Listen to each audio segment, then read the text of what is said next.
Sir, you're charged with especially aggravated kidnapping. You're also charged with aggravated assault, and you're charged with theft of a firearm worth less than $2,500. You're talking about stuff that is not relevant. Hello and welcome to the Court of Public Opinion. I am the recovery addict, and boy do I have a case for you today. Why is the dog chewing on this guy? I think they have got the wrong guy there. Got the wrong guy, and the dog was biting him. He roughing him up quite a bit. There's a lawsuit. 9 out of 10 judges prefer watching the Recovery Addict live stream in their courtroom. The fireworks are not done. Our day commentary on the case. Dati mihi Anglican for his service Latino.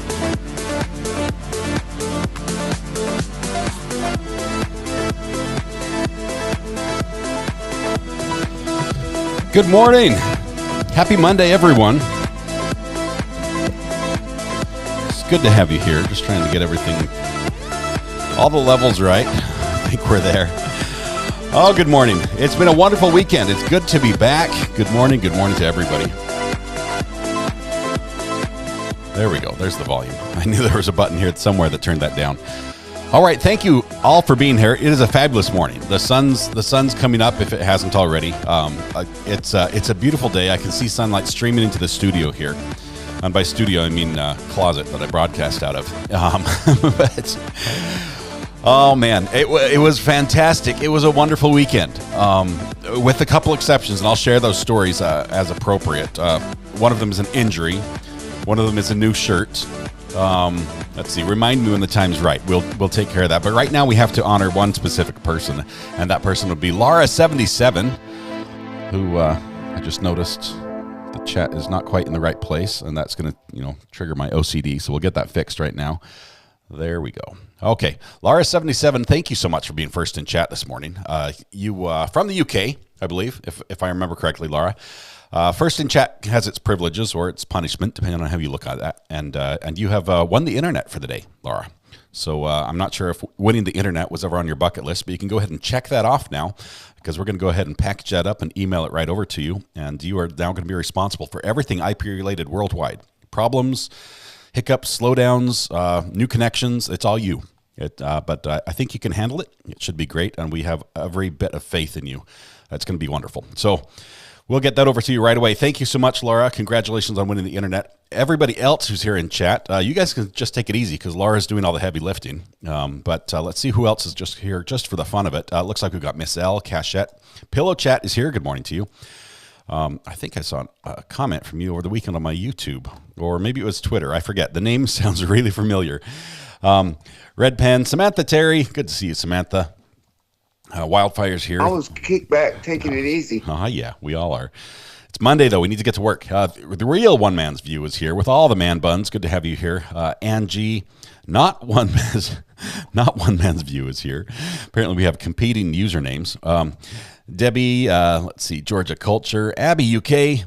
Good to have you here. Says, I need some advice from someone who knows UK laws. Oh, no, Laura, Abby. That is awful. That's not fun at all.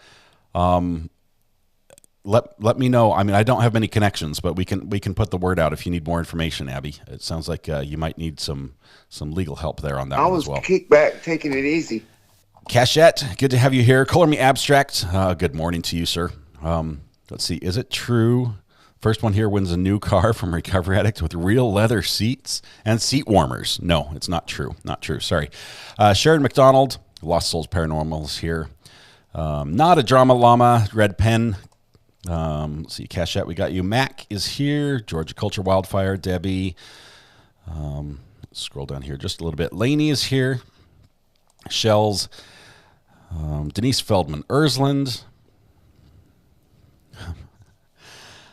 I love the one man's view and not one man's view. I can't help but think this might be the same person. Denny, 6-volt bus, Wildflower. Scrolling here. I've actually let me pause right here to tell you something. I called up to my son. I've got I think he's 19 years old. I've got a son that's 19. And I said, hey son, I need a favor. I need you to write me a program that can parse a text file to make a list without duplicates. And he's like, sure, can it wait till after lunch? I'm like, yes, it can. But I'm trying to get him to write a program that will help me do roll call without the duplicates. And I've got a program that will make a list of everyone in chat, but I can't seem to get rid of the duplicates. And then that's why you have smart kids, folks. You get smart kids so they can take care of you when you're old and don't know what to do. So I'm looking forward to that. Red Pen's here. Micah Ruddle. Good morning, Micah. Let's see. Grandma Nancy's in the house. Good morning. Mary Murphy. Kevin Minsky. Bite Me. Good morning, Bite Me. Lita Girl is here as well. Be Kind. Terry K. On a Globe. Good morning, Richard. Good to have you here. You'll be lurking for a bit. That's all right. Glad you could make it. Let's see. Ponzi Fonzie. Because right now I try to find every name that's brand new on the list. That's why I have to remember everyone's name. And as we have, 2,000 people filing into the courtroom, it gets a little difficult. So my son's probably going to help me with that. Laura 77 is obviously here. She's taking care of the internet today. JK, Big Mike. Good morning, Big Mike. Appreciate you being here. With family as well. So let's see. Abby Toxic. Ann G is here. Chandra. Good morning, Chandra. Frida B. Horse Sheet and Bananas is here. Let's see, Miss Chris. Good morning to you. JT Brews Crime. Hello. Good. I think I saw you on Twitter, JT Brews. Love the comments. Let's see. Let It Be Summer. Laura 77, Princess Lukey, Mr. Mann. Good morning. If you're like me in Birmingham, UK, good afternoon. Yes, you guys have had half a day already. We're just getting started over here. Tar Healer is here, obviously from North Carolina as well, or at least some connection there. North Carolina being the Tar Heel state, right? The Tar Healer state. Let's see. My Dog Murray, Ritz. Everyone's taking a seat, so this is probably when I went live here. Dean Wall is here. Michelle Phillips, KX Star. Let It Be Summer. Judy. Lost Souls Paranormal, we got you already. Let's see, Debbie. The Star is here. Hello, Recovery Addict. Debbie, I'm not sure. Those of you that are on Twitter, I'm sort of on both places, but I'm not nearly as big on Twitter. Not that I'm big here, but I have very few followers over on Twitter, and I was so excited because Brandy Churchwell released a new video for Friday's summary of court in the Zachariah Anderson trial, and I was so excited because she said I'm in it, and so last night I was sitting up, I'm refreshing over and over, waiting to see the video drop, and it dropped, and she did an amazing job recounting what happened and the whole craziness that was involved with. No, Brandy just tweeted. Let's see. Anyway, let's see. Well, I'll get to that in a minute. But the craziness that was involved with the judge playing our live stream, us, your comments, my comments, our chat in the court, and that was just bizarre. But she presented it so well, did such a good job with it, putting it together. And I just tweeted. I said, I think I'm more excited to be in Brandy's recap video than I was to be played in the courtroom. So it was awesome. If you haven't seen it, I do recommend going over to Brandy Churchwell's YouTube channel at some point today, maybe during a break, and watching that. It's a quick recap. It'll get you up to speed. If you missed something on Friday, she does a great job just letting us know what the facts are. We are almost done. I know we've been here a while. Sometimes it seems like we've been here very, very long, but we're almost done. The court is expecting the defense to rest maybe this afternoon. They have a few brief witnesses. They like to call them short, but we don't know how tall they are.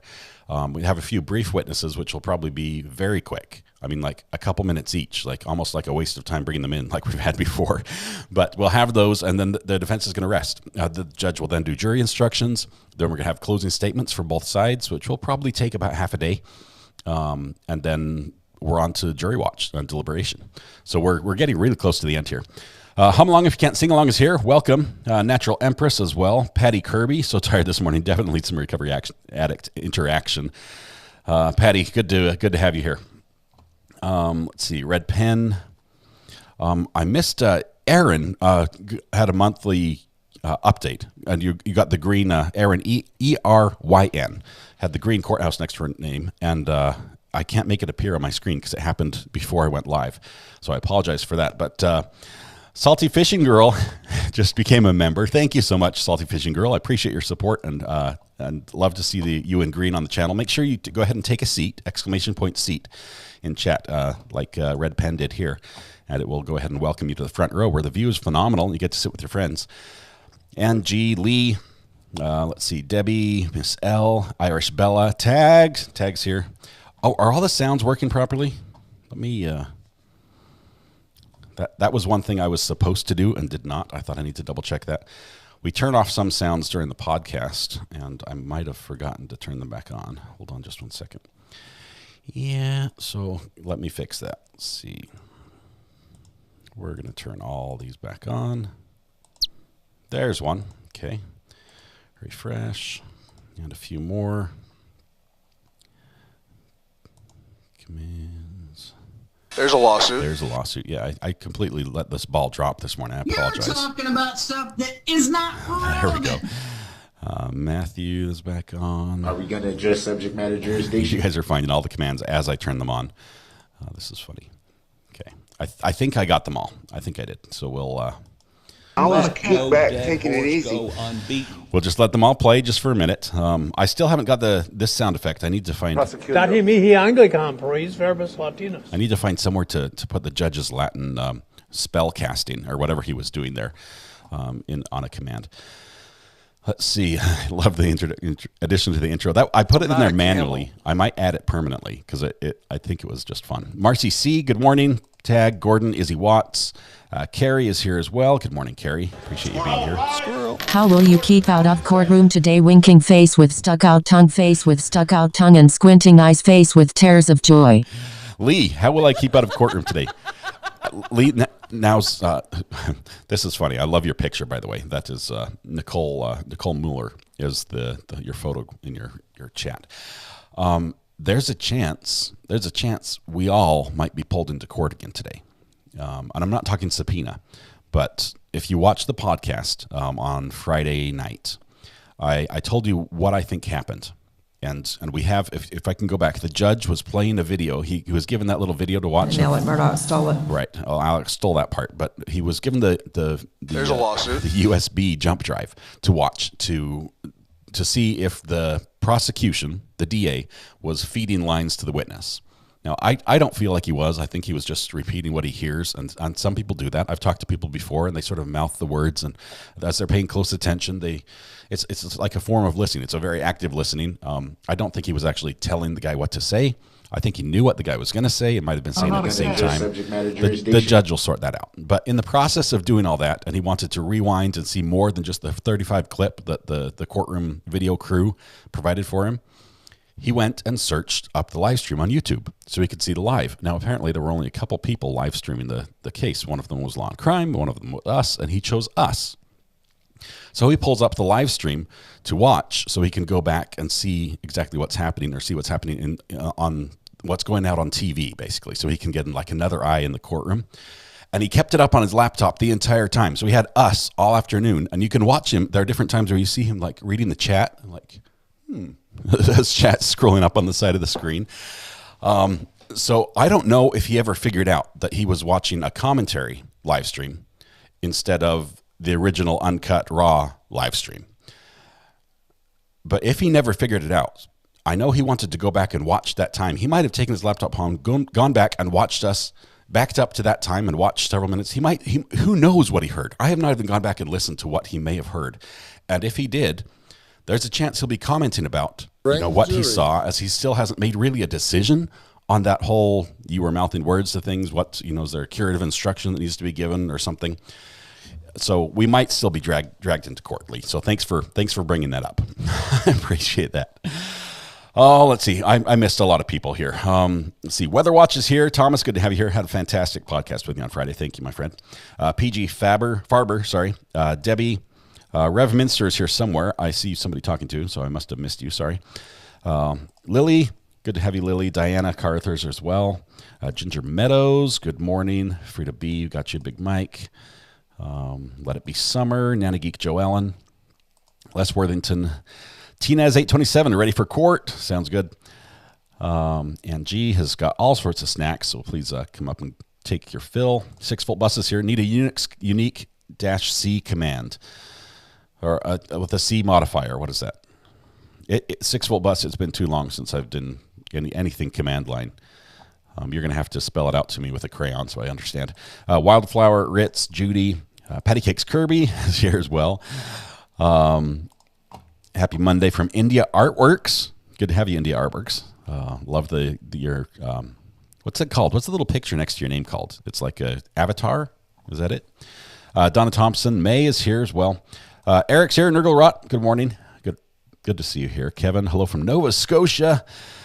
Jackie Hughes is here. My dog Murray. Tara P. Eileen Thurthing, listening from the UK. Welcome, Eileen. Backwoods Nation, Ginger Meadows, Picky, Gail Pearson. Casey Jones is present. We'll mark you down that way. Thank you. Perfectly Imperfect. Good morning from OKC. Good to have you here. Let's see. Mark Harper, Ola, Philip Dilberg. We've got a lot of people here. Let me get ready for court here just to make sure I'm not missing anything. Just one second. Because court's going to start here in a little bit, and we'd like to be there when it happens. That's just sort of the whole idea of us. Okay. There we go. Okay, no feed yet from the courtroom, although the audio is on. Okay, Princess Lukey, good morning from South Cali.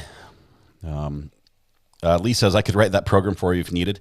Lee, I'm thinking, what's a good language for that? I need to be able to run it on a Mac, and a GUI would be nice. how picky can I be here in this request? Kelly Colbert, I could send you a sample file if you need it. You'd probably need that to be able to parse to see the format of the text that's coming in, but we'll work on that later. Georgia Culture, Mr. Mann from Birmingham, UK.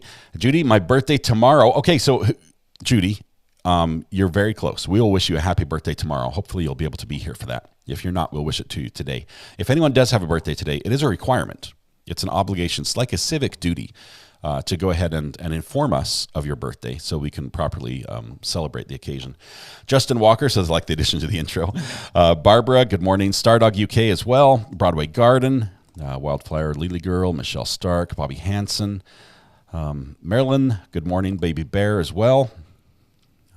Sharon McDonald. Shout out to JB in Canada. JB, way up there, 150 miles north of Toronto in the frozen tundra. Hope you're staying warm. Let's see. Let's see. You guys are fighting. You're the imposter. I was here with my first view. Oh, that's funny. Mark Harper, good morning. Kevin, I am the wife XX14. Howdy, I'm here. Good to have you, wife XX14. Toxic Orchid. I almost called my own name there. Golden Mom. Sosie, Mary Murphy, Girl in Texas, Linda Hill. Sharon Connett, allegedly Neens. Lisa Hogan. Natural Empress, Winter Sun. Manon. Marilyn Skoll. Mustang Guy 79. Marilyn Villagomez. I think I got you earlier. Marilyn, welcome. Alita Barragan. I think it's Barragan.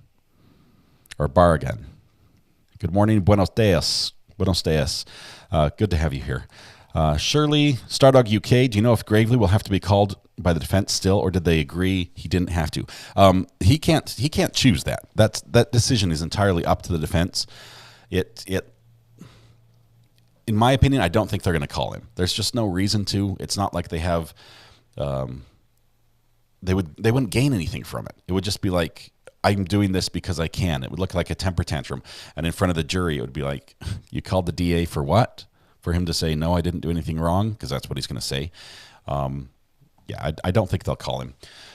Tennessee Vols whooped Duke Blue Devils. Yes, for those that are following the brackets of the NCAA March Madness craziness, apparently everyone's bracket is broken with only the second time in history a 16 seed, which is somebody who's basically barely made it into the into the tournament at all beat a number 1 seed, who was basically somebody who's picked to win the whole thing. So we had that happen. So unless you got really lucky on your bracket, you've broken it. Linda Hill, Ola says to Georgia Culture. Okay, that makes more sense. Amy Cairns, PC Farber. Morton Anderson is here. Good to have you here, Morton. Samantha Terry, Bobby Hansen, Lindsay Hendricks. Good morning, Lindsay. Pants is here. Corey H., 80s Music Man. Hey, famous recovery addict. And now at Murdoch stole it. How are you today? How are you today? I heard about your shout out. I'll be away for a while. I'm taking a break. Y'all have a good day. Just came to say hi. Thanks, 80s Music Man. Appreciate you being here. I realize you got some other things to do and places to go. Love you, man. You've done great work here. We'll welcome you back whenever you're able to come back. Georgia Culture, Diana as well, Debbie, Luisa Ruiz.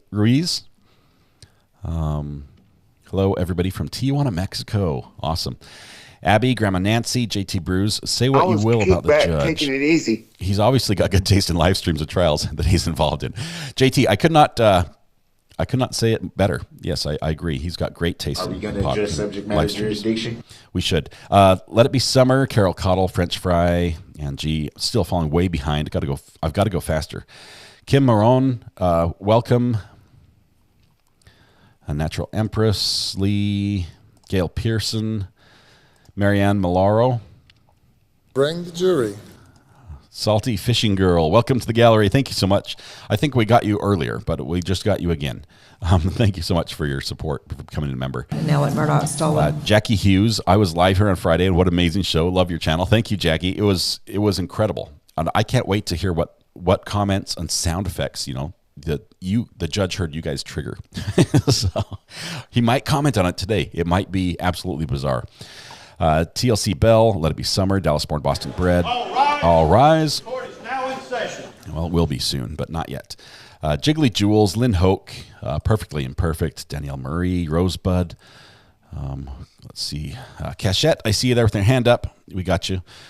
Wait, isn't State doing a rebuttal? And yes, I left that part out. The state almost always does a rebuttal.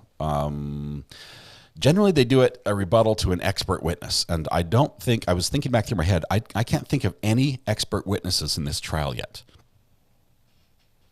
I can't think of any, like on either side. And having, a whole bunch of short or brief witnesses today, I don't think any of those will be expert witnesses either. Let's see. Abby says, great podcast on Friday and Weather Watch. It was wonderful. I loved you could be there. O-Town Chill, good morning. How's Ogden doing this morning, O-Town? Philip Dilberg, good morning. If the prosecutor gets his teeth into those witnesses, it could be a couple of days. It could. Debbie, I don't know why this comment reminded me, but gets his teeth into. I guess I watched like a shark video or something over the weekend, and it reminded me. So here's how my brain works. Okay, complete squirrel moment, has nothing to do with what you said, but I'll tell you a story. On over the weekend, we were tearing out the garage. We're trying to change our garage into like a 2-bedroom Airbnb type thing. And so we have these 2 garage doors that have to come out. We're going to fill up the garage doors, frame them in and put a walk door through. So we have to take down the track that the garage door rides on. Okay, so it's like a track on both sides, goes up and comes back over. It's a big metal channel. And because it's sat there since like the 1950s when it was built, we end up getting out, and it's a big long piece in the big L shape. And it's my job to carry it and throw it in the trailer so it can be taken over to the dump and the recycling and everything. And so I'm carrying this thing like a big L carrying it like a flagpole with the L hanging out behind me. And I'm carrying that to the garbage. I'm going to throw it in the trailer. And as I throw it, the joint where it's attached in the middle decides finally, even though we tried to unscrew it and wouldn't do it, decides to give, and it sort of collapses behind me. So I take this thing and I'm trying to throw it as a spear, and I end up throwing it and spearing myself in the back with the bracket off the top piece. And I was wearing my favorite shirt. So 2 stories in one. I was wearing my favorite shirt that I wear on the live stream a lot. It was the long sleeve gray fishing shirt. And it caught it and just ripped the whole side open and gouged across my back. Not deep, but enough that there was a little stream of blood going. And so I ripped my shirt and scratched my back up. And so I'm like, well, now I need a new shirt. So I went on a date with my wife think it was Saturday night. And we went to the store, and she picked out some shirts for me, and we found one that she loved. And I thought, hey, that looks good. You know, my taste in clothing comes from her. She tells me what looks good, and I wear it. So otherwise, I would look awful. But she found this amazing shirt, so I put it on this morning. I'm all excited to wear a new shirt. And I come down here and sit down in front of the green screen, and I realize I have chosen the wrong color because I'm wearing a green shirt. And I can't wear a green shirt in front of a green screen, or else all you see is head. The rest of my body just disappears, and you see the courtroom through me, which I look blue right now as well. I was tweaking it. This is why I look blue. I'll have to fix this. I'll have to fix all the commands here. But anyway, so in the process of tweaking that, let's see. Adjust things. Wow. Looks pretty crazy. We'll have to get a little bit of contrast going here. Maybe a little red. Anyway, but there we go. I look a little more human. I'm not now. a camel. But in the process of doing that, I ended up buying a new shirt that I can't wear on the live stream. So Debbie, your teeth mark, that's where my brain went when I read your comment. But Debbie, thanks for being here. Laura as well, Pants, Marilyn. Oh, I'm so far behind. I need to stop telling stories.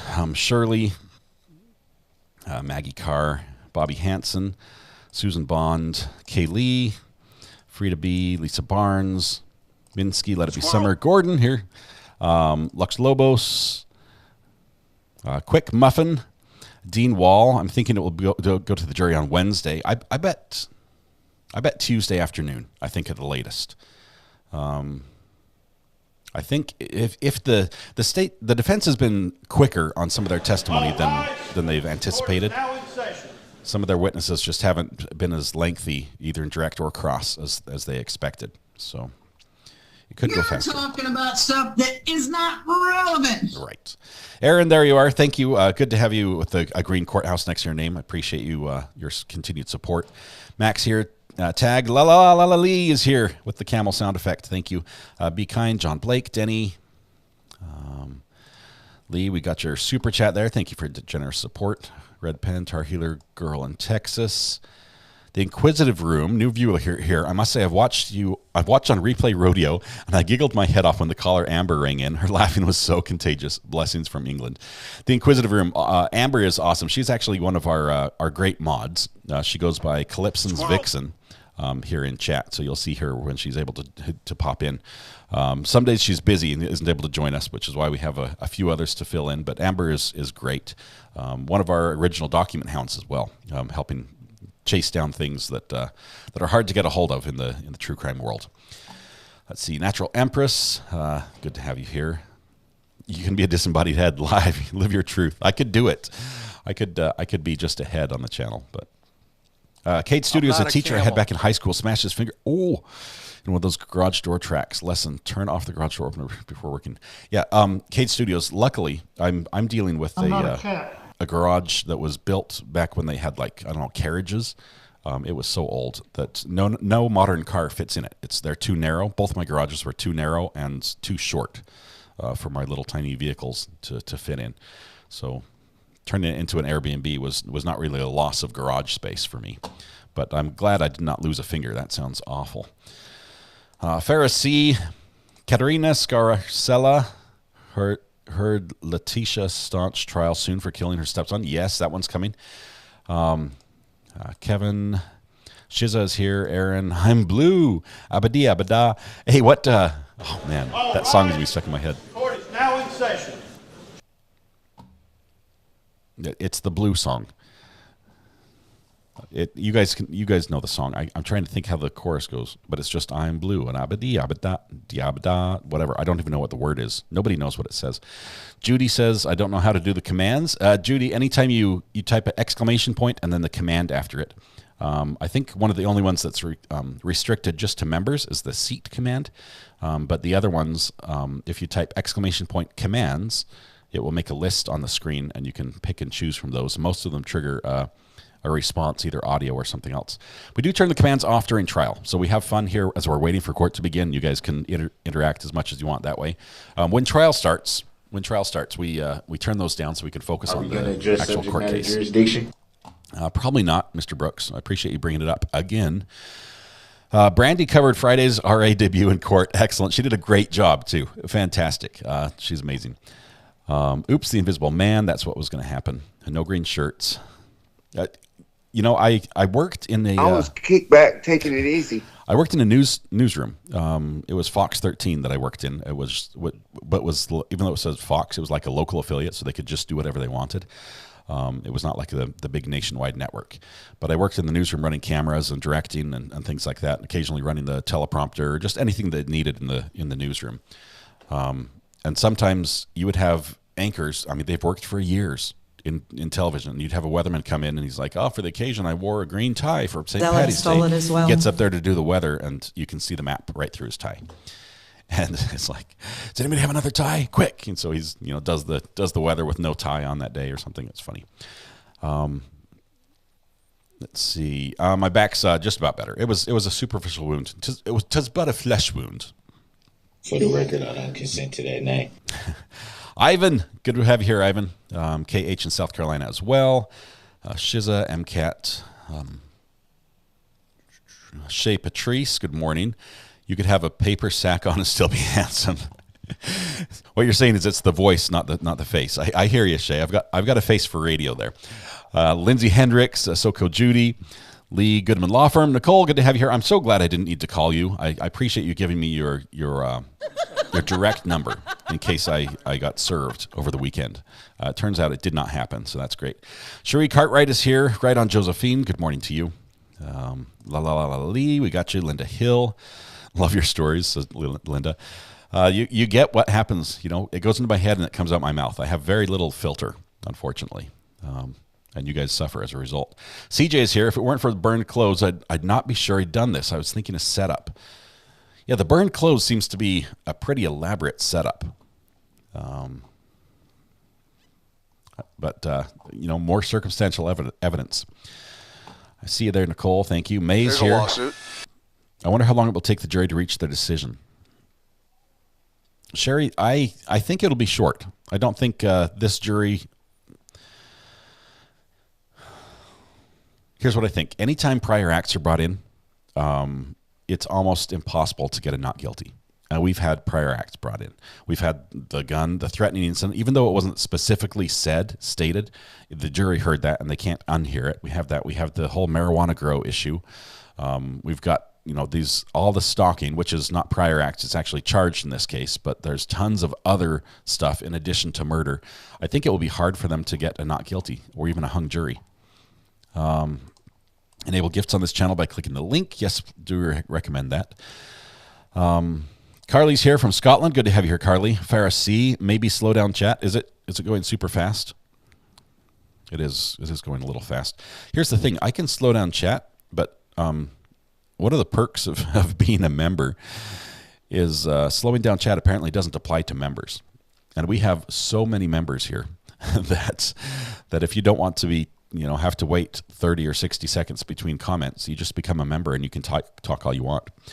How's your son's bump on the head? He's doing great, Carrie. Thanks for checking in on him. He's got a little bit of a scratch, like a little surface scratch, but he's fantastic. No ill effects. As a matter of fact, he wants to run out and work in the garage with me too. Hope you have another fun day. And Wolf, yes, we will. Tony Fortune, Aaron, Ann G, Shay Patrice, Suzanne, Forever in Blue, Lady Writer, Ivan Victor's here, Natural Empress, Bullwinkle Sprinkles, Marcia da Costa, good afternoon from South Africa. Good to have you here. Ivan, Michelle, Kay is here, Debbie, Renea, I don't know how to say your name, RL. Renia RL, Sassy, Jeff Jorgensen. How about some commentary? What is your thought on the two inmate witnesses? Do they offset each other? Do you think one was more believable than the other? Yes, Jeff. They do offset each other only because they both can't be telling the truth. They both testified about the same facts and said the other person was lying, basically. So one of them offsets the other. Now, it's possible that both of them offset each other and they zero each other out. So they might be like, look, all the inmates are lying here. We don't know who's telling the truth. I'm just going to disregard it. It's not important to me. And possibly it might be like the finances in the jury's mind for the Alex Murdaugh case. They might say it wasn't the finances that did it. It was the video, the dog video that had him down at the scene of the crime. That's the one that made the decision for me. The finances didn't matter. So it might be that everything that happened in jail, talking in your sleep, the die bit and everything, all that, just water under the bridge. It doesn't matter. We can make a conviction without this. So I do think that is a problem, that the jury will probably discount both and say, we just don't know. Samantha Terry, please remember to tell about Weather Watch's Friends GoFundMe. Yes, if you have the link, I don't have it ready. I'll have to find that again because it's on another document. Weather Watch shared information about a friend who's going through cancer. It's actually a friend's wife who's going through cancer, very advanced stage, and we had shared some information about the GoFundMe for the family on the podcast. So thanks for bringing that up. Love me some Monty Python, always appropriate. Love Monty Python. Lady Writer, even though it's sometimes inappropriate. I guess you know what I'm saying there. Prosecution needs 12, defense needs 1. Are you saying you're for hung jury? You think they can get a hung jury here? There's Brandy Churchwell's channel. She has amazing info. She did have a new video drop. It was like midnight. It was midnight last night, I think, when the video dropped. Did you see Buster Murdaugh's statement through Jim Griffin? Yes, I did. And I agree. I have not heard the evidence on this. I realize there's a lot of suspicion about Stephen Smith's death, and there's a lot of just talk out there. I have not seen the evidence in this at all, so I think it would be highly inappropriate to say anything about, insinuating even that Buster is involved or guilty in some way of some sort of crime related to this. So I would not be surprised if you start seeing lawsuits against news organizations that are spreading that information. Shorter than Alex is my prediction as far as the jury time. I have a feeling this jury is going to bury Zach quickly, says Ivan. Let's see. Thomas is here. Good morning, Thomas. Christy Aiken. Deadhead 420, good morning to you. Lady Writer as well.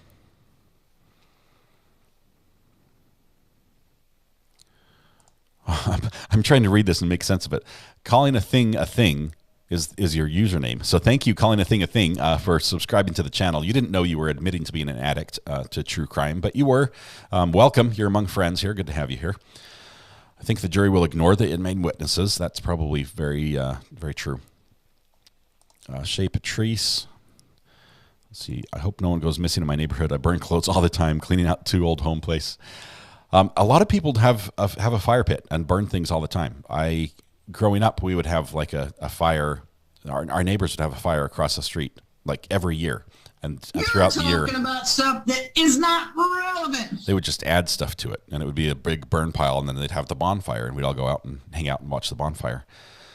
Let's see. Bella, you're late, but you're here. MB is here. Good morning, MB. Hope you're doing great. Good to have you here. Forever in Blue. I think I've got everybody, most people. If I missed you, go ahead and raise your hand in chat like Queen Olive did right here. Missed you. Sorry, Queen Olive. Insurance Guy, Brittany Turner, Kristen Booth. Portland Trailblazers TV. Hi, how are you? Welcome. Good to have you here.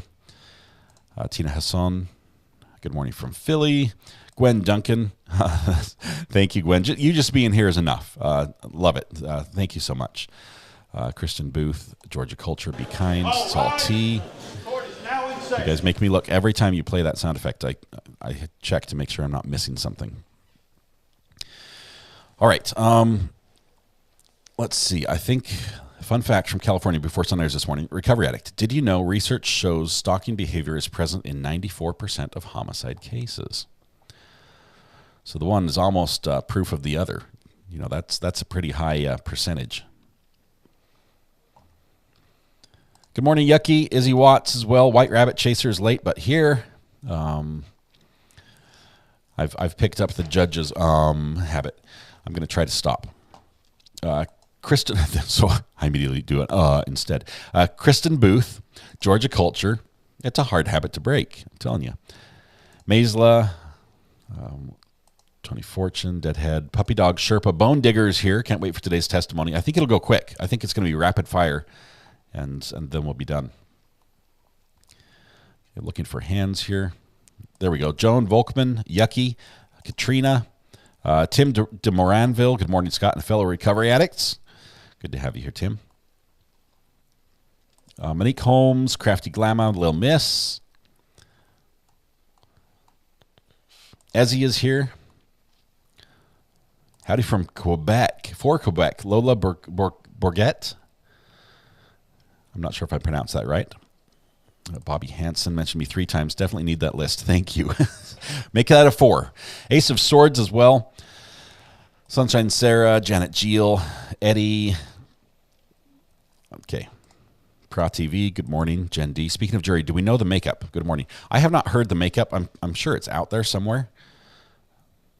But it's not something I focus a lot of attention on, just because I can't see them. If I were in the courtroom and been able to watch them, especially watch their responses to different things, like when, I mean, some people are like, they have no poker face, right?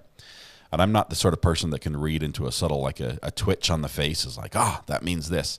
I'm not talking about that, but I'm talking like if they show like horror or aversion to something, that's something I'd pick up on. That's about how perceptive I am. It has to be pretty blatant for me to see it.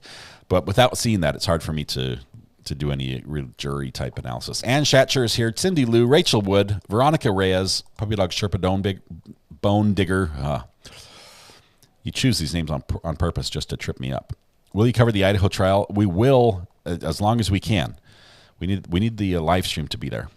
I'm here, said Babs. We counted you. You're great. We got you. Okay. Think I got all the hands in chat, so we can now go ahead. Finally, Rachel Wood. Hey. I see your hands there. We can finally go ahead. Maisla, I see that as well. We can finally go ahead and talk about the trial. If there's a verdict, how long do you estimate? I'd say probably less than 8 hours for the jury. So we should have a verdict by midweek. Let's see. Jennifer Van Aswegen. Is it a V with a W or a Aswegen? Hello from Ireland. Aswegen. That's as close as I can do, Jennifer. I got your first name down, so hopefully that counts for something. Sunny, RW, good to have you here. Mark as well. Not a Drama Llama with the 2-month membership comment says, best 2 months I've ever spent doing anything. Thank you for this amazing space, RA. Thank you, Not a Drama Llama. It's been a pleasure to have to hold court here with you and have you with us. Great content, great questions, great insight. Okay, Tinez has a jury of 8 women and 5 men, which includes 1 alternate. And I think the alternate, correct me if I'm wrong, I don't think the alternate knows they're an alternate yet. Is that correct? Diana says, we will get you the live stream. That'll be great. JC Tratnik watching from Alberta, Canada. Welcome, JC. Still nothing from trial here. Fun fact on Matthew's video on the ring, one of the first cases ever was involving a guy I dated, I'm not sure what the ring. His attorney was my best friend in law school. Is this the suing your ex one?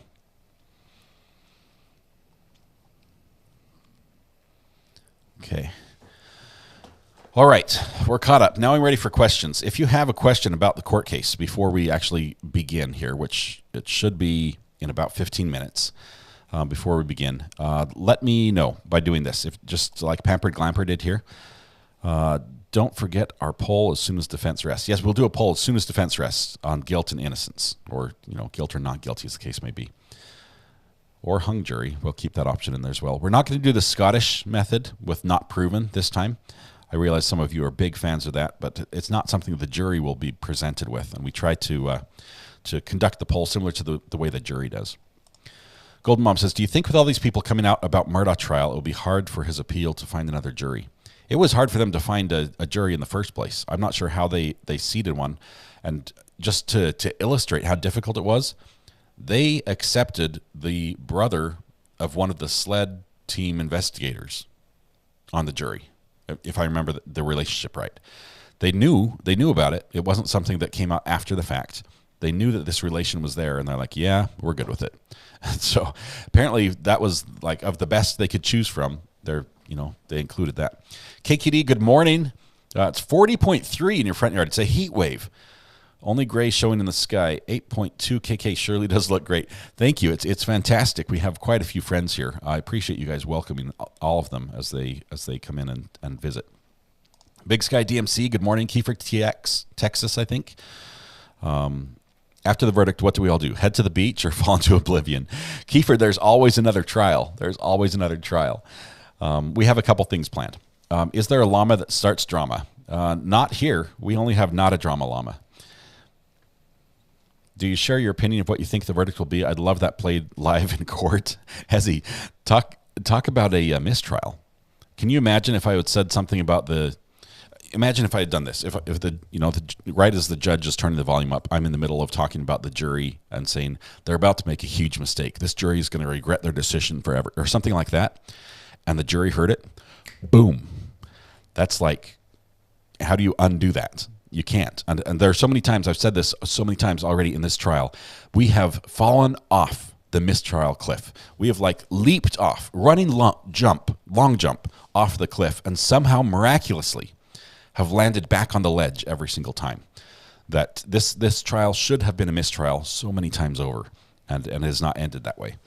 So all we need is just a little push. It's, how many times can you get that lucky? James Peacock, good morning. Lisa Wilmot says, did the judge call you and apologize for interfering with your show? No, it was the other way around. I felt bad for interfering with his show, although at the same time it was his fault. PVO, good morning from Scotland. Good to have you here, PVO. Wonderful. I've never been to Scotland, although I do have a kilt that, did you know they shrink over time? Those nice, I've got a nice, it's actually pretty expensive, a kilt. With the sporin and the full works, the Gilly Brogues, the Prince Charlie. I've got the full thing. That was my wedding outfit. And just as a side note, I'm not sure if Mrs. R.A. is listening. Had I known that wearing a kilt to a wedding would make me the center of attention over my beautiful wife, I would never have done it. But she was nice enough to not walk out as soon as she saw me in a kilt. So anyway, I have a kilt, but for some reason over time they shrink around the waist. They stay the same length, but they're not as they get smaller around the waist. At least that's what I think is happening, because mine does not fit quite as nicely as it did before. James Peacock, got you there. Please take a moment to roll up in Discord. Yes, let's quick plug for Discord. If you want to find information about what's coming next, if you're looking at the calendar saying, oh my goodness, this trial's about to end, what do I do next? Discord is a great place to do that, because we have over there, I say we like it's me, it's not. It's Toxic Orchid and Little Miss. They do a great job over there. They have calendars of all the trials, all the true crime cases that are going on across the U.S. If you've heard about it, odds are there's a file and a folder and a calendar that you can go over there and look at and read and get up to speed on and see what the next appearances are, or where the case is at, or current situation. So anytime you need that link, if you want to go over to Discord, type !Discord, and then there's a roll up option over there. It's basically post a little comment in one of the sections. It will tell you what to do. It'll give you the instructions of how Discord works, and then it gives access to everything. So you have to sort of work through that little gateway, and then you get full access to Discord, and that's fantastic. John, it's a chilly start here in North Carolina. It is a little bit cool. We've got 40 degrees, although a heat wave sort of coming. We've got a big warm up later on in the week. So now that the judge watches your channel, when you two going out for brunch, I think I owe him at least a mug. I should, what color mug should I send the judge? I've got the pink mug today, which I need to fill up with water. So here's your ASMR warning. That's coming here. Probably send him a mug at least. There's always another trial. It's a 100% merch opportunity. You can have it. Thank you, JT Bruce. That is a great idea. If somebody would text it to the burner phone, because although we have great ideas all the time, I have the memory of a goldfish. And so 10 minutes from now, I will not remember that. Now we have to see the kilt. Debbie, unfortunately, I cannot model that for you, although it would work well on a No Pants Friday. I had a dream about Sarah Boone after telling someone how I got addicted to Recovery Addict. I'm so excited about Sarah Boone. We have the case, actually the hearing for Sarah Boone, it was supposed to be on the 28th, and it looks like the judge just pushed it out to the 31st of March. That's a pretrial hearing, and we'll probably know then if the date in April is going to hold. I hope it does. Thank you very much, Amber. Just texted me that on the burner phone. Let's see. We always go from one trial to another. We don't fall off. We stick together. We're an awesome group that just keeps continuing. It's hard, though. Sometimes there are two great cases going on and at the same time. And you know, half of us are torn. It's like, I started this case, and now this one's going. It's a tough decision. It's tough for me to choose which one because you never know. I mean, I chose the Jensen case, and it got so spicy. We're like, all right, we've got to bail. YouTube is going to block my channel if they give any more testimony. Susan Blankenship, good morning to you. Can Schroeder declare mistrial after a verdict from jury? I don't think he will. He's not going to declare a mistrial on his own. As a matter of fact, he served a softball to the defense saying, I don't know how do we go from here that's not a mistrial. At that moment, they should have said, Your Honor, I move for mistrial. I call for mistrial. And if for nothing else, just to preserve the appeal. But they didn't, and so they just moved on. Have you heard anything from the court attorneys about the incident on Friday? No, thankfully. But I'm also not looking at my email intentionally. So, Gwen Duncan, are you going to cover one of the stepmother that killed her stepson? Give me the names on that one. I'm not sure. We've got to look at the calendar and see how it lines up. It's not just whatever case is available next. Sometimes I have to look at how long it's slated to last because, like, you know, with Sarah Boone coming up, I can't have any case that goes over the beginning of Sarah Boone. I want to pick that up from the beginning and watch all that. So we have to sort of see what fits in the puzzle. I'm okay with small gaps because we can do that. We can take a couple days off occasionally as needed, but I don't want to have overlap and miss a really important trial that a lot of people want to watch. Do you think the defense will call the male DA? I don't think they will, although they could. It would just be to smack him in the face. That's it. It's just an insult at this point. I don't think there's any benefit to Zachariah Anderson to having him on the stand testifying because they're not going to get anything out of him that will be like, aha, he's not guilty type thing. Tickled Pink Music. Hi, how was it the judge had your stream running? Was it going through his computer or someone else's? Tickled Pink, it was his computer. He had played that little audio bite, the one that drops the mother, the die mother blank, yeah, over and over. He played it like 15 times in court as he's trying to see if the DA is mouthing the words to the witness. And then he said, rewind it 3 minutes. And he said, you can't because we just gave you a 35-second clip. And so here he is on his laptop, takes the USB out, hands it back to the court clerk, pulls up YouTube, pulls up the live stream. Whose stream did he see first? I don't know. But apparently my image, my thumbnail caught his attention over the other one, and he opened my live stream that way. And then we got to be played in court. So what you're saying is you kilt in a kilt. Yes, JT, thank you. Thanks for that. They do shrink over time. Maisla, I promise it's not me growing around the waist. My pants did that. You guys, you know how it is. It's all the same material. I live between two states, and I've only been called to jury duty in California. Never have I even been summoned, Nicole. And if I do get summoned during a big case, I'm sure just explaining to the judge that I can't because I live stream true crime. I don't know. I don't think that would get me out of it. Not that I want to get out of jury duty. Part of me is super excited to serve. There are things that, everyone says, I want to be a fly on the wall in a jury deliberation.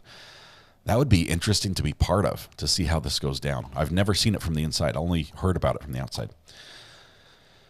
Okay, there's the link for Discord. Anytime you need that, you can do what Nicole did here, and that will pop up in chat. Let's see.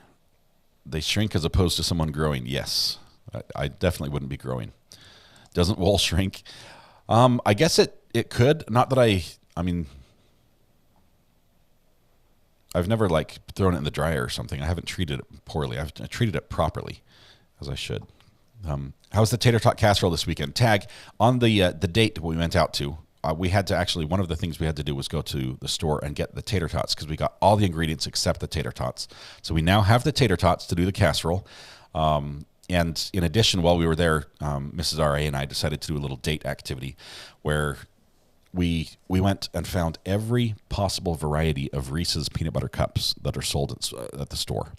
And I didn't realize this, there's a whole a Reese's aisle in the store with all the different varieties. And we got one or more of every single variety, and then we got all the kids together and we did a big, huge taste test of which one's best.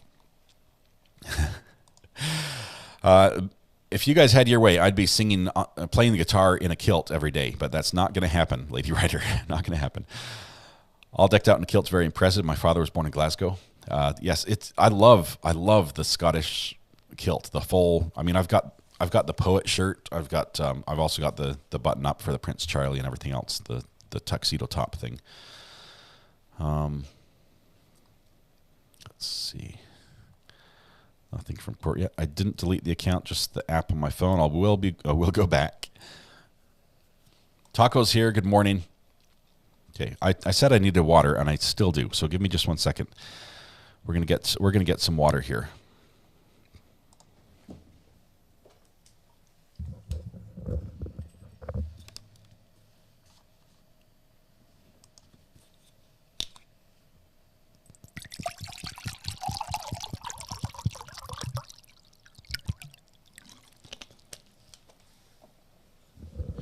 And it's cold, too. I love cold water.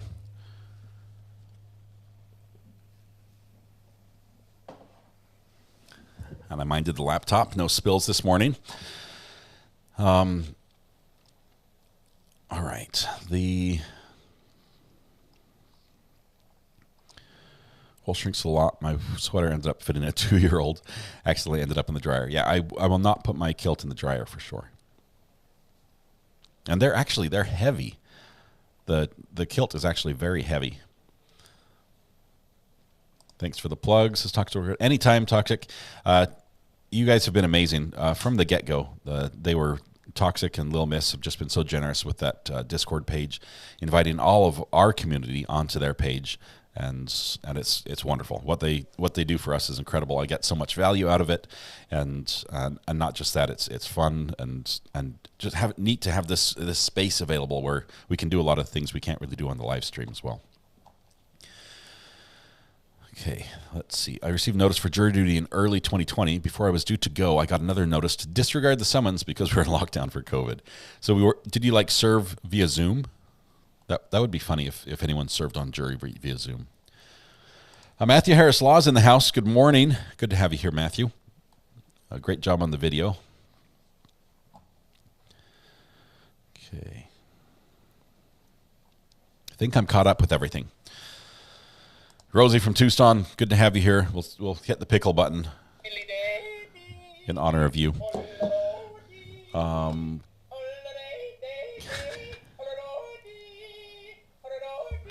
You can stretch wool back out. The problem is, Tag, with the pleats of a kilt, it would be very difficult to stretch it properly. That would be extremely difficult. It's pretty much destroyed. Court starts at 9. It's supposed to start in 40 seconds, 48 seconds, something like that. The judge has something to do at 9 till 9:15. Well, then we'll have 15 minutes of answering questions. Cheryl Meyer says, I'm in love with those spicy maple bourbon pickles and planning on making deviled eggs for families soon. Wondering if Mrs. Ari has ever used them like that. Normally use sweet relish. No. Cheryl Myers, I love deviled eggs, but I'm the only one in my family that does. Like my immediate family. My extended family, they're actually a regular. When we get together, there's plates of deviled eggs brought regularly, and I love them. But I've never made them here at home. Was juror number 13 for 2 weeks and got $280. Shirley, that's awful. I mean, it's awful pay. 2 weeks, that's 80 hours. I mean, do the math. What's 280 divided by 80? It's not great pay, considering. I make a copycat Cracker Barrel hash brown casserole. Sherry, you're going to have to send the recipe to me. I have to make the tater tot casserole first, but then let's see. getting texts from people. What time is court supposed to begin? Debbie, someone reminded me that it's going to be 9:15. So we're waiting for a camera feed right now, and it's not being productive yet. Let me see if I can get another source. That was quick. Got it. Pull this one over here.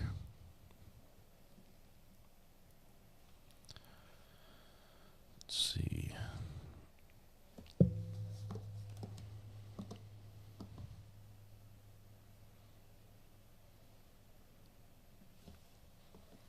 Okay. All right. Let's answer a few questions if anybody has on this court case. It's the light in the closet. If you leave it on too long, it shrinks everything. Have a great day, Kelly White. That is the reason. That is the reason. Okay, we're starting to get a feed. At least something's starting to come through. At least a placeholder.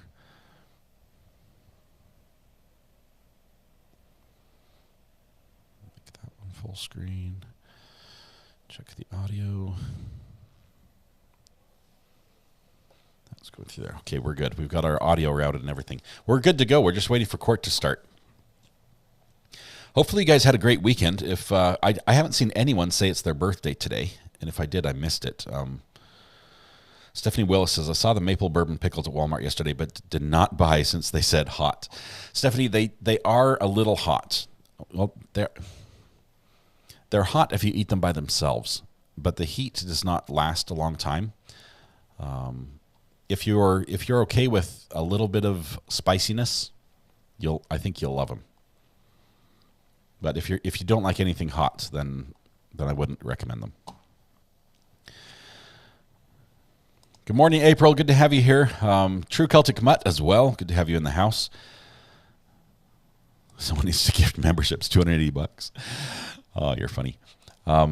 That's hard-earned jury money. That should definitely go in like a vacation fund or something. Any jury money should go straight to a vacation fund.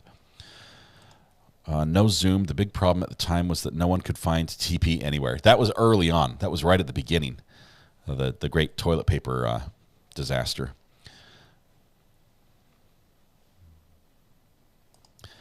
California for more blood work and praying he doesn't have cancer. He's been through enough with his open heart surgery. He doesn't need chemo on top of that. Man, heart goes out to him, Nicole. I might have a little more information than the rest of the group on that one just because of the multiple sources that are responding. But hang in there. Prayers for you.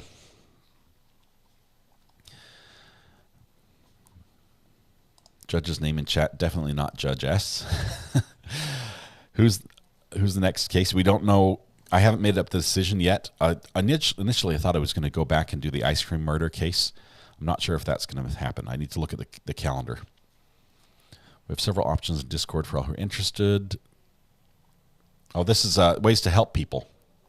Wonderful, wonderful. Good morning, Mrs. R.A. How are you doing today? You want to go behind me with the camera off? Is that what you're saying? Okay, go ahead. Wait, no, it's still live. This one's live. So. You think? I see you. I see you.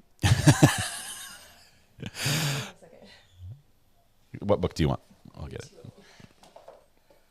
Buttercup says good morning, and she went into her kennel all by herself this morning. Happy dance, woman dancing, red heart card suit, thumbs up with light skin tone. Oh man! Right next to me on my left is a bookshelf that my wife uses a lot for homeschooling, and so sometimes she has to come in and grab books. And I don't have any other camera to cut to. The forward-facing camera would show more of her than that did. Buttercup says good morning. I went to the kennel all by herself this morning. That's progress. Wonderful, Rebecca. Thank you so much for the super chat. Good to have you here. Appreciate your support. Yes, it's Mrs. R.A. Watched the ice cream murder trial over the weekend. It's so boring without your comments. Well, here's the thing, Lily. If we do the ice cream murder trial, it's a little more work for me, but I would be cutting out the slow bits. I'd be able to fast forward because we know what's coming. We're not watching it live. I don't think we'd be able to catch up to where they are. Are they done right now? I'm not sure if they've had a verdict yet. I haven't even followed it that far. But yes, that was Mrs. R.A. She's doing the school thing. Law Nerd Amber says, came here for the community trial. Had to put my dog. Oh my goodness. Had to put my dog down last week, and boy, is life empty without him. Thanks for being here. Law Nerd Amber, I am so sorry. We have, unfortunately, we have several people in chat who have been through a very similar experience very recently. Richard on a Globe specifically, just I believe last week or the week before. Heart goes out to you, man. That leaves a hole. That leaves a hole. Very many pet lovers in this group for sure. Let's see. You need a Mrs. R.A. mic drop. I don't think she's ready right now for a mic drop on ZA. She hasn't really followed the cases closely. Brandy C is awesome. Yes, if you haven't seen her latest video, do watch it. Just dropped late last night, and it's a good one. And I might be a little biased, but I'm in it, so I'm super excited about that. Let's see. Did anyone watch Mark Tinsley's interview yesterday? I missed that, Kutch. I missed it. Is he? I think he's is it him that's representing the Stephen Smith family as they're moving forward with their exhuming his body? Let's see. Turn this back on. I'm back. Let's see. Let's do a quick shout out. Not shout out, but I'd like you guys to shout out in chat. Who had the best weekend? Like what was like something unique that happened this weekend that makes it better than everybody else's, and then we can like sort of share in the fun. Ice Cream Trial has redundant witness statements right now.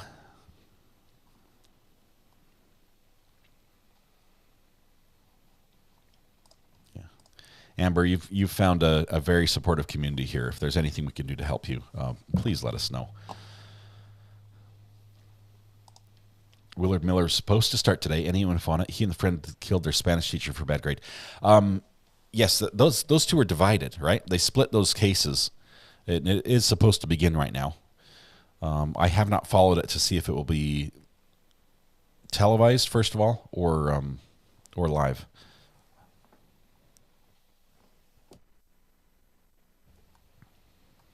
Oh, man. Asked for good news. A couple of you had poor news. Cleaned out the garage this weekend. It was a blast. Brown Barn, I cleaned out my garage and I found an antique filing system from a 1920s.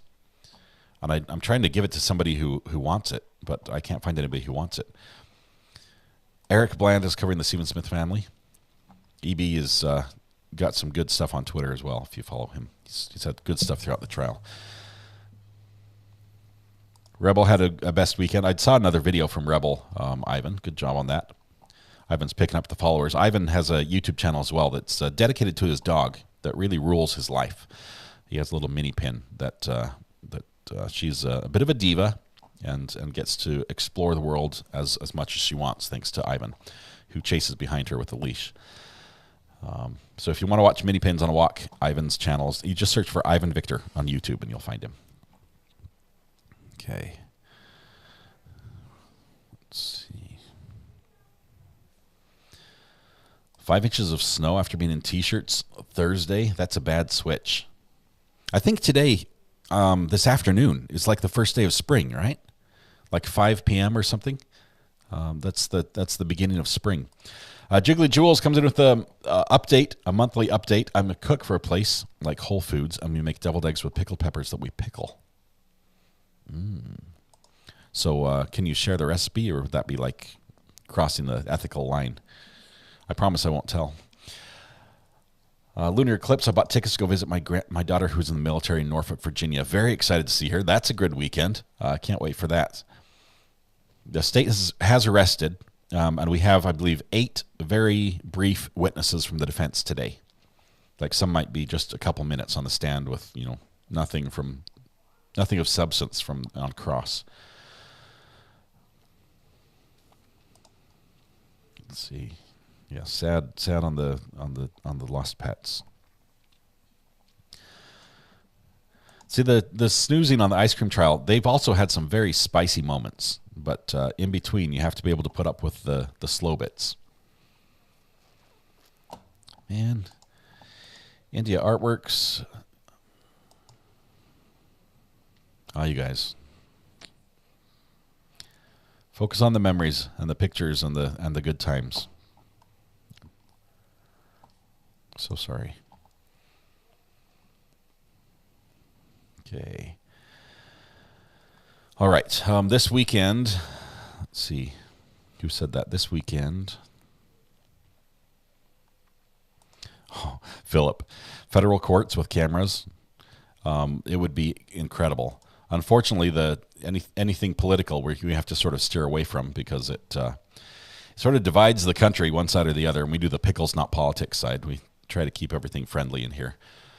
But the federal courts would be another we would never go anywhere. None of us would get anything done if federal courts were televised. I don't think they pay well because they don't want you to be in there just for the money. But, I mean, Mustang guy, we need like juror pay reform in this country. It needs to be a little bit better than what it is, I think. You're paying, $750 an hour for an expert to come testify after he's read his notes, 3 days before and then flown in and gets all his meals and hotels paid for. And that's more money than, all the jury makes in a week.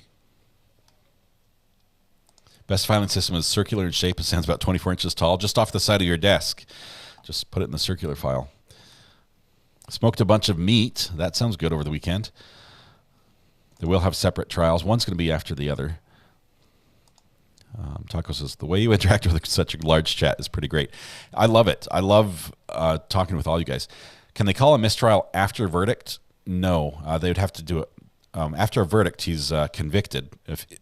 Assuming the verdict is convicted, they would appeal, and they would appeal based on a decision that was made that was wrong in the court. They can't just say, we appeal, we don't like the outcome. But they would have to ask for the appeal during the court to appeal, saying it should have been a mistrial and it wasn't. So I guess you can appeal on the grounds that a mistrial should have been declared and it wasn't. Fence should be finished today, so Buttercup will have the backyard to run around. When do we expect a verdict in this case? Probably midweek. Let's see. Watch my granddaughter play in a softball tournament. Susan Bond, those girls that throw that underhand fast pitch softball, unbelievable.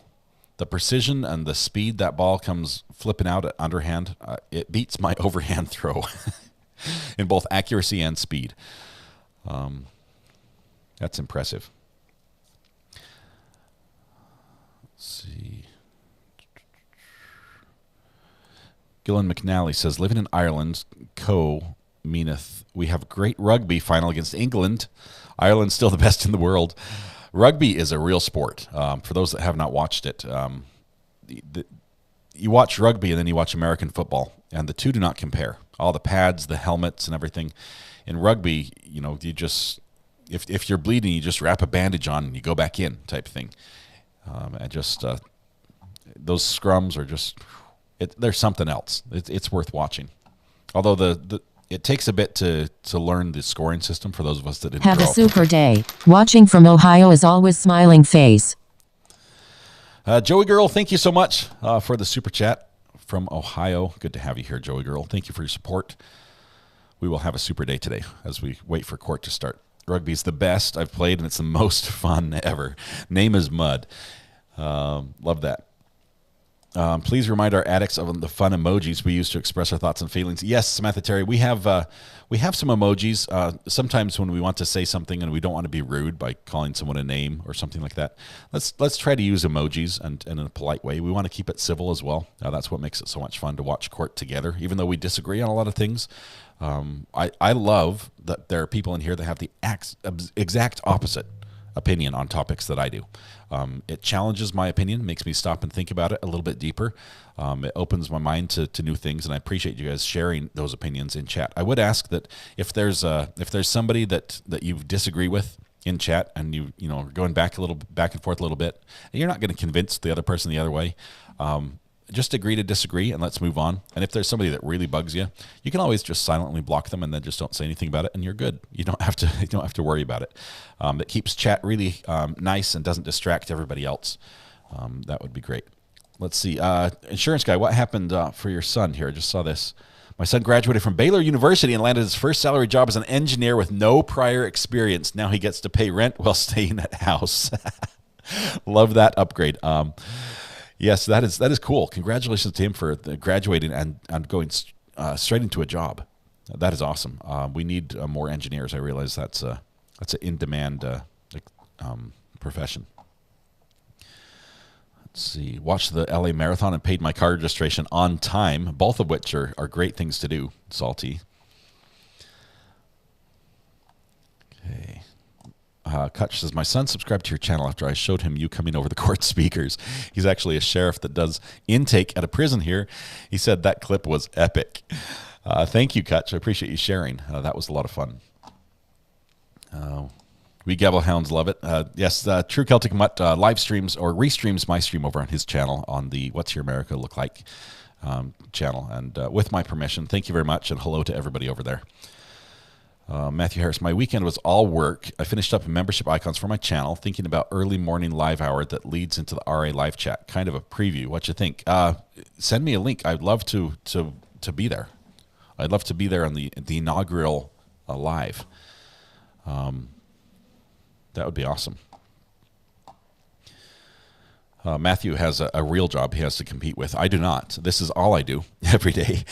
It is the best job in the world. Although, we love Matthew for being a lawyer, and Nicole and Upper Torso and everybody else who's here, all the paralegals and public defenders who are here in chat, and just the true crime junkies.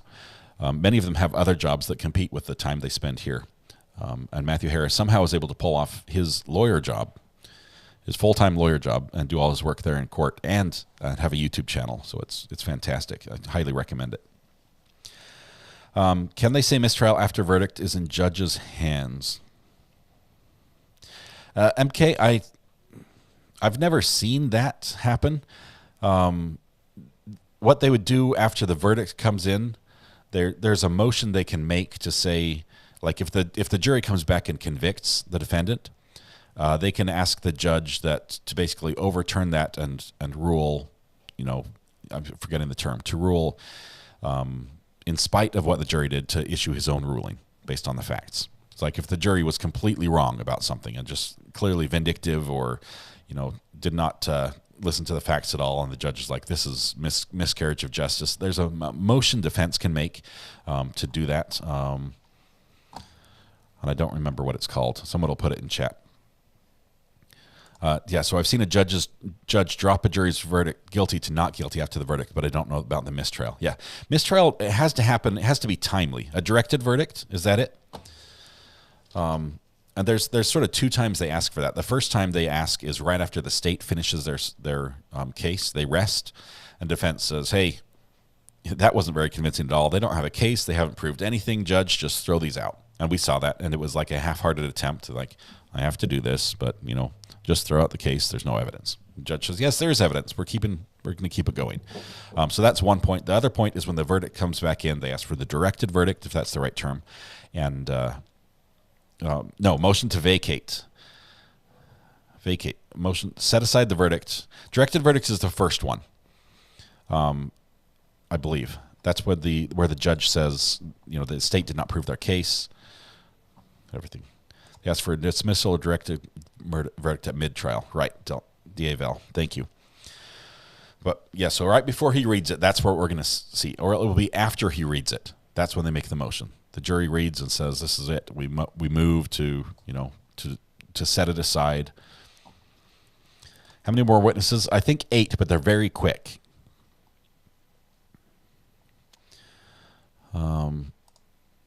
Red Pen says, my weekend went great. I got to see my 1-year-old grandson and get snuggles. He lives 3 states away, so that was a biggie for me.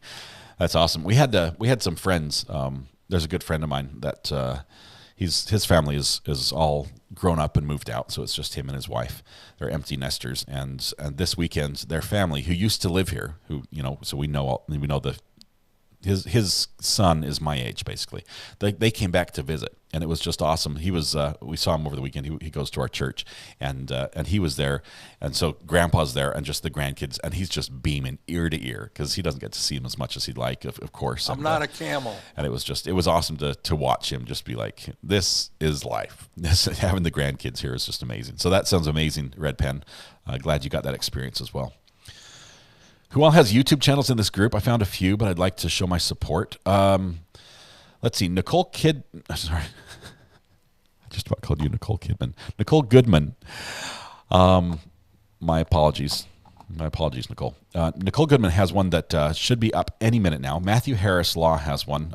Obviously, Weather Watch is going to be there as well. Let's see. So a few of them are in the works. Richard on a Globe is working on one that he's been talking to me about.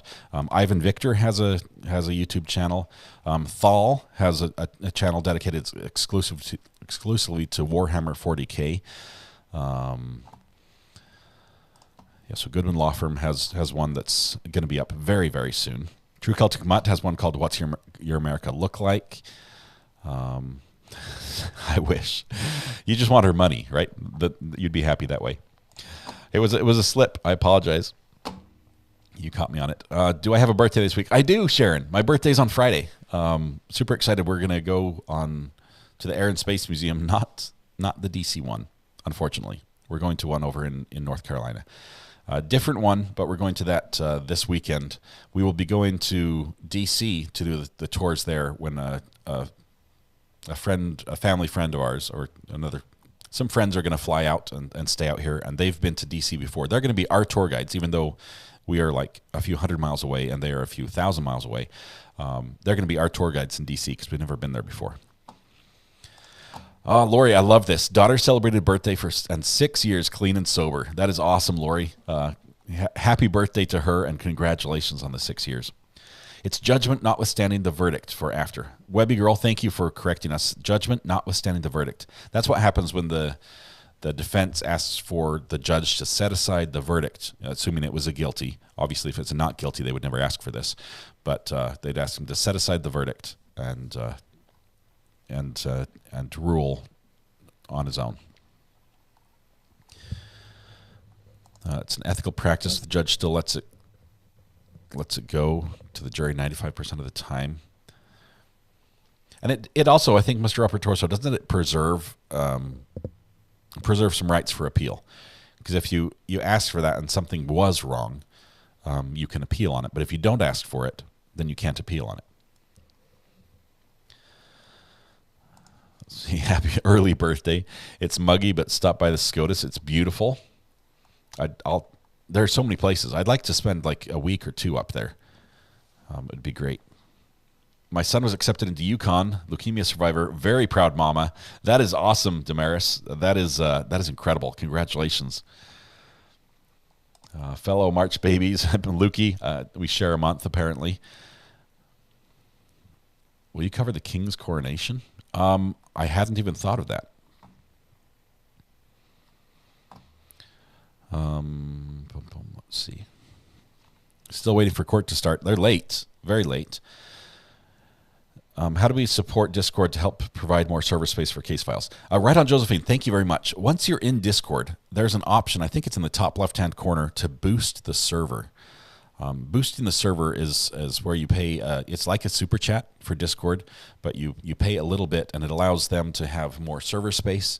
It allows them to have some features on the account that are sort of premium features, like a chat room where you guys can voice chat with each other and get in and talk.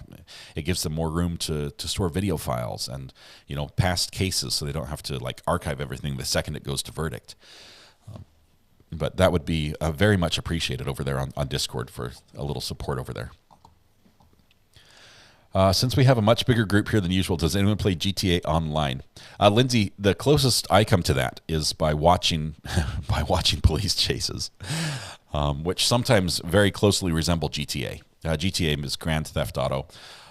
It is I will say the early versions of the game and some of the newer versions have some elements of it that are quite shocking to those who might not be familiar with the game.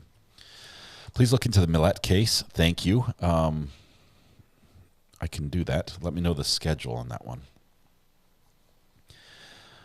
Let's see. Eric Bland's firm. So EB is representing Stephen Smith. So it's not Tinsley. Okay. Yes, says White Rabbit Chaser on GTA. There's some folks that do that play Grand Theft Auto, and it's like a first person type game where you are a player in the game. You're a character, and you drive around quite a bit. It's a car game, but they're also it's like a real city. It's like it happens in real time. There are all these other players playing, and there are people that go out there and play this and act like they are actually in the game. Like they role play like it might be a police officer, and they role play as if they're a real police officer. So they pull people over and they have the conversation with them, and they write them a ticket, or they let them off with a warning, or they haul them to jail, and things like that. It's really funny to watch if you're into that. Okay. A lot of GTA fans apparently, Lindsay. You hit a chord there.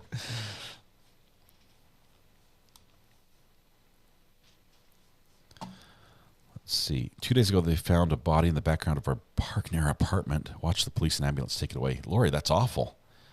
Are they suspecting foul play or natural causes?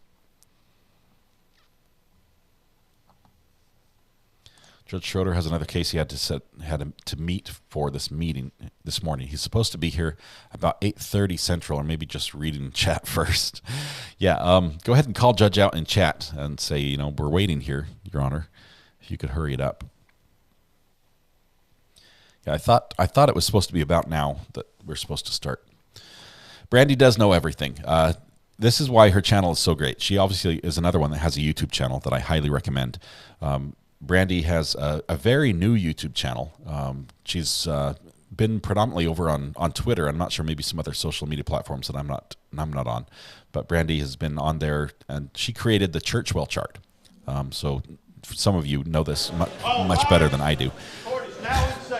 But the Churchwell chart was a timeline that really put all the facts of the Alex Murdaugh case together in a really clear format at a time when we were desperate for that, and almost nobody had anything that could give us any clarification. So as soon as she tweeted that out on Twitter, it basically went viral and just exploded over there. Everybody loved it. It actually impacted the court as well, so that was neat, as she found some mistakes. But are we going to address subject matter jurisdiction? Oh man, that is sad, Lori. Really sad. Lindsay says, thank you for airing my question. Have you heard or seen anything about Red Dead Redemption? Incredible game and storyline. Lindsay, as you know, I'm a recovering addict from video gaming. So I know a lot of these games. I'm familiar with them, but I don't play many right now. We actually, it's not something I'm like, I'm itching to get back into. It was probably a low point in my life when I spent all my time gaming. But I have heard of the games, and I will say the games nowadays are so much better than the games when I was a kid. The graphics, the plot lines, just the diversity of kick back, taking it easy of what you can do in a game. How you can interact with it is phenomenal. Is that blue graph on your laptop 401k? No, actually, the blue graph on my laptop, this is how I monitor the stream to make sure that the stream connection is good. So this is the YouTube studio page. The blue graph is you guys. That's how many people are here. Aubert are not here at this time. Attorney Aubert is here. He's just not in the room at the time. Let no dead horse go. A little later. Okay, so video just popped in. So we're going to turn the sounds off. Judge, counsel has shared with us the outline of some of the witnesses. I wanted to briefly make a very short argument and then proceed. That witness is Caitlin Ryan. She is the landlord of Rosalio Gutierrez. What's been represented to me off the record is that what is about to be solicited is that Mr. Gutierrez was behind in his rent and faced eviction shortly before, or was going to face eviction shortly after the date of his of this incident. Do you guys want the closed captioning on? Whether you are in good graces with your landlord and face eviction is irrelevant for this case, and so that's the end of my argument. And this would just be going towards the police's lack of investigation into Mr. Gutierrez's financial situation. That's the extent of it. Lori Paxson just sent a super sticker with 3.99. It's irrelevant. Speculative that checking on the status of his rent would lead to anything the jury could use in deciding on the case. What am I missing? There's been testimony about Mr. Gutierrez's finances, that his mother assisted in providing him funds to go towards bills, rent, things of that nature. There's also been testimony that Mr. Gutierrez was behind, I think this came in with Detective Correa, that he was behind. He had several delinquencies on his TransUnion account, and so this is just furthering going that he was in a financial hardship position, which then gives credence to the fact that law enforcement should have looked into people that he owed money to. This is the victim like they're I said, talking about. I don't have anything further about the relevancy of the testimony. It's not. It's the objection is sustained. Okay. Okay. Then There goes one witness. are a couple of developments that occurred as far as witness availability. The defense had intended on calling Detective Anschutz back to the stand to establish prior inconsistencies.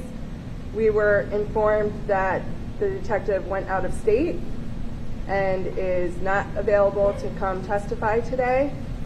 So the state and myself would hopefully be reaching some sort of stipulation as far as it relates to those prior inconsistencies. So I'm hoping to have something drafted up and ready to be read in by this afternoon, something that addresses both what the state and the defense would have wanted to come from that witness.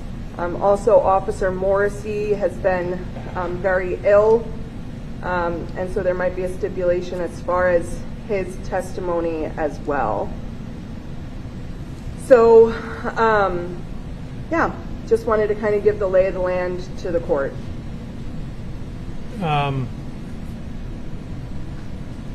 Okay.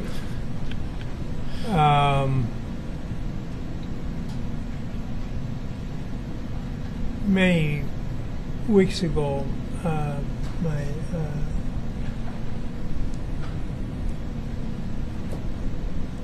wife set up a medical appointment for tomorrow at 12:45.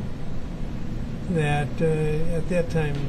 Sorry, Judge, I can barely hear you. At that time, did not appear it was going to collide with a 2-week case that's in its 4th week. So I didn't see any conflict. It's at 12:45 tomorrow, and so I probably will break about around noon, and we'll be gone for about 2 hours. And we'll start again at 2, just so you know. You're going to lose a little bit of time. Long break tomorrow. Long lunch break. Probably timing is terrible, but might do a call-in show during that. That's what's going to happen tomorrow. 2 hours from the appointment, or you'd be back around no, 2 o'clock? I don't think it's a long appointment, so okay. I would hope to be back by 2. Very good. Leave at 12 and be back at 2. Thank you. Okay. Anything else? Not from the state. Not from the defense, Judge.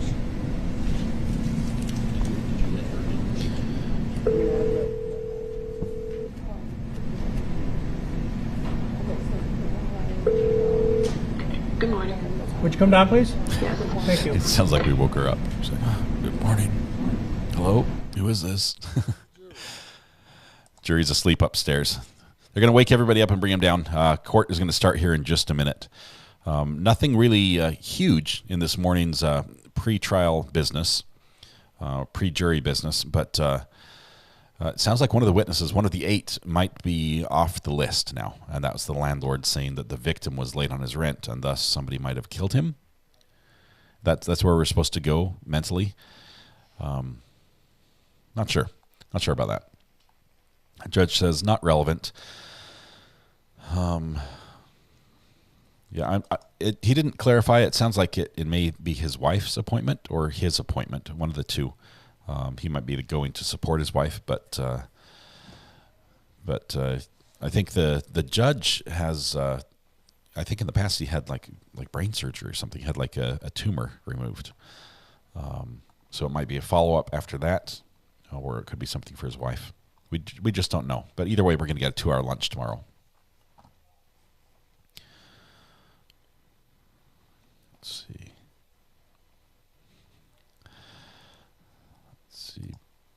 Beautiful badger. It is a great badger there on the top. It's for those that don't know, the badger Ivan is referring to is the turnip shaped item on the top of the log, right underneath the word forward at the top of the seal there. That's the badger. I'm sure I didn't have to explain that to anyone. I'm sure you all looked at that and thought, oh, that's a badger. But that's what Ivan's talking about. I'm not sure why it's shaped like a turnip. Day one listening and watching RA. Hi, everyone. The Knoxville agent, well, good to have you here. We in the past, we've loved getting live streams from Knoxville, or not live streams, but arraignment videos from Knoxville Courthouse, which I think they stopped doing, or at least changed the format a little bit, so it's a little harder to do that. Jesse says, my beautiful friend recommended me to join. Samantha Terry, just what I need, a new addiction. On the first day of spring, and it's mostly healthy. And also, now that the college basketball season is over, well,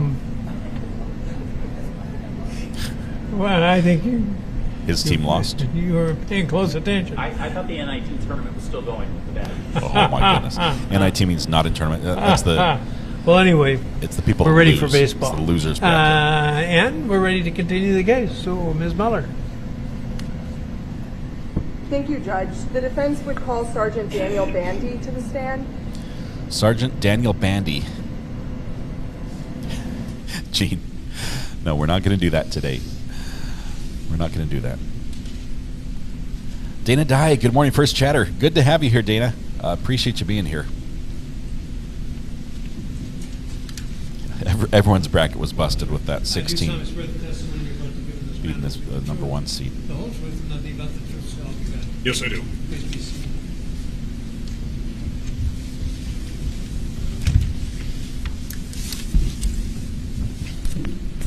Laptop is not on the bench anymore. If you could just spell and state your name for a Matterport reporter. My name is Daniel Bandy, B-A-N-D-I. And how are you currently employed? I'm a sergeant with the City of Kenosha Police Department.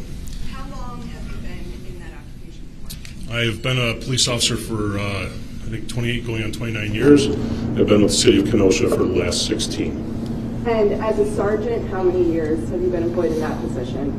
I believe 7. Just jumping right to it, do you remember doing do you remember doing work in the investigation of the disappearance of Mr. Rosalio Gutierrez? I was involved in that case as a supervisor, yes. And can you explain to the jury what a supervisory role is like in this type of investigation? Generally, as a supervisor in specific, I'm assigned to the Detective Bureau, and basically I advocate for the detectives if they need supplies or if they need additional personnel, that sort of thing. I also inform our administration what's going on, explain to them the situation, keep them updated. That's my basic role. Occasionally I jump in and we'll talk to people or fill in where detectives might need a hand. In this particular case, what I did is a brief canvass of the apartment complex, talking to other people that were in the complex briefly to see if other detectives needed to go take statements from them or to follow up and speak with the people that live there. Okay, as far as your canvassing of other residents on the property. Do you remember who you spoke to? Specifically by name, no, I do not. Did you speak to an individual named Jennifer Ziegler? I believe that I did. It sounds familiar. And how about Nathan Hensley? I believe so. In addition to you canvassing individuals who lived at Wood Creek apartment, you also were overseeing other things that were occurring. Yes, that's correct. One of which the drone usage that Kenosha Police Department used to do an aerial search of the area west of Mr. Gutierrez's apartment. I requested that the drone from the Sheriff's Department. The Sheriff's Department had the drone program at the time. They still do. I requested that they come out. I was not overseeing the operation of that, though. I'm not a licensed. I don't use that. And why did you make that request? The request was made very simply because it's an efficient way to search a large area rather quickly. And did you ask that any foot searches be done of the surrounding area around Mr. Gutierrez's apartment? I don't remember. I probably did, but I don't remember if I did, and I don't think I specifically named that in my report. To your knowledge, after the drone was used to conduct the aerial search, was there any information gathered from that helped in the investigation? From what I remember about the drone search is that there was nothing found in the area that was searched. So in that respect of nothing being found, that was important to the investigation, yes. And that was just the area west, that wooded area west of Mr. Gutierrez's apartment? Yes, that's correct. That there are other wooded areas around that area, to your knowledge, were those searched? I don't remember. Do you remember overseeing around May 21st, 2022, the pumping of the septic tank on Mr. Anderson's property? Yes, I do. And why did you, as a sergeant and overseeing this investigation, ask that that be done?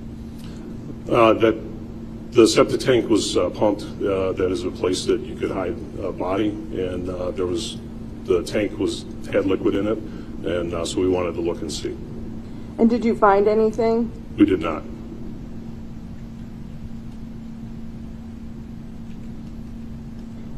Did you also ask, or did you ask about anything be done as far as the dumpsters on Mr. Anderson's property? I don't know if I specifically asked about it, but I do remember that there was a dumpster on the property, and we ended up, I believe, emptying it out and looking through it. And why did you want to empty it out and look through it? See what was in there. And you didn't find anything? Nothing of evidentiary value in this case. When you say evidentiary value, what do you mean by that?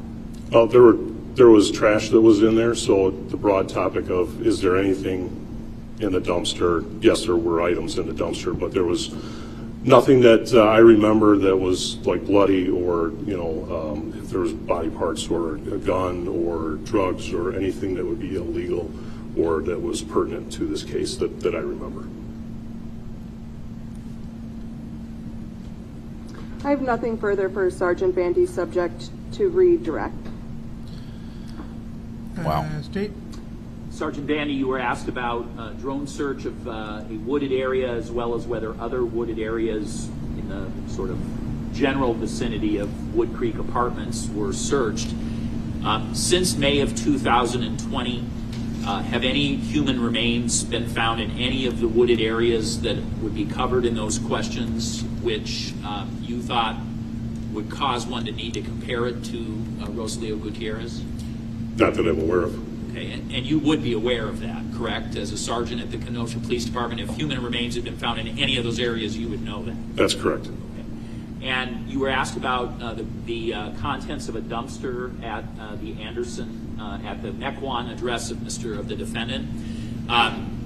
when you indicated nothing had been found, was any carpet that had been cut out of that minivan on the property, was that found in the dumpster? I don't believe so. Okay. And were any clothing found in the dumpster, such as a blue checked plaid shirt or any of those kind of things? No.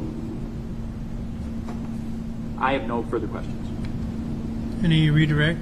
Yes. Yes, thank you. Briefly, the state had just asked you about whether any remains have popped up in the area surrounding Mr. Gutierrez's apartment since May of 2020. However, since, let's say, May of 2020, have Kenosha Police Department or any law enforcement agencies, to your knowledge, continued to do any active searches for Mr. Gutierrez? Yes. And when was that? Since the original incident, I don't know the exact dates. So, but nothing this year in 2023? Not that I remember. And nothing in late of 2022? Again, I don't remember the exact dates. It's not in my report, and part of my function is to support the detectives. The detectives do a lot of the actual searching, and so I may or may not accompany them. So if, for example, if we were going to go out of county and do a search at a particular location, I would arrange for resources from that particular county, whether it's a fire department or a police department, whatever it might be. The specific dates, I don't remember. And that's fine. And I guess it was, what I'm trying to ask is, it's not as if every week there's a search party that goes out. That would be fair. And the additional searches that had occurred were closer to the May 19th, 2020 date. I guess you have to be more specific in searching of where. Sure. So were you aware of the searches that occurred near Harrington State Park? Yes, I was. So that was an additional search that occurred? Yes, it is. And that, to your knowledge, did that yield any evidence? I was not part of, well, let me back up. I was not physically at that search. And as far as I know, there was no evidentiary value or anything of evidence that was recovered during that search. And then there was the search of the Greenview/Anderson Tree Farm? Correct. So that would have, in your knowledge, that was a subsequent search that was done? There were searches done at the Anderson Tree Farm, that is correct. And at Mr. Anderson's residence? Yes. And at the residence of Susan Brown Williamson? I'm not sure I know who that is. If that's the Cedar Beach Road address, yes. Then yes. Okay. But to your knowledge, I guess what I'm going back to is that outside of those searches that were completed by Kenosha Police Department, if you know, there weren't any additional searches that were done in the Kenosha area? Well, there were searches of like electronics. I don't think that's necessarily what you're asking. As far as the physical searches, I don't remember any. Detectives may have gone out and searched without notifying me, but again, that's a specific question to a specific detective that I can't answer. Nothing further, Judge. Nothing on that. You may step down. Thank you.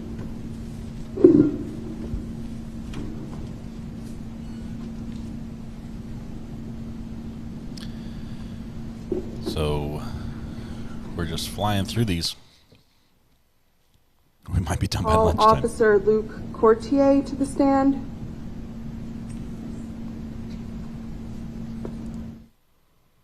Big old nothing burger.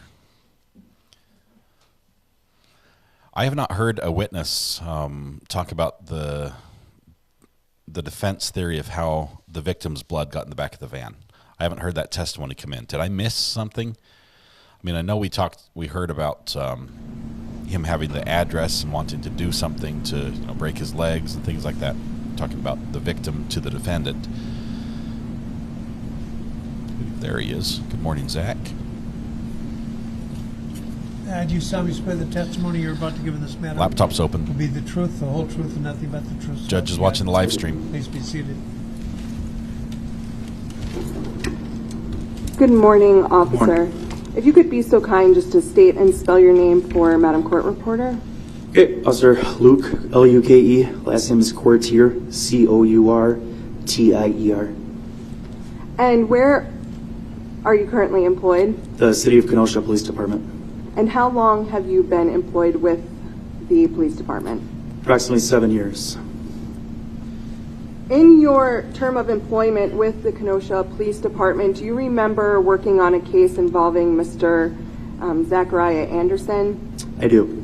And how involved was your involvement in that case? I had a small part in it. Very small part. And what was your small part, if you remember? I was asked by Detective Kenosha to respond to the Kenosha County Jail and retrieve Mr. Anderson's clothing. Okay.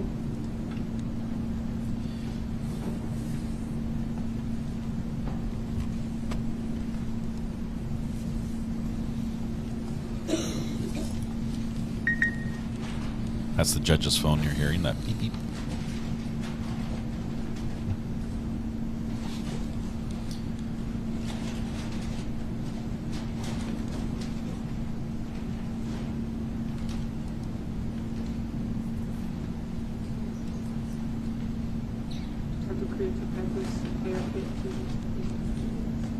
We're approaching the halfway mark of the witnesses for today.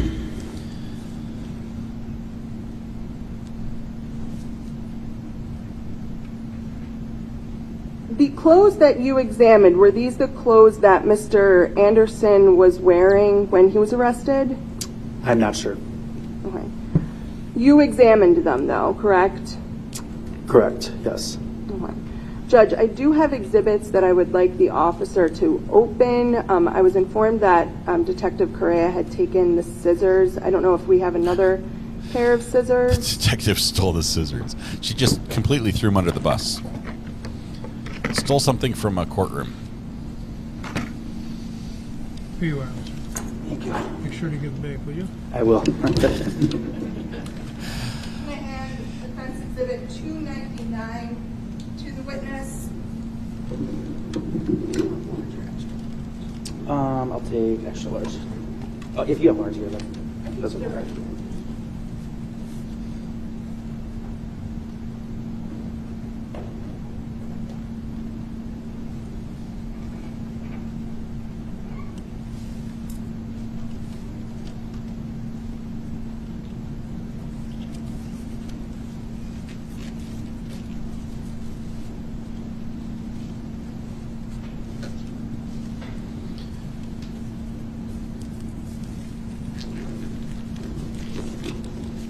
And if you don't mind just opening that that exhibit. Okay. Thank you.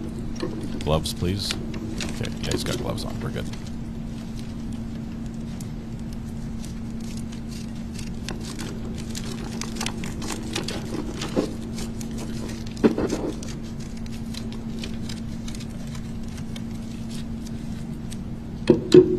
Want me to remove them? Yes, please.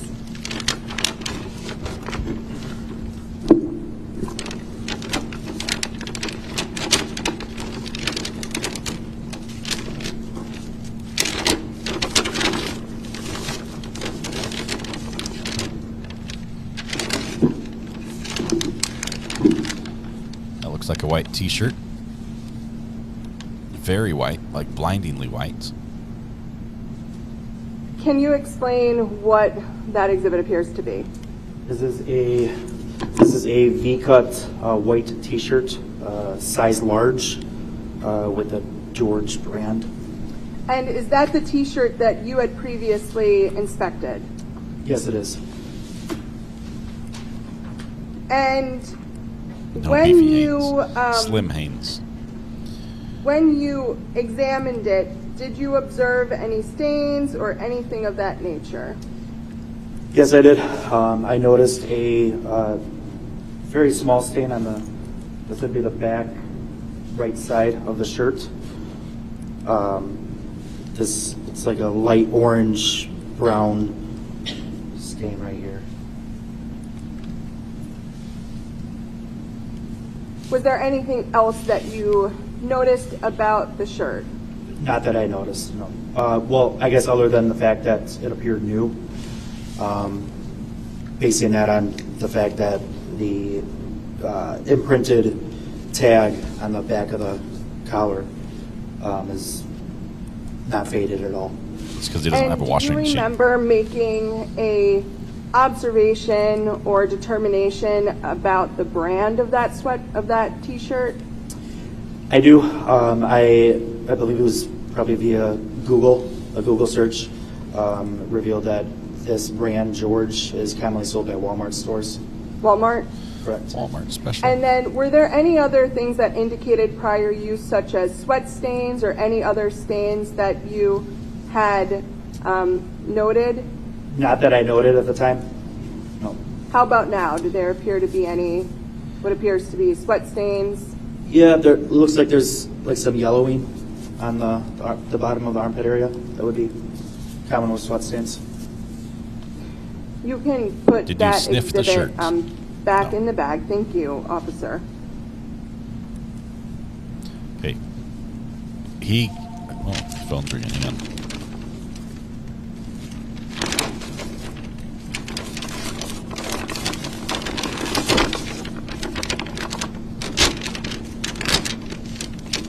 All right.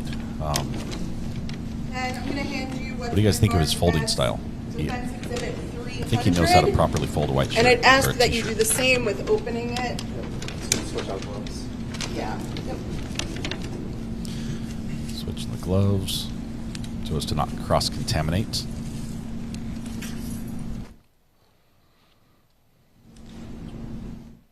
Yes. I'd like to ask the witness to try it on over his vest and all his gear. Yeah, it was a good folding. The sleeves in first, he did the triple. It was almost the same way a shirt would be folded for display for sale. So maybe he has some retail experience in the clothing department and sales.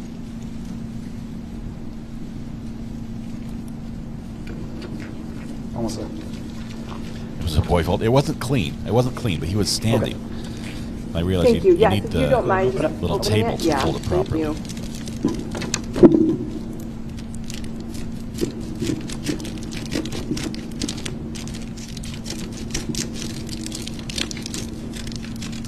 I like how he puts it right up to the microphone so we can hear the scissors and the paper.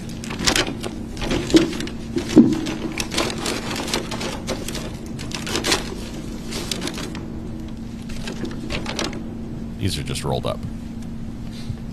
Let's see how he folds these. Okay, and now are these the jeans that you previously inspected? Yes, they are. And when you inspected them, did you make an observation about the brand? Yes, I did. I noted that it's Levi Strauss & Company brand. Size 34 wide, 32 long. 34, And 32 did you common, make any common conclusions or do any further, I guess, investigating into where those jeans can be purchased? Again, the same way I did the t-shirts, quick Google search revealed that they're commonly sold by Walmart stores. Okay. Thank I'm not you. sure if these are like straight cut or slim cut or boot cut. He is folding them instead of rolling them. To be noted, it is a zipper fly, not a button fly. I think that's important. It actually is. Because if they found two Levi Strauss buttons, that would either indicate that it's a button fly pants that were burned in the fire pit, because there's only one button on a zipper fly. Okay, got one more for you. Okay. Here comes the underwear. Great. Handing the witness, which has been marked as Defense Exhibit 319. Please tell me they're not going to bring out his Hanes. It's a little bag.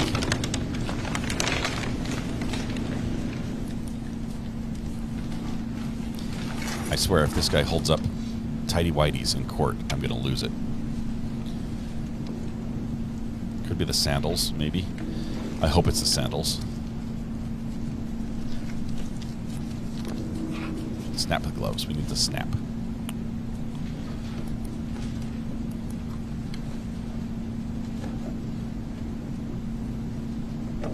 Got a few pair. Oh, they're tighty whities. It was not a boxers. It was briefs. You want me to go ahead and open this one? Yes, please.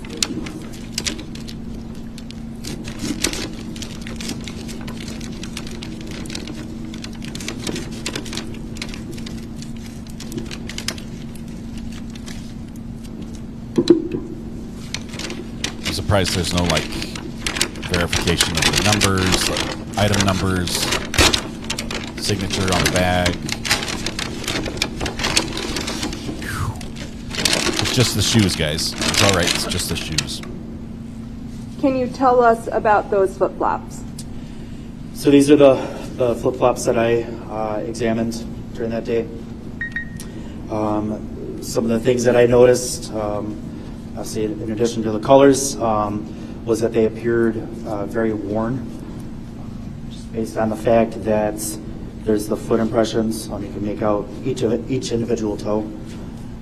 So they appear to be frequently worn. The other thing that I noted was the two different sizes. This is the right shoe here. Noted that it's size 11, and then the left shoe is size 12. Please show Zach. And did Please you show notice Zach. anything about the brand? No clue. He had no I did, clue they were different just sizes. based on the logo of it. I don't think it had a actually written brand name, but I did a Google search describing the logo that I observed, and it showed me a Google image photo of that same logo. And did that search yield any information about where those flip-flops could have been purchased from? I don't recall on that one. If I were to show you a copy of your report, would that help refresh your recollection? I'm guessing Yes. Walmart. He buys everything at Walmart. This, the defendant is like a Walmart frequenter.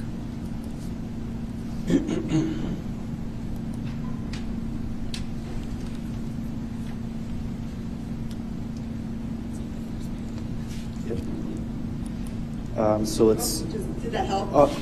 Yep. Okay. Yep.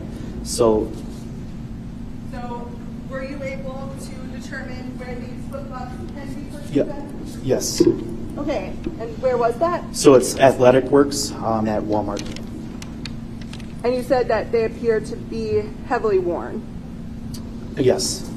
Now, when you're inspecting these items, the jeans, the shirt, these flip-flops, why were you inspecting them? I'm an evidence technician for the Kenosha Police Department. So anytime that I'm taking, I was assuming that this was evidence in a case. Just taking note of anything that could be noteworthy of anything on the shoes or the clothing. So I could be descriptive in the reports. I didn't know if Detective Kenosha, who was the one that asked me to retrieve the clothing, had seen these for himself or if he's inspected them. So I needed to be able to describe what I saw so that when he reviews my reports, he would know what I saw on the items. And you could put those back in the bag, and I'll grab them from you in a bit. Is one thing that you're looking for evidence of blood stains, other stains, things of that nature? Correct. And did you observe any sort of those type of stains on these flip-flops? Nothing that I would be able to say that was. And the same question as it relates to the jeans. Were there any stains that you thought were important to note? On the jeans, no. And then the shirt was just the orange stain on the back. Correct. And the yellowish stains near the armpits that you see now. Correct. Do you remember also inspecting a pair of underwear? Yes. And do you remember any of the details regarding the underwear? Yes, I do. I remember. Oh man, we're going there. Comparing to the other items of clothing, they appeared very worn or heavily used.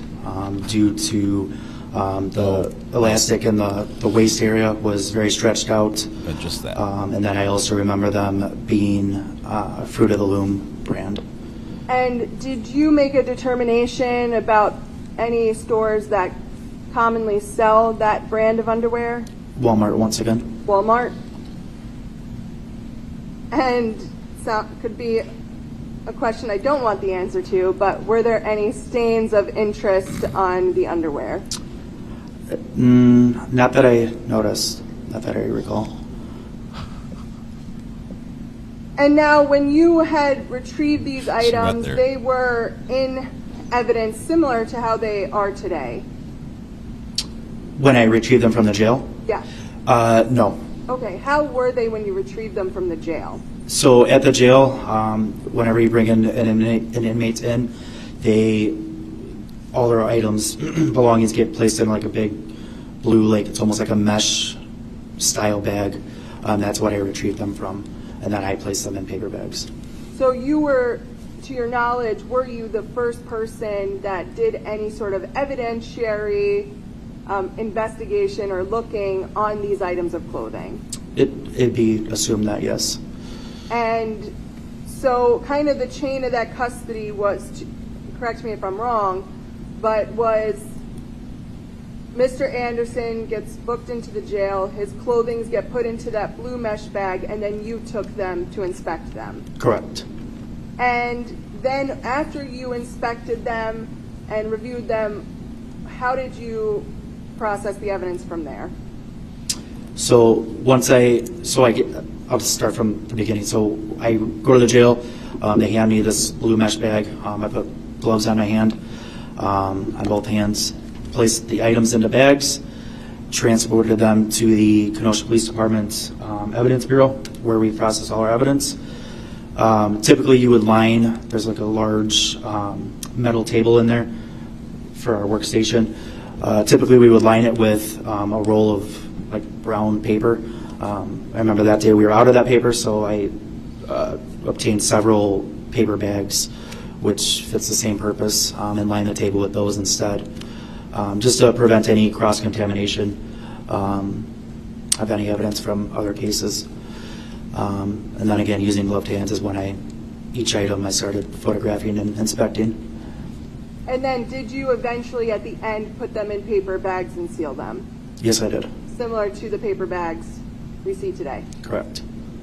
And so just generally, the items that you observed today appear as they did when you inspected them back in May of 2020? Yes. I have no further questions for this witness. Thank you. So, officer, we've talked a little bit about obviously all the clothing, the underwear specifically. Those were actually found in the front right pocket of the jeans. Is that accurate? I don't recall. Would your report refresh your recollection? Yes. The underwear was found in the front right pocket of the jeans. Did I hear that correctly?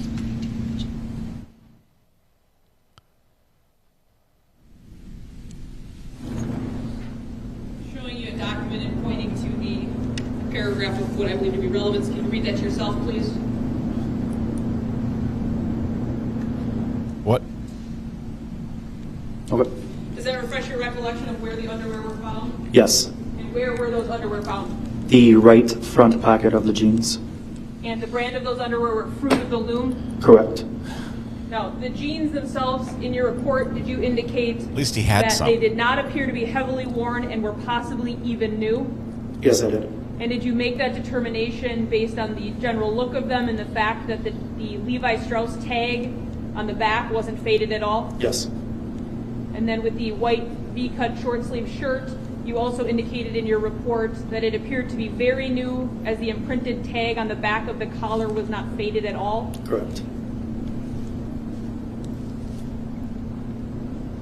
Which obviously was in sharp contrast to the shoes you reviewed, which appeared to be very well worn? Correct.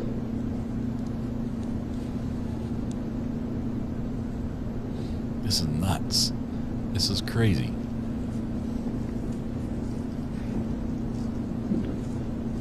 I like the tumbler the prosecutor assistant DA has there. I have no further questions. Thank you. I think that's a Starbucks one. Nothing further, Judge. 2 different size shoes and underwear in the front pocket. That's all from Walmart. Walmart special, the full kit.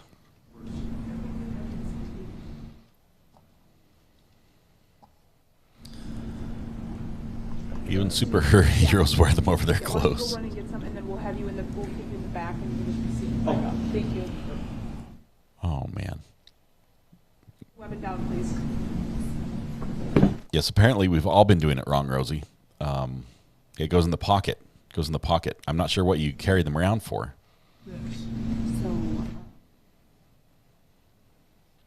Brandy, is that going to go in the recap? How would you bring up the underwear issue? I mean, the shoes I can see that's pretty good to bring up, but can't wait for the next recap from Brandy.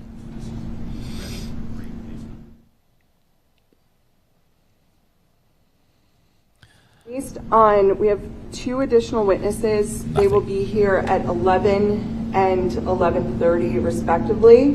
We're almost done. The last 2 witnesses. The defense would like to take this time to be able to converse with Mr. Anderson about his right to testify at this juncture. So I can't believe I'm hearing this.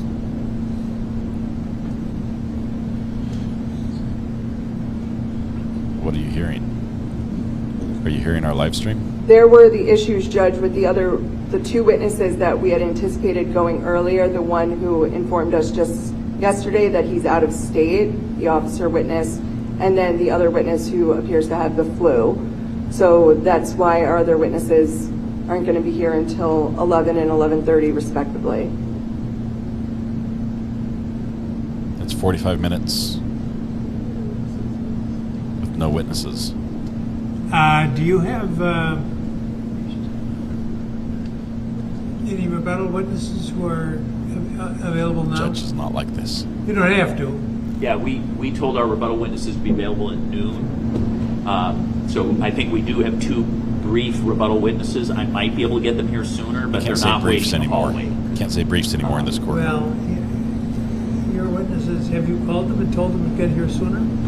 Yes, we have. One of them is at a doctor's appointment, so he'll be here at 11:30, and then the other one is informed that we're ready to call, but they're traveling from out of Do you want me to? county. So mine are jail witnesses. I can see if I can get them here sooner. I just can't guarantee it. They were told to come at noon. Well, I don't want to force you to put your case on earlier than you're required to. If they were, you get them from the jail will be 20 minutes at least. So,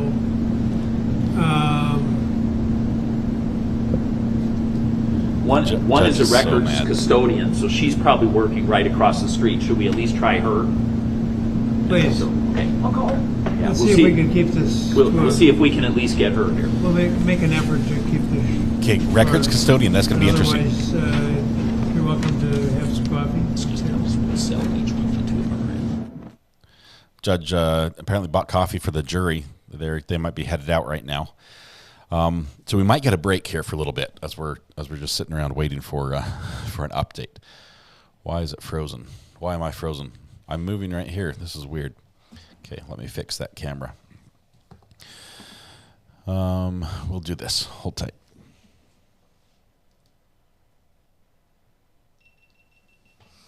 This is a GoPro camera I use over my shoulder to get the behind-the-scene view.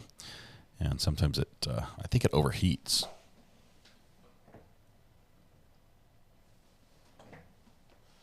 It's trying to power off. Okay, so the records individual, I forget what the name is that he said from the clerk.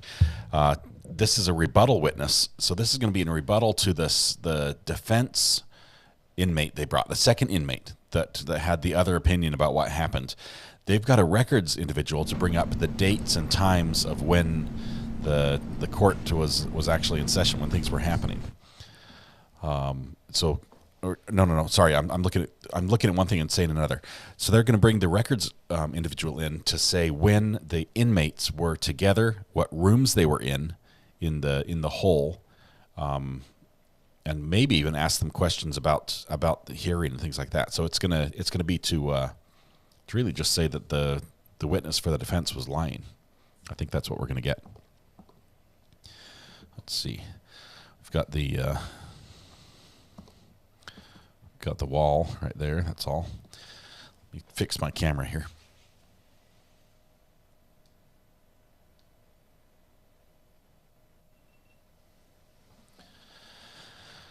Let's see. Zach to testify. Yeah, this is procedural. I don't think he's going to testify. I really do not think he's going to testify. I'm not a cat.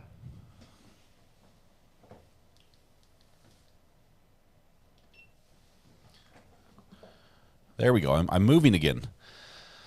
Awesome. The camera's working. Okay, so I don't think that Zach will testify at all. But at this point, they don't have any. His daughter's volleyball game. Oh, for crumb's sake. The communication is that the subpoena has expired, that he's past the time. I don't know what that. I don't have anything to do with their subpoenas. We certainly have not told anybody to leave. Another soundbite moment. But we're going to try to work out a stipulation, figure out a way to cover this testimony.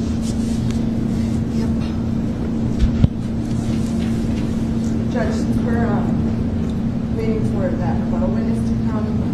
Can I take my client back there to speak with him? Me? Thanks. With the gendarmes. I feel like I've lost control. Judge, which week did you feel that? He's not happy. Don't joke now. We're getting there, Judge. We're not going to. Oh, I know that, but look at this poor jury. We're committed to making sure this happens to you. So,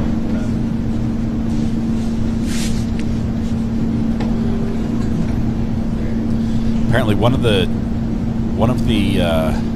witnesses, I'm not sure which side, either state or defense, one of the witnesses is not able to get here earlier because of a daughter's volleyball game.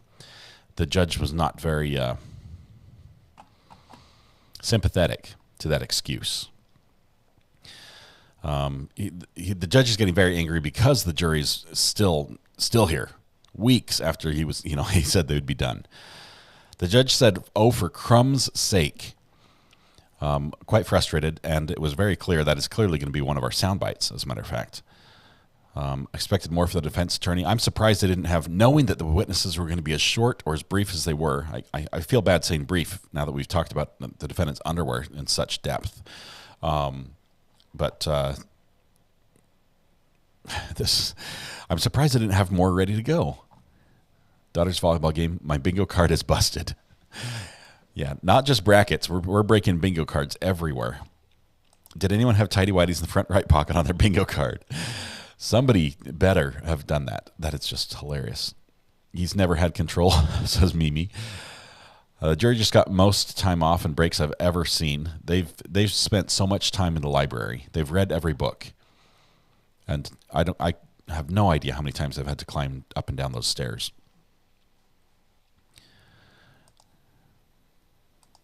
Reminds me of Chief Marshal. Sounds like defense isn't going to call the DEA. No, the DA is not going to get called up there. I said brief, yes. I tell a dad joke to the kids, and it's that I was hiding under there, and they say underwear, and I say, I made you say underwear. But it's funny. Yeah, we went there. Total elementary school. Let's see. I think now might be a good time to open the phone for call-ins. We don't know exactly what's going to happen with the court as we're waiting for witnesses, maybe from the jail. Let's see if we can do this. Let's do a super source. Has the defense given reasonable doubt? Well, they don't need to, but I would say no. They haven't provided much reasonable doubt for me. The burden of proof is on the state. That's why I say they don't need to. The burden of proof is on the state. So we have, to begin with, we have a presumption of innocence. And as the state offers evidence, it chips away at that. I'm having a hard time. I was hoping to hear something from the defense about how the blood got in the back of the van. I was hoping to hear something about their theory of how it got there. And possibly we're going to hear this in closing, which is not evidence, but it does, sort of stick with the jury as they go in to deliberate. They get to think about it. So we heard it in the opening statements, and I think we'll hear it in closings. But it seems weak when there's no evidence in the middle, and the prosecution is going to jump on that, because prosecution and closing they get to go first and last. They have like a two-parter, right? In the middle, you wedge the defense. So whatever the defense says, they get to respond to. And if the defense says that the victim had climbed into the van, without permission, had shown up at his house and climbed into the van, and that's how the blood got there, I can't see why the state wouldn't say there's no evidence presented that happened. I assume she'll be awfully short, so just so the court knows she's about it. I assume she'll be very brief. She's very brief. So we've got a witness that's going to be very, very brief. She's going to be a while with him, so we might as well take her while she's here, and then so have them come in. Okay, jury's coming in. I think we're going to get dismissed for an early lunch.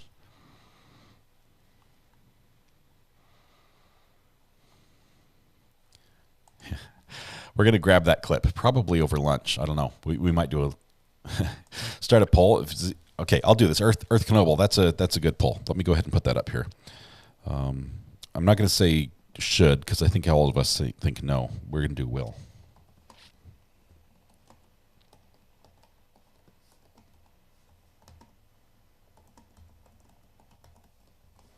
There we go. Poll is up. It's hard to say. So much crazy stuff has happened in this case. At this point, I'm not sure what's going to happen. MB sent me a message on the burner phone. For those that are new, I do have a burner phone where you can reach me anytime you need it. You could do what Samantha Terry did right here and just type !burner in chat. If we're live streaming, my chat bot will respond with our current burner phone number, and you can reach me that way. Let's see. MB.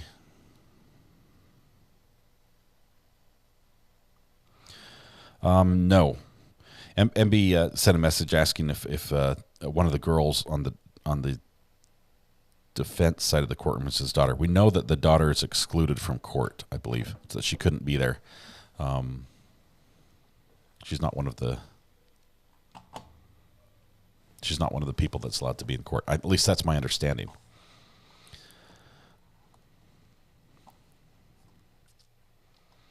Who knew that jurors get paid? Lex Luthor, it's not really pay. It's like a pittance is what they get. So it's pretty pathetic. I feel like I'm losing control. When do you think that started? Good heavens, yeah. That was not the comment to make to the judge, as he's super, super upset. Judge has the laptop up, so if you want to say something, now's the time. He's probably reading chat at this moment, waiting for the jury to come back in. We might hear him excuse them for lunch.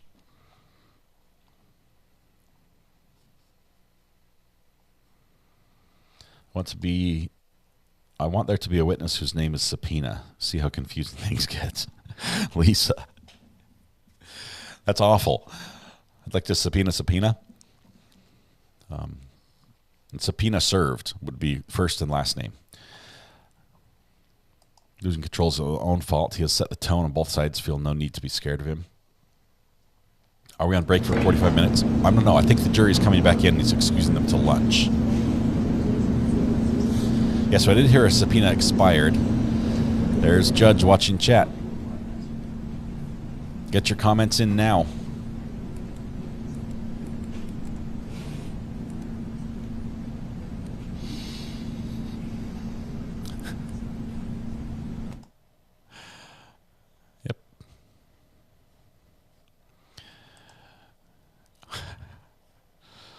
I don't know what he's doing. I don't know, but I would not be surprised at this point.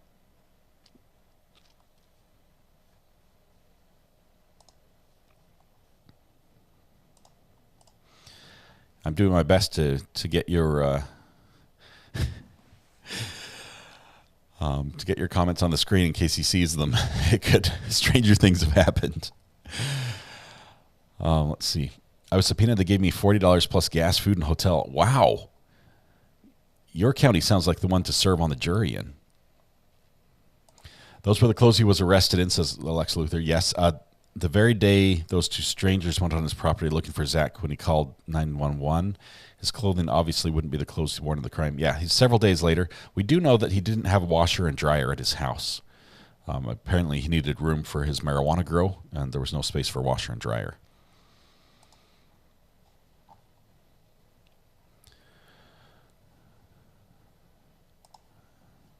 Yeah, they're not asking for a mistrial. The judge is not going to declare a mistrial on his own. Yeah, let's send a joke that the judge would laugh at. If any of you have a joke that the judge would laugh at, it can be a two-parter. That's all right. I realize 200 characters is hard to fit a joke into, but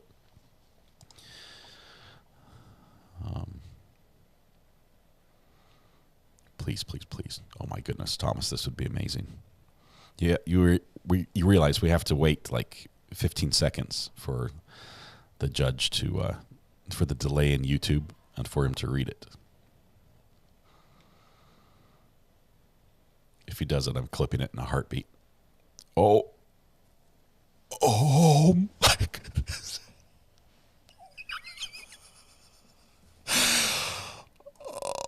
Oh my goodness.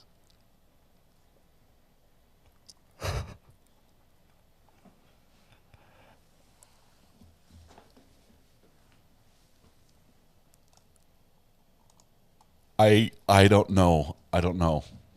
Oh, he's got the scissors out. He's got the scissors out. Something's happening.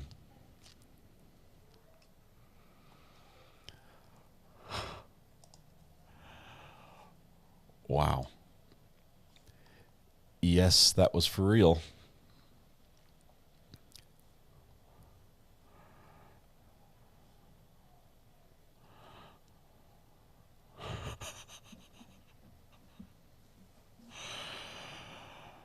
Oh, man.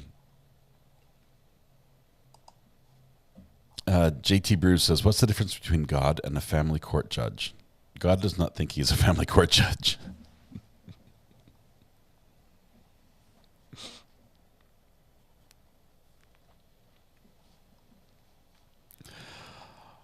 Ivan, now's the time to ask.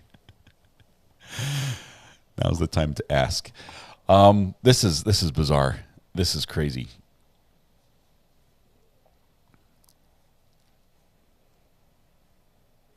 Okay, back to the case. Suzanne says the blood in the apartment was all Leo's, but the tiny speck of reddish-orange specimen found in Zach's van wasn't tested for blood because it was too small, and so it was tested for DNA. It was Leo's. Right. But they can say that it had the appearance of blood. It was presumably blood, but they didn't have enough to test both. They couldn't test for both DNA and for blood. Awesome, Eddie. Thanks for putting a good word.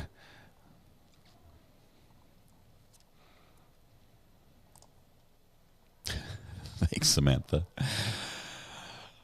Oh my goodness. It was worth a shot, Ivan. Hopefully it gets you some traction there. Get your record expunged.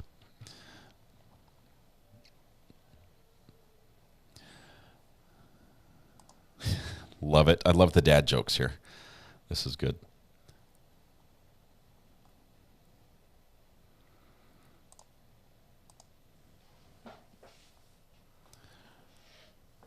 No audio right now. I'd love to hear what he's saying. Ordinarily the defense presents its entire case before the state is invited to present any rebuttal evidence. However, because of the shortage we had this morning, the district attorney was kind enough to arrange for what he describes as a brief witness to testify at this point. So, Mr. Gravely? State calls Jill O'Hanlon to the stand. I've seen this happen before. It's not unheard of. It's not normal for the state and the defense to sort of cross over into each other's territory here. But apparently the judge is putting more priority on the jury's time than he is on sticking with formalities.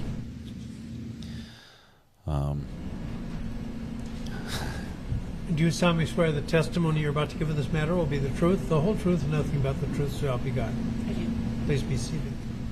I believe this is the jail records custodian, possibly. So, Hanlon, can you state your first and last name, and please spell your last name for the record? Jill O'Hanlon. It's JILLO''H''. I'm going to close out the poll here. How are you employed? I'm a detention systems manager for the Kenosha County Sheriff's Department. What does that mean you do? An array of things, but basically track the inmates' activities from the time that they're booked to the time that they're released.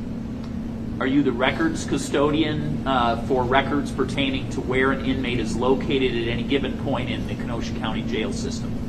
I have access to pull those records, yes. Okay. And did you comply with the request to indicate specifically what cell two separate inmates were housed during a time period of February 2nd, 2022 through February 5th, 2022? I did supply some reports from our jail management system. I'm going to show you first what's been marked as State's Exhibit 357. So that's the Washington. Yep.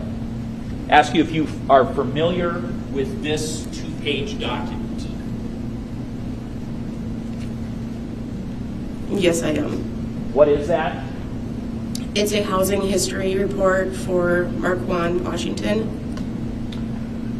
Is that an official document of the jail generated by the system that you mentioned? Yes, it was printed from the jail management system. And is that a system that you regularly utilize to try to gain information about where inmates are located? Yes, it is. Do you find the system to be true and accurate regarding the reports it generates within your work experience? Yes, I do.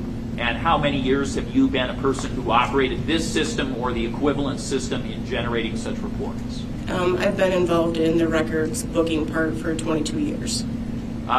Turning your attention to State's Exhibit 357, does it appear to be changed or altered in any way from the document you produced upon the request of the DA's office regarding inmate Marquand, Washington? No, it does not. So it appears to be unchanged other than the sticker that is attached to the document? Correct. I'd move admission of State's Exhibit 357, Judge. Is there objection? No. Ms. O'Hanlon, utilizing Exhibit 357, can you indicate, first of all, what block that Marquand, Washington was in from the dates of February 2nd through February 6th of 2022? Mr. Washington was housed at our detention center. He was in H South block, H West cell, bed 9. And is that a security area, if you know, of the detention center? That's our segregation unit. Okay. And again, the cell number was? The cell which was H West, the bed was 09. And in that particular area of the detention center, when it says bed, does that mean, does that actually also mean cell number? Yes, because the H West is broken into cell blocks, and the bed number would reflect the assignment on the bed. Okay. So there are not multiple people within a cell within a specific room in those locations, correct? Correct. Okay. So bed would mean you are in a specific cell under yourself. Correct. Okay. And you indicated 09. Did I have that right? Correct. 09. I'm now going to show you what's been marked as State's Exhibit 358. And first ask you the same question. Do you recognize this document in the context of what we've been talking about?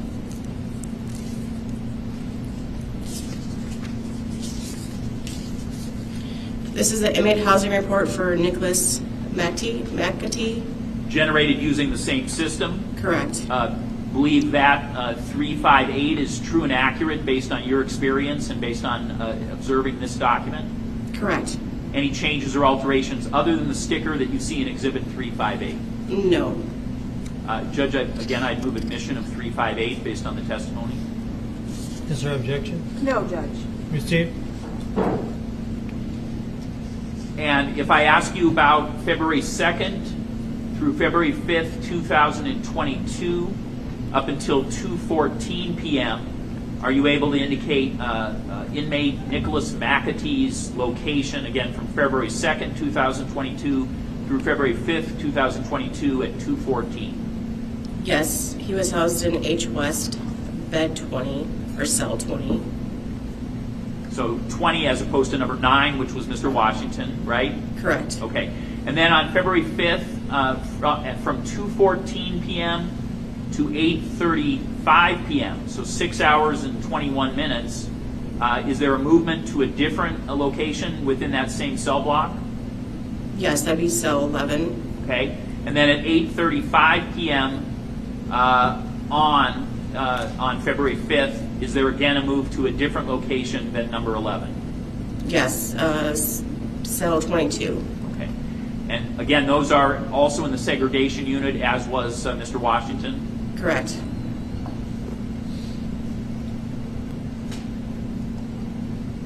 I have nothing else of this witness, Your Honor. Thank you. Any cross? Yes, thank you. So, Mr. Washington, based on these records, Mr. Washington and Mr. McAtee were housed in the same unit, that being H cell block, from February 2nd through February 6th of 2022. That was a statement. That wasn't a question. But Correct.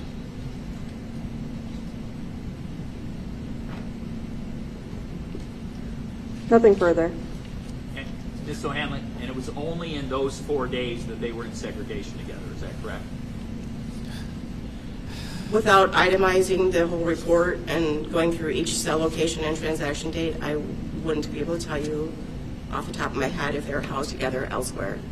You're not aware of any other time they were in segregation based on what you've been that was not the answer he wanted. No. Nothing else. The question was asked in such a way that the no could either be saying no, they weren't, or no, I'm not able to tell. No, I'm not aware of any other additional times they were housed together. Thank you. Any other question? No. No. You may start down. Okay, so yes, this is still during the defense's time, but they've gone out of order, and the state has, that was a rebuttal witness, one of 2 rebuttal witnesses that they were going to offer. I think we're back at... I was informed that our next witness has walked into the courthouse. Oh, splendid. For the record, this is going to be Connie Hillman. Connie Hillman is what I heard. And Judge, since we are on the record, I'd like to move into evidence exhibit 299 and 300. This was the jeans and the white t-shirt. Is there objection? No. Received?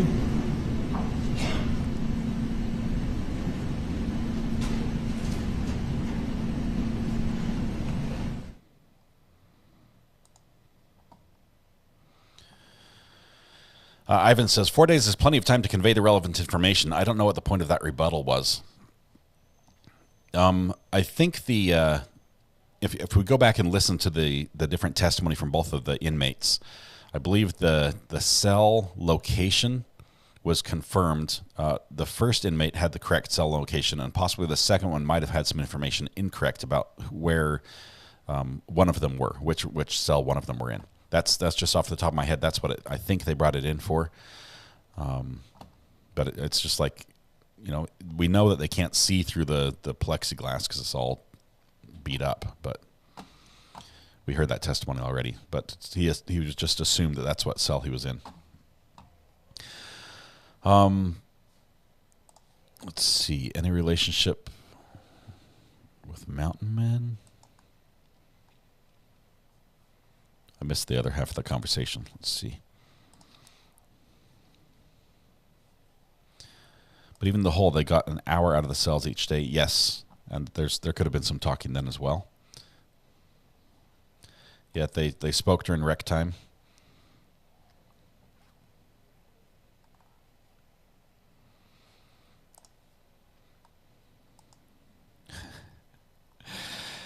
Yes, the timing was. I told you it takes like 15 seconds for the video to catch up, and so basically 15 seconds after we put the picture up, he did just that.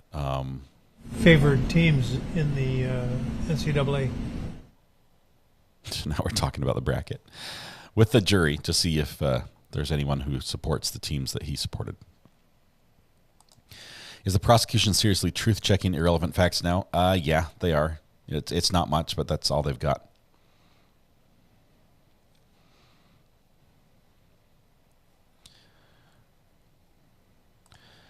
Okay, so Goodman, Nicole, the ZA looks like he's starting to realize this isn't going too well for him. He has been far more animated these last few days in the beginning of the trial. So by ZA's actions, I think he might be honestly considering testifying. And I realize this is not his lawyer's decision. Okay, they will tell him, or should tell him over and over and over, do not get your butt out of the seat. The answer is no. Okay, but that's their recommendation. But that decision is his and his alone. And there will be a time here, probably this afternoon, where the judge will have him stand and have a conversation with him and say, "Are you aware of your ability, your right to either testify or not testify? Both are your right, but you have to choose which one you want to do." And he's going to say, "Yes, I'm aware. I've been consulted. I'm making a decision on my own. No one's promised me anything by testifying or by not testifying." And basically at the end, he's going to say, "What's your decision?" And he's going to say, "I choose." And that moment is all up to him. And his attorney, I think, has probably got a knot in her stomach as he's waiting for him to say the right thing. The right answer at that point would be, I remain silent, or I choose not to testify, or something to that effect. But with him being this animated and this involved with his attorneys right now and the talking back and forth, it seems like he might do it. I mean, the poll-wise, we said that will he testify? You guys say 85% say no, which leaves 15% say yes. But of all the strange things that have happened in this trial, I would not put it past him doing it. He does look very worried, Carolyn. The best part of the trial has been the ad hoc shenanigans that shouldn't have had any place in court to begin with. There have been so many of those. Sorry, Judge, not into basketball, but happy to discuss baseball anytime. DMB, the judge is ready for baseball. Apparently his basketball team is out, lost is out of the brackets, maybe in the NIT now. Nebraska sweeps the NCAA. Judge, deal with it. Thanks all for that. Just rubbing it in. The judge is paying attention. Leo, law enforcement officers could have planted the spot of DNA by spying on ZA and picking his nose and putting it in the van. Sounds crazy. Would make sense in this crazy trial. Well, the blood belonged to the victim in the van. Not ZA. So, but yeah, I hear what you're saying. It could have been planted. Hand, please? New witness. Swear the testimony you're about to give in this matter will be the truth, the whole truth, and nothing but the truth. So help you God. I do. Please be seated. So this is going to be back Good to morning, defense Ms. again. Hillman, if you don't mind, second to last witness. Stating and spelling your name for Madam Court Reporter. Connie Hillman. Connie L. Hillman. HILLMANN. In case you forget her name, it's on her shirt. How are you currently employed? I am retired. Very nice. She laughed at her. What did you retire from? I owned D&M Accounting Services in Menominee Falls. I'm an accountant. And can you explain what D&M Accounting Services, what that business entailed? Mainly doing personal tax returns, corporate tax returns, a lot of monthly bookkeeping, payrolls. And how long did you have that company for? 32 years. And were you the owner that entire time? Yes. In your 32 years in business, did you ever have a client named Zachariah Anderson? I did. Okay. Did you see that person in court today? I do. Can you briefly point him out and describe what he's wearing? Gentleman sitting next to you and looks like a gray suit with a blue gray tie. Pointing at the accused. Judge, I'd ask that the record reflect that. Right. Thank you. So, you know Mr. Anderson. Approximately how long had he been a client of yours? I'm going to guess 2 years. I think they're still friends from the smile. Just for record purposes, since Detective Correa is not here, I am opening what's been previously marked as Defense Exhibit 242. Please don't let it be Ms. underwear. Hillman, in your 32 years, I'm assuming there were certain business practices and procedures that you utilized as far as keeping track of clients' information, things of that nature? Yes. If someone were to do taxes with your accounting services, can you please explain to the jury the different ways that your clients could come pick up their tax returns? Objection as to other varieties of ways. Certainly something specific to this I'd case, overrule this but, one. Irrelevant what other ways are available. Overruled. Thank you. Now that I've got the judge's ear. People can show up personally to pick up and sign the documents that give us permission to e-file their tax returns.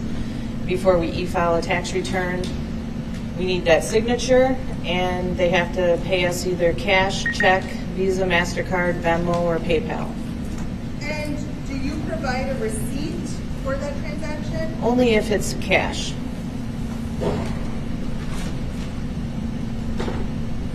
Apparently, he paid cash. I'll show you a couple of papers.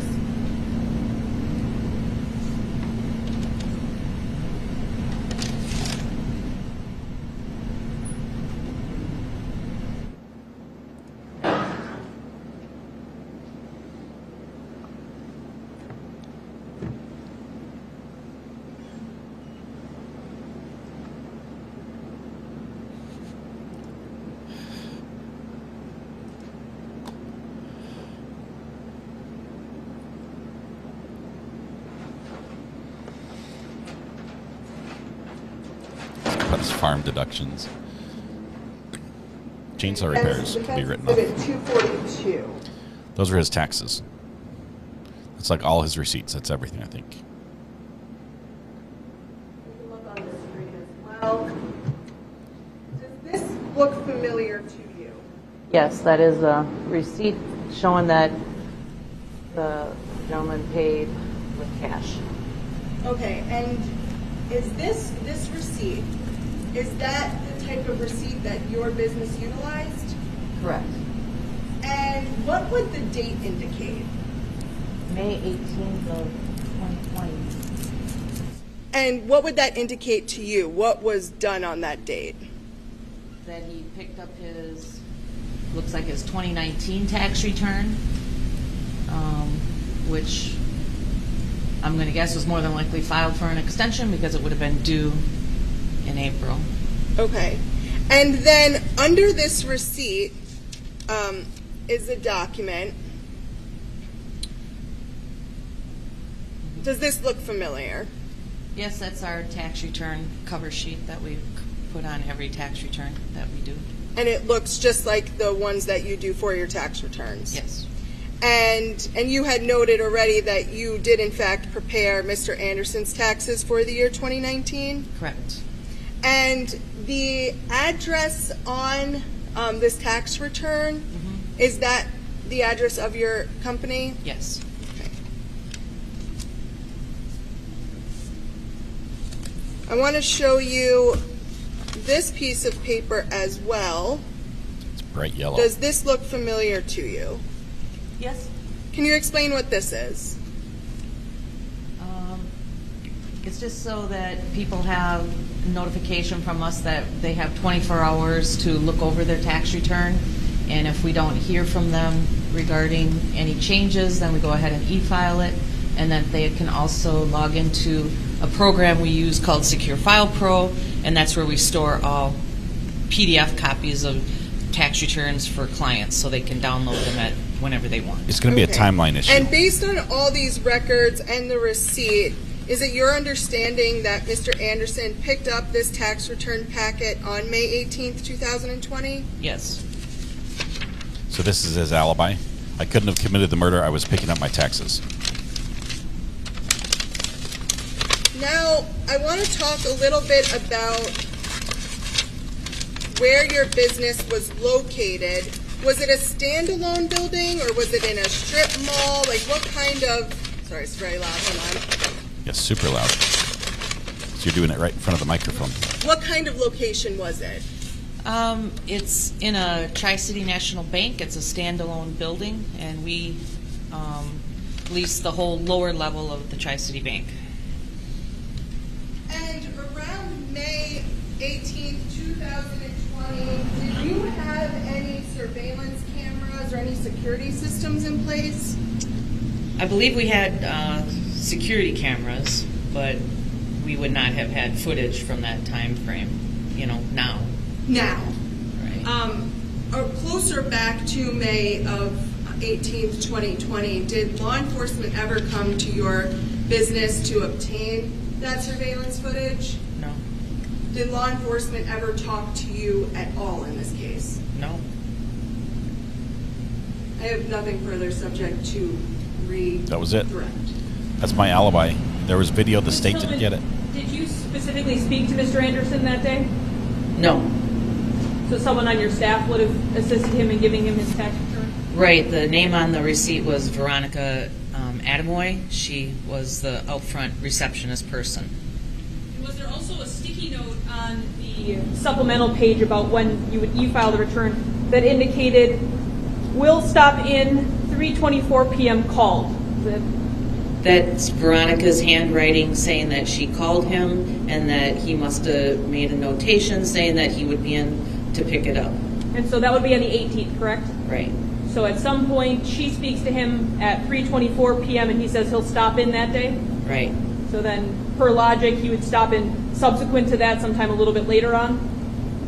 Okay. So if his phone records put him in Menominee Falls at 4:52 p.m. on the 18th, that would be consistent with him picking up his taxes from Menominee Falls on that day at that time? Seems logical.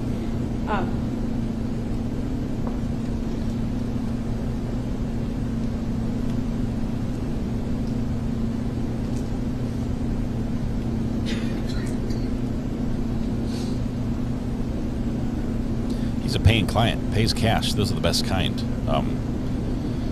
Apparently, still And nothing doing his further. taxes. Thank you, Ms. Hillman. Nothing further from this defense. You may step down. Okay, so we have one. Now we have a break. When do we next have witnesses available? In 45 minutes. Our next witness won't be here till 11:30, Judge. So half an hour. What do we take our morning break? What do you think? Please don't talk about the case during the break. Read about your list on the account of the trial. See you in a little bit. Rockin' Dawkins, appreciate your continued support of the channel. Thank you so much for being a member. Love to see that new color of courthouse next to your name. Looks great. Thank you very much. We're still on with the judge. The judge is with us in chat, apparently. I guess wrong answers only. We did this before on the I think during the podcast. What would the judge's user ID be if he does chat in chat? What would his user ID be? Wrong answers only, I think, is what we're going to go with. Oops, let's try this again. I'm going to go here. There we go. And now I'm back. Okay. Yes, hi, Judge. Hit the like button, please, Judge. That would be great. He went to tax place in the afternoon after he demoed the house. He had time to hide the body. I think, MK, I think that's what they're getting at. I think they're saying that would a guilty person who had just committed murder be running an errand to pick up their taxes in the middle of disposing the body and clean up and everything else you'd have to do. Oh man, Carolyn, a very strong showing from the name Crumb's Sake would be good. Smudge and Judgin', Judge Dredd, Judge Crumb's Sake, Crumb's Sake, Judge Kermit. Let's see, username says Brandy Churchwell. Yes, that one is also appropriate. Don't Judge My Court. Judge Hot Mike is a good one. Hold your horses. Thank you very much. Buttercup. That's the puppy's name. That's Bite Me's puppy's name. She just got a new puppy named it Buttercup. Included us in the name selection. That was great. Whiskey Business, like Wisconsin. I get that. That is actually very creative. Good job on that one, DMB Secondus. The Chair, the Throne, sort of. Lurking Badger.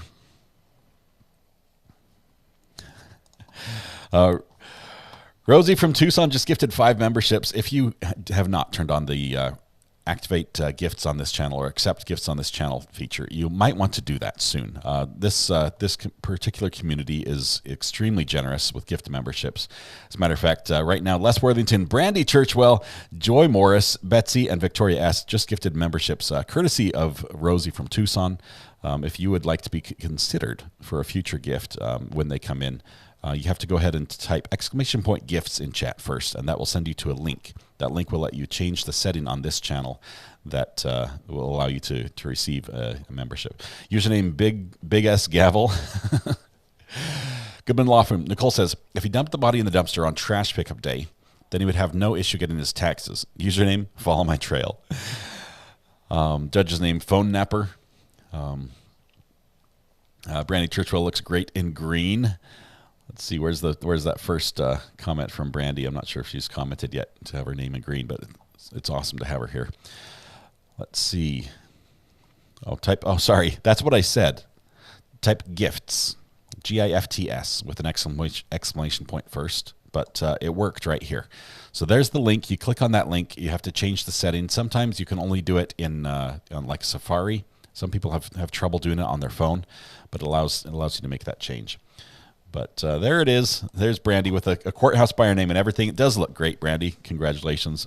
Super excited. For those that that don't know, I think more people know than don't. But just in case, Brandy Churchwell has her own YouTube channel where she does a recap of the trial days of the court she's following. She is following this case, so she's both watching it here with us and then does her own video where she summarizes the events of the day, the witnesses, the key points, and does it in a way that is both entertaining and very clear, easy to understand, and graphically it's hard work, but she puts it together and it's fun to watch as well. So I would highly recommend you go and checking out her YouTube channel. Give her a subscribe there and watch the updates, especially if you missed a day or possibly just need a refresher on what happened previously.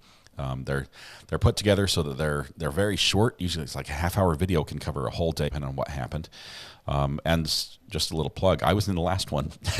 It's awesome. I love it. Salty Fishing Girl says Head Scratcher. That's a good username. Judge name Angry Bird. Brazen Judge would work as well. Looks like we're only seeing the wall of the courtroom here. Let me get my 3 boxes working. Okay. Why? Got to make some changes. Hold on one second. Too many buttons.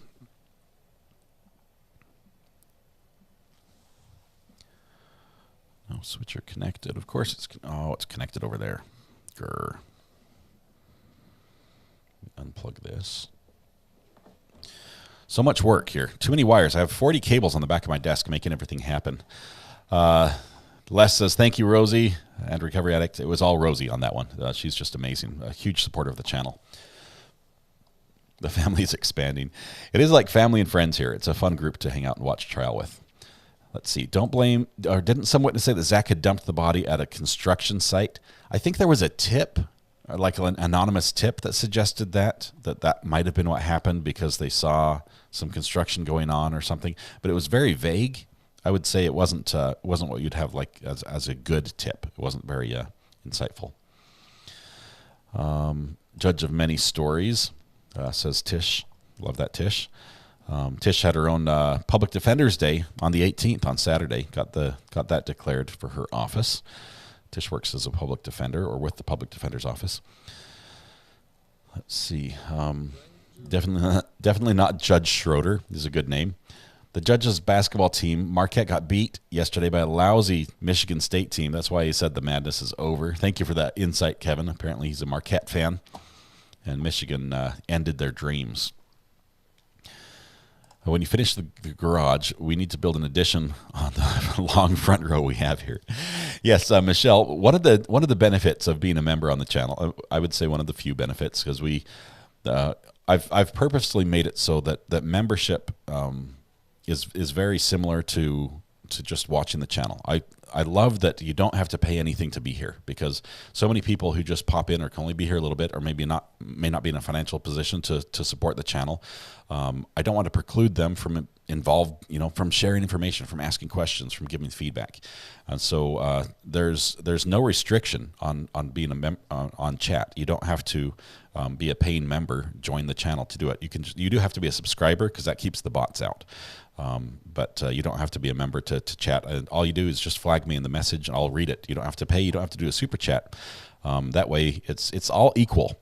I do appreciate the membership. Obviously, those that support the channel make it possible for me to keep doing this, and so I would say thank you to all those who do that. But not required. Just being here is enough, and thank you very much for that. But one of the perks, that's what I was getting to, one of the perks of being a member is that you can use the !seat command in chat, and that allows you to move up to the front row of the courtroom, the virtual courtroom, and you get to sit with your friends. The view is much better there as well. Tish, that sounds awesome. He signed up for Ancestry. We were talking about DNA and Ancestry the other day, and Tish was asked some questions, so I gave her some recommendations there. There are a couple companies that do a good job of, searching up your history. I've got a couple criminals in my history going way back.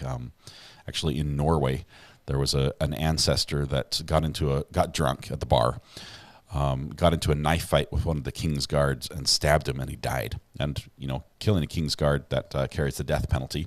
So they issued the death penalty for him, and the death penalty back then was done by an executioner, and most small towns were too poor to have their own on-staff executioner, so you had a traveling executioner who would go around and take care of business. He's like, well, I do your town on Thursdays, and then I've got a couple people over, and so he'd travel around with his equipment, and executions were conducted in the churchyards. I guess it's easier that once they're executed, you just put them right in the hole, so there's less distance. And the idea is that the executioner, using his executioner's axe, the story was, as he goes to the church, if there's a baby that's leaving the church that's been blessed or something, they're leaving the church and they cross paths. This is a story. It was in the records, in the historical records. If the executioner swings the axe over the baby's bassinet, or the basket the baby's in, and the blade whistles, it means that the person he's about to execute is going to go to heaven. And apparently my ancestor is in heaven because the blade whistled over the baby's bassinet, and then he got executed. So now he's buried in the churchyard. So there's that. That's our ancestry story for the day. Will you give discounts for members in your renovated garage? Says Be Kind. The renovated garage is it's going to be for traveling nurses. We're in an area where there's a big demand for housing for traveling nurses. And so that's where we're going to target. So I don't know how that's going to work. A little concerned. Can anything bad happen to this court case because of judge following your channel during court? Jurors can't, but okay for judge. Joan, the judge rules in this court case. I mean, that chair he's sitting in, that is his throne. And it's really hard to, if he doesn't, it could have been bad. It could have been bad had I been talking and saying something like, those jurors are going to regret their decision because they don't know what, if I'm like going off and talking about a situation and the jury had heard that could be grounds for a mistrial, and that could be bad that would happen. But really, no. I mean, just like with the cell phone, the judge's cell phone can ring all the time. He can use it in court because he's the boss, and rank has its privileges, and he's the top in this courtroom. Fun fact, executions were some of the most shunned and well-paid peasants back in those days. Yeah, it's like, hey, what do you do for a living? Well, let me tell you about it over beer sometime. Yeah, executioners had an interesting job. Let's see. Would footage show ZA there or someone else? Did the detective look? Surely that's what they were getting at. The defense knew with this last witness that there was no footage collected from the tax company, that the police had not talked to them. And that's how they're trying to instill doubt. They're trying to say, that clearly we have a place that's not the murder scene where Zach was at the time, right about the time that the murders happened, or near or afterwards, shortly after or something. And so if only we had some footage that would have shown the van or the car he was driving or the clothes he was wearing or, something that would be, beneficial that way. Let's see. We just had Rosie from Tucson gifted 5 memberships, and Tish Cortez gifted 5 memberships as well. Let's see who got those. It looks like those went to Dana Colson, Lady Pink 607, Lex Luthor, Shay Patrice, and Bobby Hansen. Thank you very much, Tish and Roxy as well, for Rosie as well, for the memberships. Appreciate both your support. Congratulations to the new members. Please take your seat on the front bench, which has endless room. We don't have to renovate the courtroom just yet. There's room for everybody. Okay, let's see myself out. What happened? What'd you say? What'd you say? I'm sorry, but I'm desperate. I absolutely cannot afford. What are we talking about? I know, way off topic, but earlier we were talking about video games. Is there any chance anyone here has or knows someone who has Yokai blasters? I missed release while having brain surgery. Now $200+. Oh my goodness! I'm not even sure what they are. Is that a video game that suddenly jumped in price? Must be limited, greatly limited. Let's see.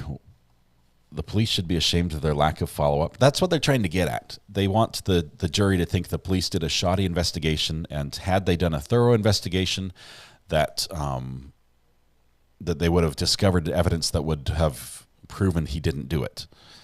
It's a weak argument, but it's all they have right now. What was the point of the custodian's testimony? Jenny, the custodian was testifying about the dates and the times that the inmates were held in solitary and the cell numbers they were in. I believe her testimony lined up with the first inmate, directly with the cell numbers and the time, and partially lined up with the second inmate, but I think the cell numbers were different. I'll have to go back and check for sure on that. But it also just proved that they were together for just a few days, 4 or 5 days or something. We've got a few people who have admitted becoming an addict. Looks like Diana HD97. Just click the subscribe button. Thank you very much, Diana. Good to have you here. Ellie Wife says, new subscriber. Thank you, Ellie Wife. Appreciate you as well. How many more witnesses? 1 from the defense, Michael. Just 1 from the defense, and then possibly 1 more rebuttal witness from the prosecution. Let's see. Will we get to jury instruction today, do you think? Yes, I think we will. It should be this afternoon. The rebuttal witnesses apparently are going to be brief as well. Traveling executioner needs to reschedule because his daughter has a volleyball game. Adam, the judge was not impressed with the witness saying, I'm not available because my daughter has a volleyball game. Apparently he views his, the jury's time more important than the family time of the witness. But the witness feels otherwise. Now, interestingly, I don't think the judge is going to say anything directly to the witness about this, and I think it's I'm not sure if it's a rebuttal witness or the defense witness, but I don't think he's going to make a comment to the witness about that. He's usually really good with witnesses. Do you remember the minute marker of the judges acknowledging the stream? When he scratched his head, when we said scratch your head if you're watching, and then he did? I don't. I'll have to scroll back to it. I apologize. I think legally he wouldn't let anyone know he's watching. There could be ramifications in doing so. That scratch was probably one he could have done anyway. Yeah, so there's plausible deniability there. He's like, I always scratch my head. Let's see. Yes, good. Nicole, you've got a yes on that.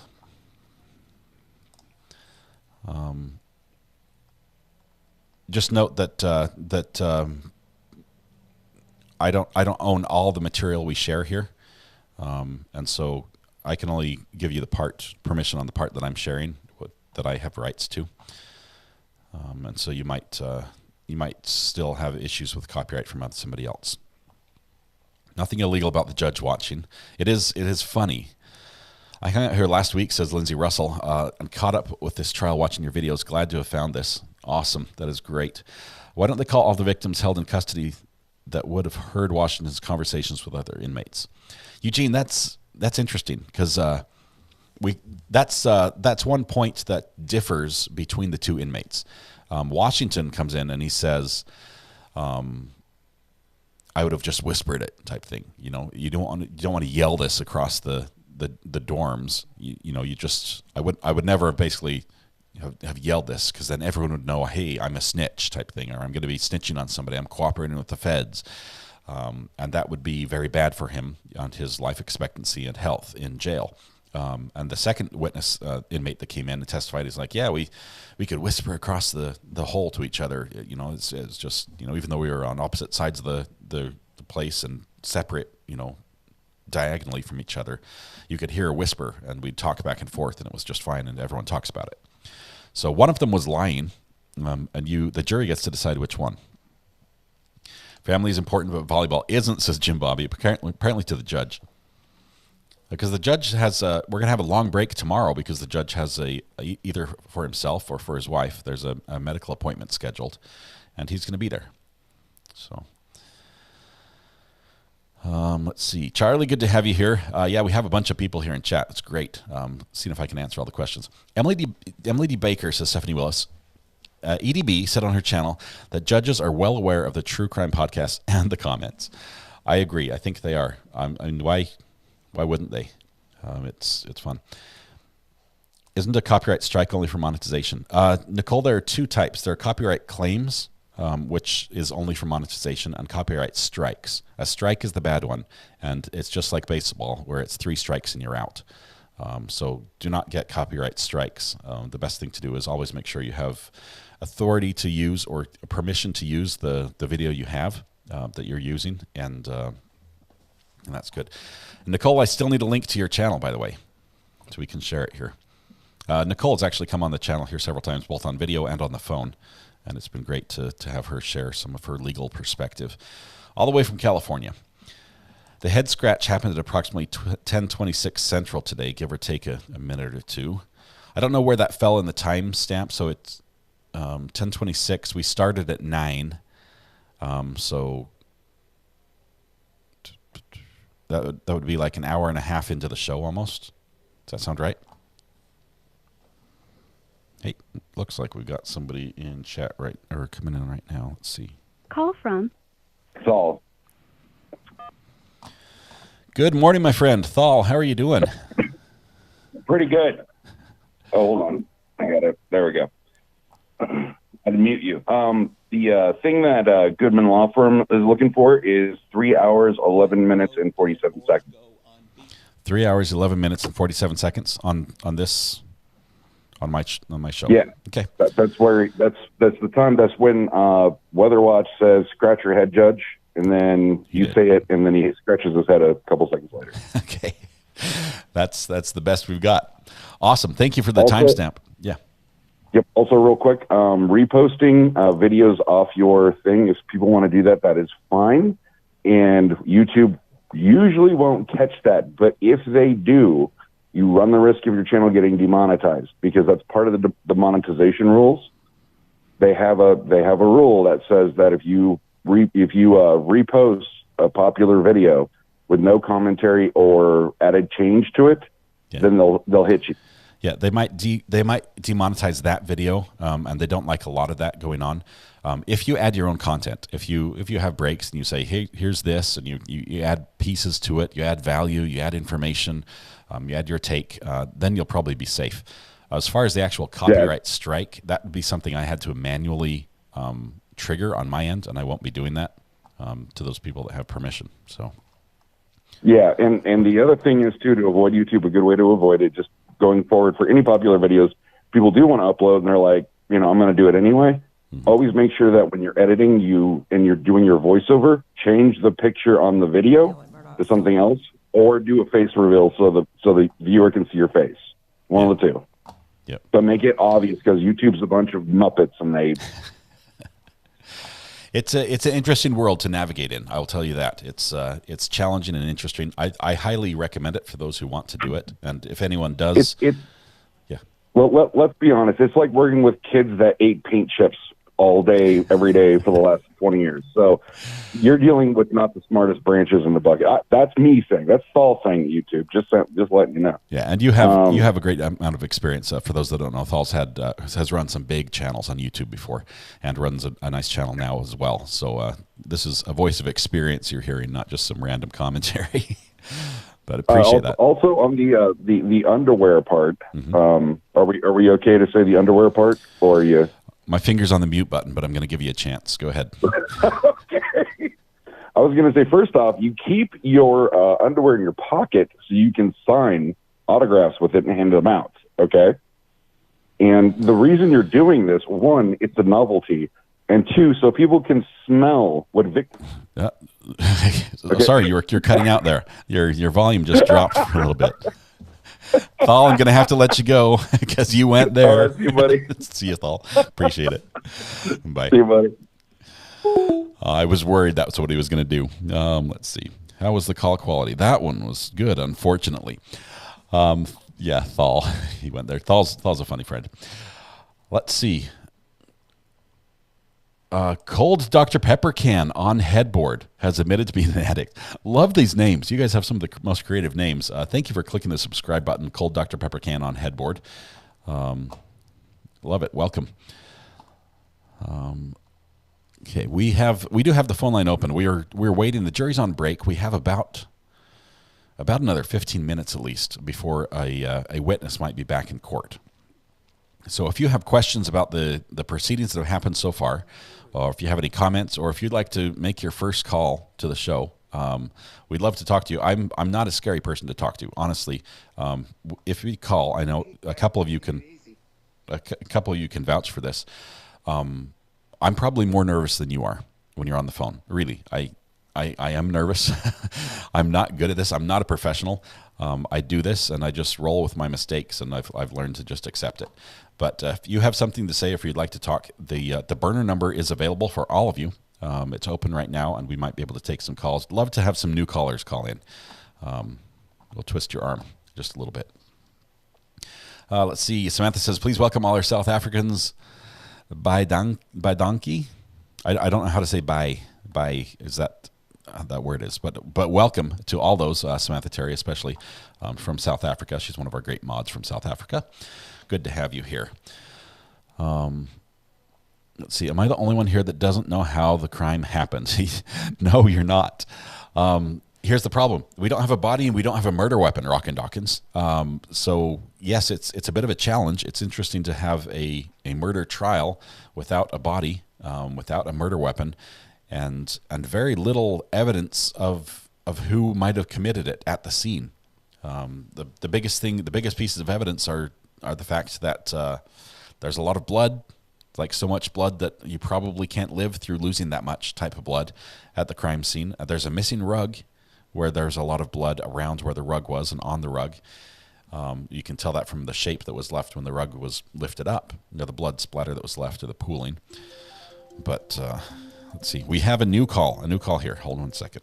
Call from Brad. Oops, your caller just hung up. Goodbye. Oh, Brad, it was so close. It was so close. I was hitting the button to welcome you, and it dropped. I apologize. You can try again, Brad. Will we have closing arguments today? I believe we will. Because we have two more witnesses, and both of them should be very brief. Then we have jury instructions, and I don't think as lengthy as the judge can be, as verbose as he can be in his comments. There's the judge wants to hurry a little Call bit. from Mutt. Hey, Mutt, how's Virginia treating you this morning? It's a little chilly this morning, to be honest with you. A little bit chilly this morning, but doing okay. Oh, good. First day of spring and all. It is. But I I had shot you a text message, but since I have a moment and you opened the phone lines, I wanted to personally, again, thank you for allowing me to restream you. Oh, awesome. It has helped my channel exponentially. I actually have a large number of I've only got 104 subs right now, but the majority of them come from over here. Awesome. That's wonderful. So I want to say thank you. I appreciate it. No problem. Glad to help. And I know you do some great work over there. You do some good discussions and back and forth. You have some great guests on as well. So yes, we cover a lot. My channel's more kind of a montage of what makes America America, and I feel like our court system is part of that. And you help provide a service by allowing me to restream that to show what our court system is like. Yeah. Well, I tell you, this whole job, what I'm doing here is so much fun. I love it. It is like a dream come true for me. I've been blessed well beyond what I deserve. And if I can help somebody out along the way, I would be happy to do it. So glad that's helping a little. I very much appreciate it. I'm still struggling to get my disability, and I'm hoping to be able to eventually monetize this channel and be able to, supplement that. Should I actually win the disability situation? Yeah. Having been a bounty hunter or a bail bonds enforcement officer, as the official title is, I miss that work. But I got injured. Since I got injured, that's just not a possibility anymore. Yeah, I'm sure that gives you some great insight and perspective on some situations that a lot of people don't know a lot about, though. Yeah, it does. Aside from watching like Dog the Bounty Hunter on TV or something, that's about all their experience goes. Please don't mention Dwayne. No. I'm just saying you've got a unique perspective. Thrown us back. That show threw us back 1,000 years, I think. I could make it worse and mention Patty. Okay. Sorry to trigger you this morning. Thank you so much. Appreciate you. I appreciate you, though. Yeah. I just wanted everybody to know that, and I'm going to do a shameless self-plug if that's okay. Yeah. Michelle's asking, what's your YouTube? My YouTube is What's Your America Look Like? Awesome. What's Your America Look Like? Was that the plug you wanted, or you want to do another one? That's what I was going to do, actually. Awesome. That was the one I was going to do. So thank you, and God bless. Thank you. Appreciate it, Mutt. We'll see you. All right, take care. Bye. Awesome. You guys are amazing. It's a fun community here. We've got some very diverse backgrounds. I mean, we've got people that have been basically on every side of the situations we're watching and listening to in court, whether it's attorneys, whether it's defendants, people that have been charged wrongfully in cases. We've got apparently we've got a judge out there somewhere. He's a little bit of a lurker, but we need to get that fixed and get him on the channel. But that's awesome. So thank you, all of you. Okay. Ooh, breaking news from Amy says XXX murder case. I can never say this right. XXX temptation. Is it temptation? Temptation. Verdict was guilty. Guilty in that case. That's one we didn't follow live because it was a little crazy, but that just barely broke. So thank you for sharing that with us, Amy. And Amy, I see I've got you on my short list for changing the color of your name here. We'll see what we have to do here. Let's see. Judge Love My Dandelion says, hi guys, joined last week, then ended up in the hospital. Got back home last night just in time for the trial. I'm sorry you had usually the hospital is never a good weekend. Typically the hospital indicates a bad weekend, and I'm sorry that happened. I hope you're on the mend and everything's all right. But good to be back here in the court of public opinion. Webby Girl, I've heard from a couple people that this stream is not showing up live. It says upcoming still. But the fact that you're here shows that it is live. I don't know why. Let me see if I can check my channel. There may be like a dual listing or something. Let's do a quick check here.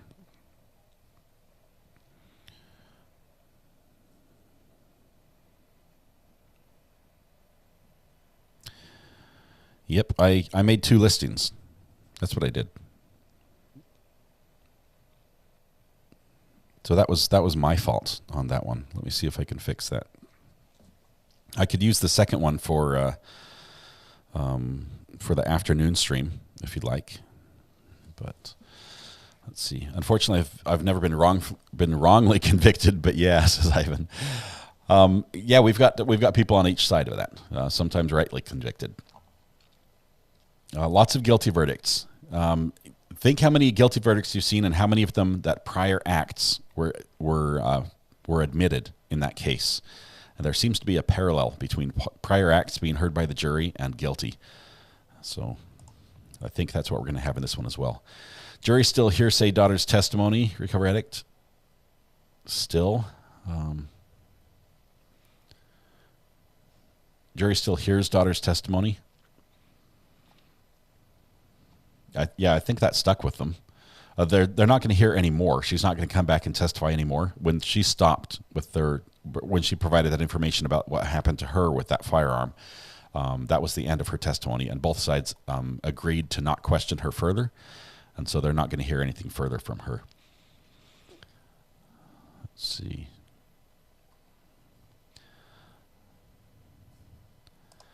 I hear it called the general bad guy rule when it comes into prior acts. They convict because bad guys are bad. Right. I'm sort of bugged that I've got this extra video sitting out there.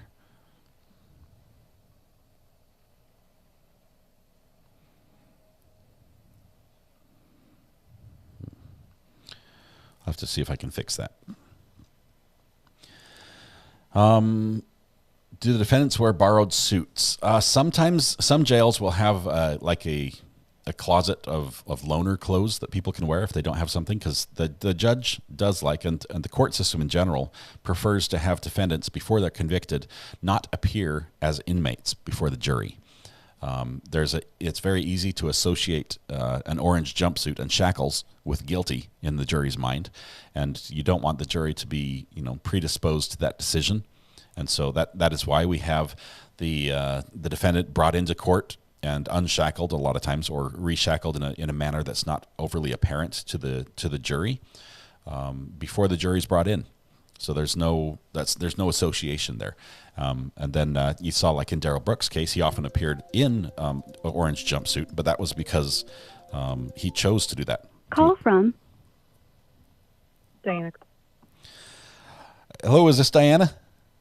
Yeah. Diana, sorry, I cut off your last name as I was hearing it, but this is Recovery Addict. Thanks for calling in. What are you thinking about today about this case? That it's kind of crazy. It's kind of off the rails. What was the first thing in this case where you said, "Oh my goodness, can you believe this?" I can't really pick a first thing. It's sort of everything. The cumulative. Exactly. It's just very cumulative. I just kind of wanted to tell you the whole thing with when you said the thing about your family. Mm-hmm. I was kind of like, oh, I can kind of relate with that, because the whole thing with my last name, the Carruthers. Mm-hmm. Yeah, we have the extra R because my grandfather had to run away from Alabama from a murder charge, because he was like, oh crap, like we need to run. Like, so oh no. Wow. He was on the run. And all he had to do was run from Alabama to Oregon and change and add one R to our last name. And apparently that's all you had to do back in the day. Yeah, so. I'm not sure if that would be enough now. No, I don't think it would. But back way back in the day. Yeah, cross a few state lines and change the name briefly or a little bit. That's awesome. And then the family kept the name. So I've got you highlighted here. They did. So it's Carruthers? Yep, it's Carruthers. Carruthers. Yep. All right. I know it's hard to say. that is awesome, Diana. That's a fun story, fun history about your family. So right, I didn't learn about it until about 10 years ago, and I'm 40 now. So I was like, oh, that's so awesome. Thanks, guys. Good to know.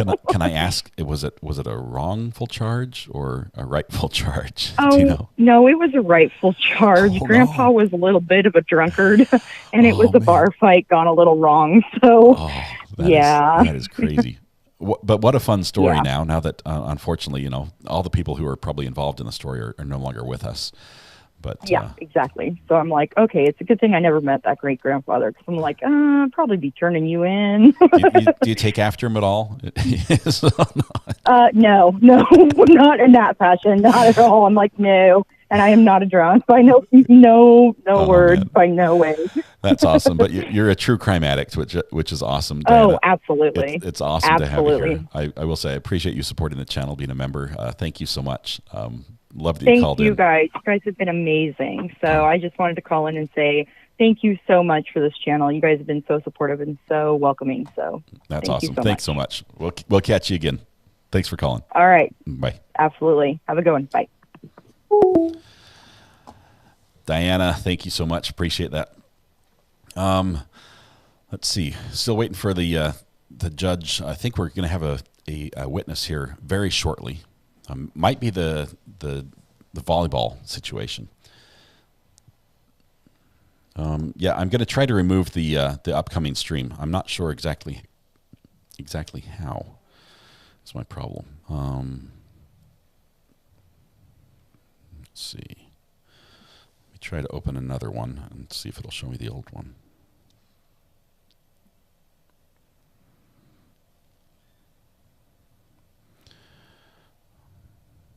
I wonder if people are over there waiting.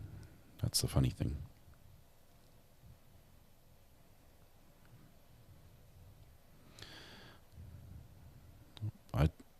I can't see it.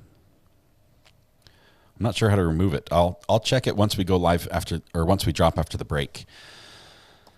Let's see. Any more questions here? Jag kan inte snacka norsk. I only do a tiny bit. When I was over there as a child, though, I knew a tiny bit. Because I was so young, I ended up, instead of going with the family, a lot of fun places to the beach, I ended up being with my mom a lot. Plus, I went on vacation to Norway and got chicken pox. So I had to just stay in bed and stay home the whole time. And there's nothing like being in a foreign country and getting chicken pox and not being able to do anything. So I ended up hanging out with a family that all spoke Norwegian all day, every day. And it got to the point where I could pick up a few words and understand a little bit, but not very well. And I've never even tried to learn much. Maiden name is Farrell. My real dad tells me that it used to be O'Farrell, but his great-grandfather lost the O in a poker game.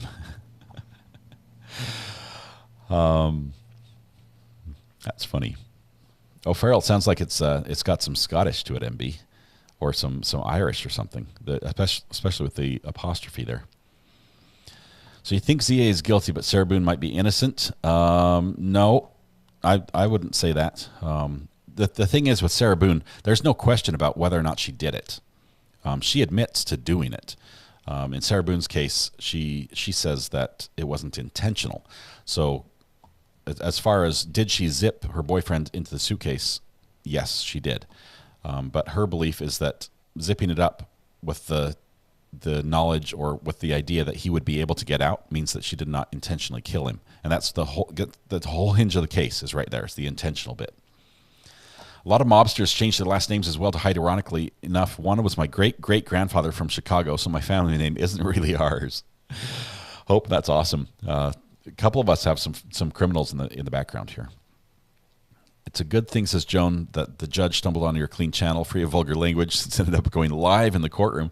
Yeah, can you imagine if I was saying something not nice at all? That would be awful. Let's see. She did leave a little tiny gap, a finger-size hole, and it wasn't enough for him. Nope.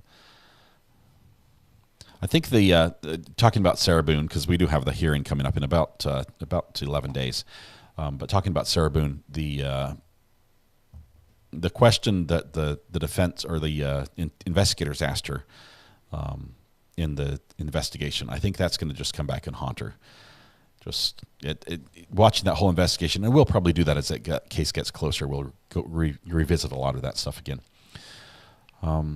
Didn't have to hear underwear testimony. That cop will not hear the end of it for a while. All I can hear, yeah, his coworker is going to give him a hard time. At least she didn't make him hold up the underwear. The video is definitely going to be problematic for Sarah Boone. Clean sweep on the Triple X trial with the verdict is guilty. She'll beat her case, her suitcase. This channel has really filled all the gaps with fun. So many great people involved in the chat. Thank you, Lisa. I appreciate that. Thank you for being here. It's a fun group. I wish that it wasn't long breaks here as we're waiting for more witnesses to come in. They're not on lunch yet, Little Miss. We just had a break in the witnesses. Like they had planned on some coming in, and then one of them got struck. Basically, the judge said that's not relevant. You're not going to have somebody come in here and tell us how the victim was behind on his rent in the apartment. That's not relevant to this murder trial. You being you is what's making this channel grow, says Texas Val. Keeping clean and family friendly. You keep being you and we'll continue to be successful. Thank you, Texas Val. But it would not be possible without you. So it would not be the same without you. Thank you for being here. They got the Triple X right, says Jay Sisson. My ancestors fled Nazi Germany, have changed our name at Ellis Island. That was a common thing, to change your name upon immigrating, giving a fake name or just start making a new start with a new name. Oh, laid up with broken ribs. Oh, that is not fun. Discover this channel. Please, someone explain what Discord is. Yes, first of all, I'm sorry about the broken ribs. That is painful. There's very little you can do because you have to breathe and it just hurts to live. Hope that gets mended here shortly. But Discord is an application that's accessed through either an application on your phone or through a web browser that allows you to interact with people in similar to like Facebook would be, where you have a page that is you can become a member of and then can interact on that page. So Discord, the page in Discord that we're talking about here is the As the Gavel Falls page, which is dedicated to true crime and court cases across the United States and a little bit beyond, I think. And so that page has information about the scheduling of court cases. It has information about past news stories, documents that have been released, from courthouses or from court cases, hearings that are going to happen, breaking news. It just has everything you could want about true crime all on one page, and you can sort it and search by name and type things like that. So it's a little bit tricky to start using, but if you stick with it and ask a few questions, say, how do I do this? And things like that, because there's also ways to ask for help there, and the mods live can send you a message and explain things. Once you learn how to use it, it'll be like, oh, wow, all this is available. It's worth it. Yes, Ivan, that video that Sarah Boone shot with her boyfriend in the suitcase is going to be shown in court.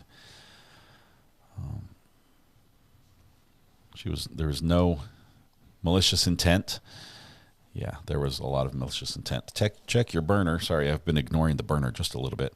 Tag sent a Badger image. It's an updated Badger image from the courtroom seal from Wisconsin. That's funny. Apparently, the live stream from today, where it says "Judge, scratch your head if you're watching us," is on Twitter and has been seen a couple thousand times. That is just hilarious. That little clip is out there. That is funny. Yep, it got posted and it's going nuts over on Twitter. Discord is amazing. Dave, what's crap? I'd be happy to answer your question. Let me see if I can answer some questions for you. Can you please share Weather Watch's GoFundMe page? Mary, let me see if I can. Just one second. Got to jump over to a different...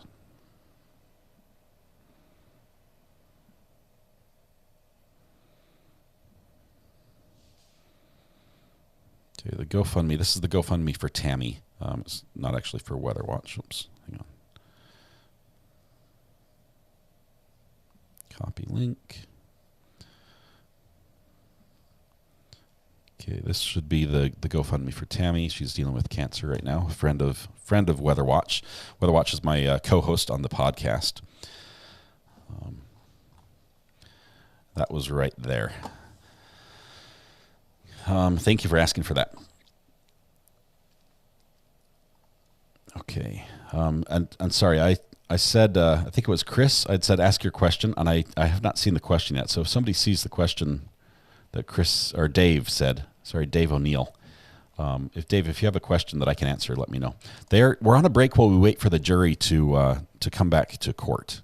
Well, we wait for the jury to come back to court. We're waiting for a witness to show up in court. They have a break between witnesses. Let's see.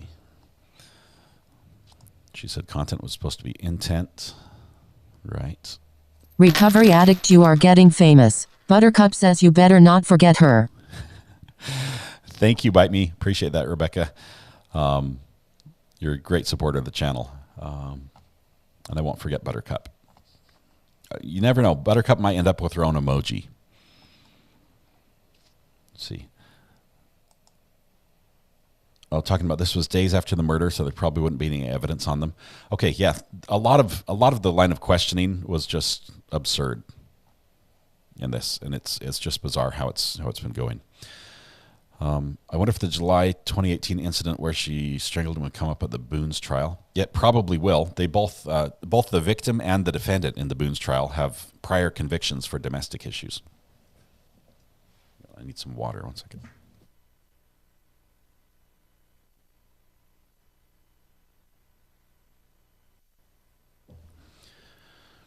Listening and walking, I don't type and walk well together. There are very few things I can do simultaneously. I'm not the person that dovetails.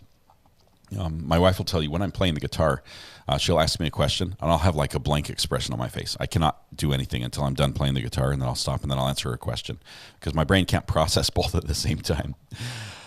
How many years can you get for stalking? I think it's like a 3-year sentence for stalking. It's not very serious. As far as like the penalty goes, I mean, 3 years is a long time. So anyone who's spent overnight in jail knows that 3 years is a long time to be locked up. But compared to life in prison, it's not that bad. This trial's got me to clean out my truck, and now my whites are soaking. Surely, get a little bleach in there. Yeah, let's get everything clean. That's good. Sadly, both Sarah and George were drunken messes. One of the cases where the victim photo and mugshot could really be both either way. Yeah, it's going to be a rough case that way, and there'll be neighbor testimony about that as well. It was a rough relationship. In the trenches, was the victim's blood found in the van, or they don't know whose blood it is? That's a good question.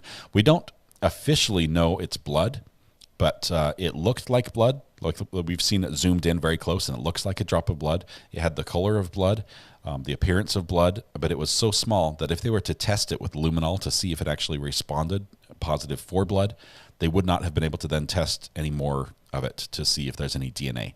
So because of that, they did a DNA test on it instead, and they did get a DNA profile from that drop. But then the profile they got was only possible to get. They had indicators that are only possible through blood or tissue. So there's a good indication it was blood, but we can't officially say it is. And that blood did belong to the victim in this case. So the defendant had the victim's blood in his van. If I tried typing while walking Rebel, she may lead us off a cliff. Your dog runs in fast motion all the time. The legs are like, it's just a blur, Ivan. Rebel is super quick. Yeah, Dave, if there's any other questions I can answer for you, let me give it a try, or somebody in chat might be able to. Make sure when cleaning your trucks, empty your pockets of your underwear. This is sage advice, for all time. Are you going to cover the Letitia Staunch case after this? Possibly. I have not decided yet. It's also been posted on Discord. It's awesome, Toxic. Let's see. The size of the sample also makes me a little sus on the DNA evidence. It's so small and so hard to test. DNA isn't the foolproof evidence we think it is. There can be false reads or bias or errors. I don't know. I'm okay with the DNA profile they got from it. they got a very strong profile. So it was not like a partial match. It was basically like a complete match. Let's see. Lives are much bigger than when we started with DB, but it does go to show all love when he can. But he does well to show us love when he can. I try, MB. I try to answer everyone's questions. I hate missing anyone. So if somebody has a question, I hate them thinking like my chat's not getting read or I'm not seeing it. So I'm constantly, if I'm looking this way on my screen, it looks like I'm looking at whatever we're watching, whether it's like the court or whatever like this. But actually, I'm looking at my monitor right here, and that means I'm trying to read the questions as much as I can and keep up to date. Danny, does anyone know Robert Crimo's trial date? That might be a Discord question. I'm not familiar with that one at all. Also, if play guitar for you, thanks, Nicole. Not right now. If I play guitar, I will pre-record it because I'm not that good, and I will mess up live because the pressure is unreal. I mess up just in trying to talk to you guys, and imagine trying to play a song live. I would butcher it. But I might record a song and play it on like a podcast or a weekend show or something like that. Probably not during court. Chris Ramos, did you see my jokes? Chris, I may have missed them. Let's see. Did they come across on the burner phone? Because I have not read the burner phone messages. I'm almost full up of messages. So I apologize there. Lisa says, I'm confused about the underwear in the pocket. Was this further explored? Why does that sound wrong? It does sound wrong. I think that one of you in chat said this possibly could have been from they got his clothes when they took him into custody. They don't like strip you down and then take you to the jail. They take you to the jail. They give you your jail clothes. You change. And he may have, after he changed, just stuffed his underwear in his pants pocket and sort of balled up everything. I don't know why you do that, but he did. And then they just took it and then bagged them separately that way. I think you do a good job for not being a robot. Thank you, Jiggly Jules. I am not a robot, so I appreciate that. I will play my guitar at some point.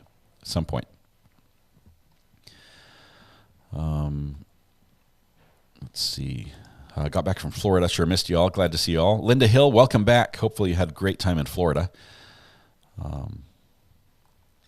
If anybody has a question, if I'm missing it, because I realize chat is going pretty fast, the best way to reach me, the best way to get my attention is to highlight my name by typing the @ symbol and then Recovery Addict. If you're on a computer, as you start typing my name, it will sort of populate above your text message, and you can just click it and it will insert my name. That way it will show up in orange on my screen, and as I'm scrolling through, it'll be easier to find. They may have been dirty. That's why they were in the pocket. There's a good chance that's a possibility. Possibly a survey on what trial to cover next. It would have to be let's see. It would have to be like a Q&A type thing. And I think it like stops live chat if I do that. So I'm not sure. I have to learn more about the Q&As because I want you guys to be able to provide input. Samantha Terry just gifted 5 memberships. So in addition to doing amazing work as a mod, she's out there making it rain for new members. Sarcastic, Chris Ramos, Danny Kelly Christiansen, Jay Sisson, and Ellie Wife are all gifted memberships by Samantha Terry. Thank you so much, Samantha, and congratulations to all the new members. Please take your seats. Love to see you on the front row. ZA was a bad wiper, streaked undecent. Possibly. I hate that we're there. That's where the trial took us. Do we know when the jury will be back? Any minute now. We have the audio turned on from the courtroom. So the second we get audio, you'll hear it. Maybe the jail issues underwear, and that's why he put his in the jean pocket. They definitely do, and I think that's the case. Michelle's asking where is closed captions. She has to go to another channel. JM, here's the problem. Bring the jury. Yeah, got me with that one. On this channel, that we do a lot of back and forth discussions. Like I'll ask you a question or you'll ask a question and I want to respond. For that to be timely, I have to have the delay on the live stream turned very low. When the delay is turned low, you can't turn closed captions on because it doesn't give the computer time to process the words. So the delay is turned way down so that we can have a quick interaction back and forth. No dead horse go unbeaten. Thank you, Harpootlian. And so I can't turn closed captions on the live stream, unfortunately. I could turn the delay up, and it would be like a minute delay between when I talk and when you hear it. But then back and forth exchanges would be painful. Our questions would span like 5 minutes, and it would be crazy. Let's see, the front row has the snacks. Thank you, Ann. I was wondering why haven't the defense try and talk about transfer DNA through one of their witnesses? We haven't heard much from witnesses about the DNA at all. A lot of good peeps in here, Lady Writer. You are right. KQD says, Ivan, I enjoyed your phone call on Friday. Lots of insight. You're talking about stuff that is not relevant. Stop beating horses, says hold your horses. Jury selection just started, and Letitia Staunch. I might take a look at that one. I'd rather cover a live case than cover something like the ice cream case. So maybe we'll have to do that. We won't be there for jury selection. We'll see. Incog Frog says, Recovery Addict, my father loves your channel. I have it in his living room. You remind him of a radio show host. Incog Frog, that is awesome. Where is your father? Let me give a shout out to him. I'd love to say hi to him personally. I got my mother to finally log in under her own account, so now you have a new lurker. Thank you, Diana. Good talking to you today. Thanks for calling in on the burner phone as well. How did the goose egg get on the little one's head? Melody, my youngest child, is a monkey. He runs, he climbs, he jumps. I have a trellis next to my garage. Okay, the eave of the garage is probably 8 feet tall. I have a trellis that's about 2 feet away from that, and it's built out of, like the paint stir sticks you get at the Home Depot or Lowe's, those little thin, almost balsa wood type things you stir the paint with. This trellis, this arch, is built out of that type of wood. It's very thin, very small. He climbed up on top of it and jumped from that to get onto the roof of the garage. This is what he does in his spare time. He's also figured out a way to open the second-story windows of our house, which has a 12-12 pitch. Okay, so 12 inches of drop per 12 inches of rise over run. It's very steep. It's like a 45-degree angle roof. And he climbed out there just to see if he could, and then climbed back in. He's like, yeah, I got out on the roof. I wanted to see if I could do it. It's really steep. I wasn't sure if I could do it. He does things like this. I've had the police stop by our house and just say, is your child supposed to be out in the road? And we're like, no, we didn't know he was outside. He's that one. So he was out running in our yard. We've dug a trench so he can run a sewer line from our existing sewer line into the new apartment thing we're creating. And the pile of dirt next to that is sort of like his little track that he runs on. It's all packed down because he runs on it. Well, I told him he couldn't wear flip-flops anymore out there because it was a little cold. He had to wear shoes. And so he tied his own shoes, and he had long shoelaces. And as he was running, he stepped on one of his shoelaces and tripped, and he fell and hit his head on a piece of pipe that we had dug out, an old drainage line that used to run the downspout water out to the street. So he hit his head on that and got just a boom really quick, just a bump on his noggin. But we watched him. He's okay. He's got a little scratch on his head now, and that's it. So little RA is all right. Years ago, he ran on the back of my car and fell through the sunroof. Oh, my goodness. My kid also, they climb on my car all the time. Ruin my windshield wipers. Laura Roberts, so glad to find your channel last week. I'm glad you found it as well, Laura. Good to have you here. Yes, my little ninja is the one I was talking about. He likes to pop on stream occasionally as well. You and Creighton need to jam together. Creighton is probably better at jamming than I am. My skills are not at his level. We'll get you green soon. Hopefully join all in the front row. It's awesome. You guys are super generous, and I appreciate that. So it's Dad's fault, basically. Who said that? Ivan. Yes, it's my fault. I should have anticipated what he was going to do outside. Okay, still waiting for the court to do something here. I need a different cable plugged in. Let's see. Unplug that one.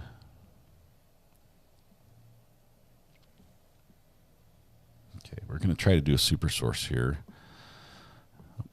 Let's change our boxes around a little bit. Box 1's good, box 2 is good, box 3 is going to be this one, and I'm going to turn this off. There we go. All right, now you can see that we're waiting for court to come back. The kid's a future president. I've told you a couple times on this channel, if he lives to be an adult, he can do anything. But right now, I'm not sure he's going to make it that far. He just takes risks. That I mean, as you know, when he was just a little tiny kid, and we lived in a different neighborhood that didn't have as much traffic as we live now, where we live now. Excuse me.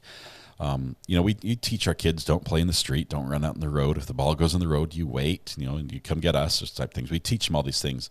And so what does he do?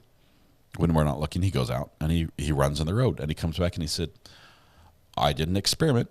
I ran out in the road and I didn't get hit by a car. And he's like, I proved you wrong, Mom, Dad, you lied to me. That's basically where he's coming from. Boys do that stuff. My dad made a cardboard plane to push my uncle off the roof of their barn in Ohio. Oh my goodness. That is awful. My gut, I can just see that happening. Who's your favorite guitarist? Danny, I like some of the old rockers. I mean, I love a good guitar solo, so Eddie Van Halen, David Lee Roth type stuff is great as well. I'm a big fan also of people like the early stuff from David Wilcox as well as Dave Matthews Band. Like both of those styles, so I have a pretty wide pool of music I draw from. So is Creighton back to practicing law, or is he still on his interview circuit on cable TV, says Ivan. I think he's taking a little bit of a break. I've seen a couple social media posts where I think he got with the band and jammed a little bit. The volleyball game went to overtime. That's why we're not back yet. Cindy Kirk, how do I get to be a member? Cindy, if you're on an iPhone or an Android, it might be difficult. If you're watching on a computer, there's a join button, and sometimes you can use a Safari or Chrome or something on an iPhone and be able to see the join button. Otherwise, if you type !gifts like this in chat, then the bot will respond with a link you can click, and you can change the setting to receive gifts on this channel as to yes or to the right. It makes it a little blue, and then if gifts are given, you'll be at least in the running and eligible to receive one. Are you here live or are you bot? I think Rocket Dawkins, what's happening is Dave O'Neill is watching.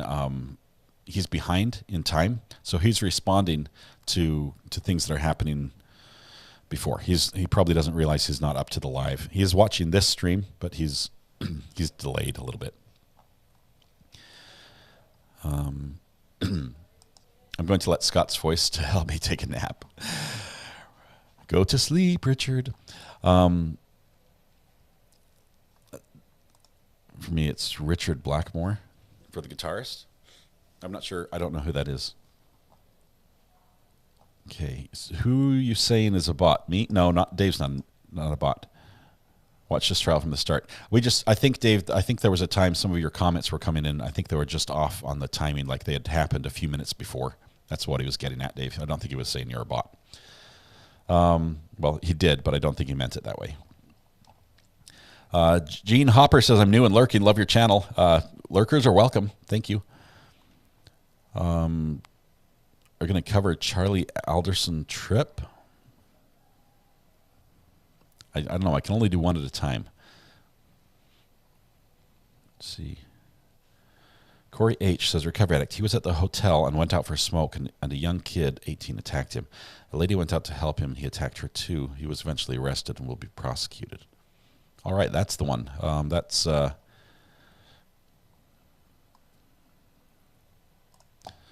I approve of Dave Matthews Band. I mean, with initials like those, how can you go wrong?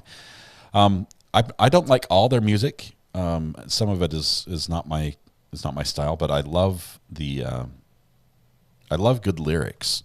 And Dave Matthews Band, as well as David Wilcox, they're both great lyricists, if that's a word, lyricists. You know what I meant to say. Okay. When does court start? It's going now. We're waiting for the next witness to arrive in court. We only have 2 left.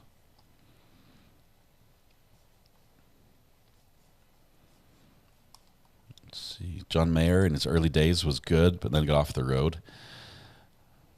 I love Robert Cray. His guitar solos reach the soul. Let's see. Kids are so fearless and innocent, they see no danger in anything. Right. If they haven't learned their lesson, I mean, now he knows. He knows there are things he's learned that he's not going to do again because that didn't go well. But unfortunately, he has to learn everything himself. He won't take my word for it. He's very independent. Stevie Ray Vaughan, good stuff. Satriani and Frampton, Rabbis of Rock. All good stuff. Boys are radical. Got to watch them every minute. They are free radicals. That's the problem. I hate when I fall behind in the live. As well. And I want to comment so badly, but I know I'm not watching what you're all watching. But you don't want to skip anything because you might miss something. Stairway to Heaven guitar solo. It's a great solo. It's banned in most guitar stores. You can't play it because so many people know it. It's like the forbidden song. Don't forget the legendary Stevie Ray Vaughan. You could not do that. Is the new addition you're building a new studio for you? Big Sky DMC, I wish. It's actually, we have a garage that was not useful as a garage. It was too small for cars. The ceiling's too low. It was built like in the 50s, but it's 20 by 40 feet. So it's 800 square feet. So it's a small apartment. We're making a 2-bedroom apartment for traveling nurses. They tend to work a lot and not be at home a lot. And, they stay for a couple of weeks or, a month or two or something, and then they leave. So we're designing it for them. My partner who's helping me do that, his wife is a traveling nurse, and he also has just finished another of these conversions himself. So we've got some good input there. Let's see. Hannah is jumping up and down for a hello for your information. Hannah, I'm sorry. I see you. I apologize. There you are. I was looking for orange names. My apologies, Hannah. Good to have you here, Hannah. I have to keep the time for the Sarah Boone trial. Can't miss that nutcase. Right. We'll know March 31st is the Sarah Boone hearing, the pretrial hearing. I swapped over to this channel because I love the interaction Ari does with us, his crime trial chatters. Cindy, thank you very much. I love that you're here. Let me know if I can answer any questions for you. Rick Allen from Def Leppard. Are you leaning one way? Who's this? Let's see. Are we leaning towards guilty or innocent? I'm still undecided and glad I'm not on this jury. For me, this one has more circumstantial evidence than the Alex Murdaugh trial. So for me, I believe I'm at a point where I can make a reasonable inference from the evidence I've seen that I think he's guilty. And I mean, at this point, it's not as reasonable for me to see that somebody did a perfect setup of him with everything that happened. I don't think that happened. It seems to be a stretch that this was a setup. The stalking is a good indicator. So that's where I'm leaning, Lisa. Same question there. I'm leaning towards guilty. REO Speedwagon, good music. It's always appropriate to comment about music. I think I mentioned Eddie Van Halen, didn't I? I thought I mentioned Van Halen. On Chrome, you can synchronize sound and video by clicking the word live in the lower left corner of the recovery deck screen. That works. You might skip a little bit ahead, but it will at least be synced up. I need help. Ralph thinks he is one of the James gang. Let's see. Lurkers are relevant, reliable, and very necessary. Loyal member and avid lurker, says Heather Barnett. Thank you very much. I appreciate you, Heather. But by talking, that negates your lurker status. You're going to have to revoke your lurker card and turn you over to an active chatter card. Okay. Search for Man on the Silver Mountain, a classic, Blackmore. These are all good songs, but if I played any of these on the live stream, I would get a copyright strike, which is not good. Not good at all. As a matter of fact, just getting a strike might actually negate my ability to go live for a period of time, like a week. It's a very bad thing. This is One King Break. It's very long. Jimmy Page. Jeff Beck is a great guitarist. Well, was. He passed. My daughter is the exact same way, stubborn. Should cover the Crumbly to Parents trial. This is going to be a good one. I like that trial, just not because of the. First of all, it's I like and I hate covering obviously school shooting, anything related to school shootings. It is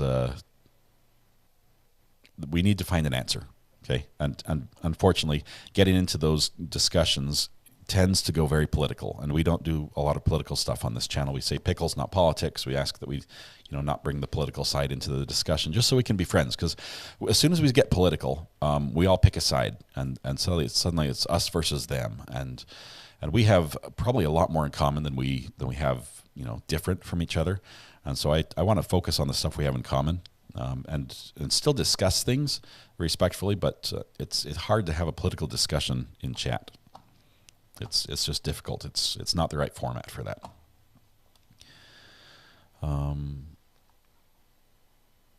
My son plays by ear. He's very gifted. Guitar is his favorite, and I brought him up on the blues. Lady Writer, you did right. You did right.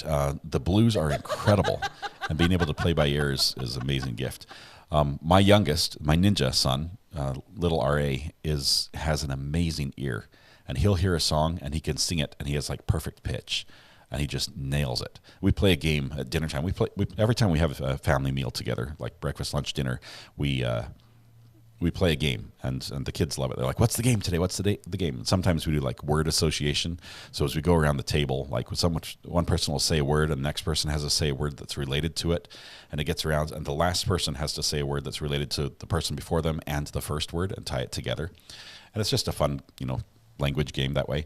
But one of the games we play is like name that tune, and we'll hum like 2 or 3 notes to something, and I can do okay, and my wife does great, and some of my kids do great, but my youngest son nails it every time. It's like you can tell immediately what he's doing because his pitch is perfect. Are you sure they didn't decide to let them go to lunch without telling us? As soon as we take a break, they're gonna be like, "And we're back." I'm so thankful no one comes to Oregon for spring break. Oh man, the videos out of Florida. Yeah, some crazy spring breakers. And I'm all about, when I was in high school, I went on spring break. For me, I went actually with, I'm not sure if KI7AIF, or I can't remember. One of our, Bob, can't remember your call sign, but I went with Bob on spring break. And there's a story there. I'll have to get Bob's permission to share it. But I went on spring break for high school, but we didn't do anything crazy. I mean, other than driving like 140 miles an hour, that might be considered crazy. But other than that, it was just a fun break. But these people are, smashing people's cars and getting in fights and stuff. That's not a break for me. Jennifer Cardio just sent a super sticker with 1.99. Thank you very much, Jennifer, with the on-set chair. Appreciate that. Behind the scenes, you're the director. Appreciate that, Jennifer. I'll never regret moving out of Florida. A lot of people love Florida, absolutely love it. And honestly, I was looking at Brandy's pictures of the sunset. I'm like, oh my goodness, can you get a better sunset than that? Love that. I realized it's a rare thing being on the East Coast to have really amazing ocean sunsets, just because of the way that geography works, right? You can get them sometimes on like the Outer Banks here in North Carolina, but she had just some amazing pictures from Florida. I'm scared personally of the alligators. Let's see. Missed a bunch of chats here. Comfortably Numb, Pink Floyd. Be kind. I went to a laser show, probably also a high school time period. A laser show where they projected lasers. Is here. Okay. So we were thinking, Told you, Zellman, who's our last witness, read our stipulations in, will rest, then the state would be ready to call that jailer, and then we could be done. Here we go. Do that before we break. And what about Mr. You would take your colloquy with him before we bring the jury in, and then we'll do it all. I'll do it right now. We'll do it all in a row. Colloquy right now? Okay. So our proposal is, because we have all the stipulations worked out, defense... It sounds like he's not taking the stand. Goes in certain way, we'll have all of that done. Then I'll immediately put on my jailer witness before they break for lunch, and then the court will be finished with evidence before we break for lunch. That's fine. All right. Mr. Anderson. Here we go. Here's the colloquy. A person accused of a crime. Well, actually, any witness has a right to take the fifth. That's, you hear that expression a lot. It refers to the provision in the federal Constitution, the Fifth Amendment, which allows a person not to give evidence against himself or any evidence at all. It's also in the state constitution. Bottom line is that you are not obliged to say anything at all in this case, testify in any way. If you decide that you do not wish to testify,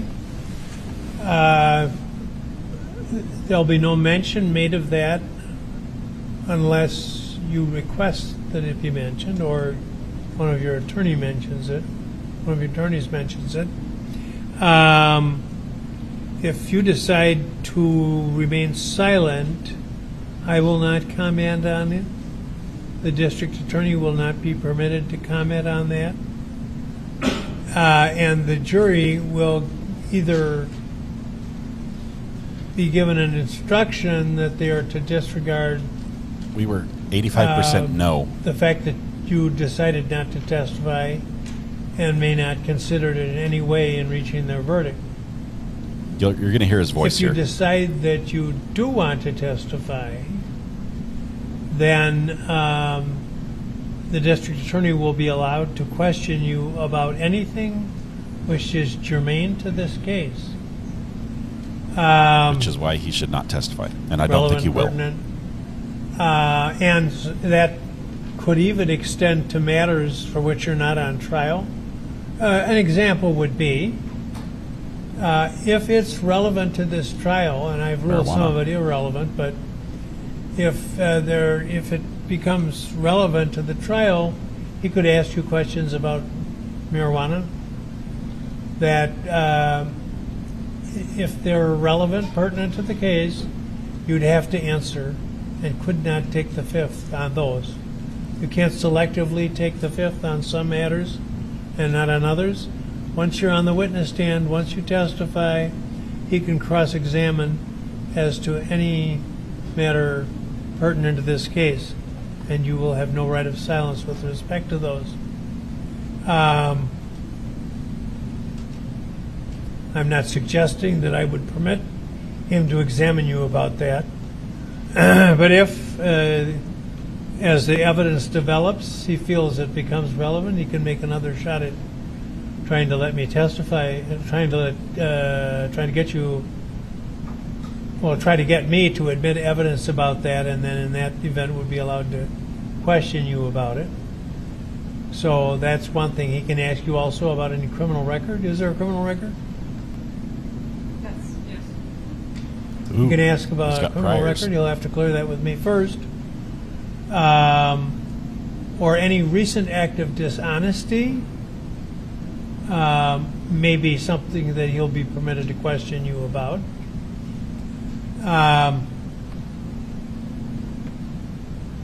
Do you understand that? Any question about this at all? He's not going to testify. There's no way. His attorneys do not expect him to testify. If you decide to testify, you'll have a choice. Either I will say nothing about it at all, and district attorney can't comment on it. No, what am I doing? If you decide to testify, the district attorney will be allowed to comment on your testimony, and you'll have the choice whether you want me to say nothing on the subject of your decision to testify, or, I'm sorry. It's Monday. If you decide to testify, then there will be an instruction given about weighing the testimony, which provides that your testimony should be weighed as the testimony of any other witness. Considerations of interest and other matters bearing upon credibility apply to the defendant with any other, as well as any other witness.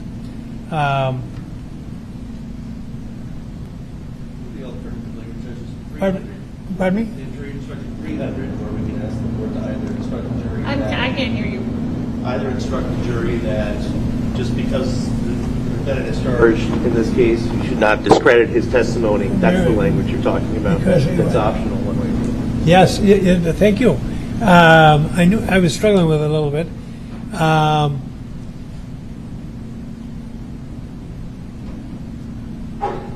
So there will be some discussion about your testimony if you decide to testify but it will be along the lines that Mr. Ober has indicated. I'll say the judge is completely either distracted or having about this at all? An episode. I've never seen him quite so. I think all the questions I have are now sitting with at least 2 of my 3 attorneys, and I would like a little bit more time for them to consider what I've asked of them, but I will be doing whatever they recommend anyway. So largely it's going to be on their advice, and I think they're pretty clear on how things are going to go. Okay, well, I'm going to continue the discussion now, and I'm going to rely on them to communicate to me what your final decision is, and you can't change it up to the last minute, but I need to know about it.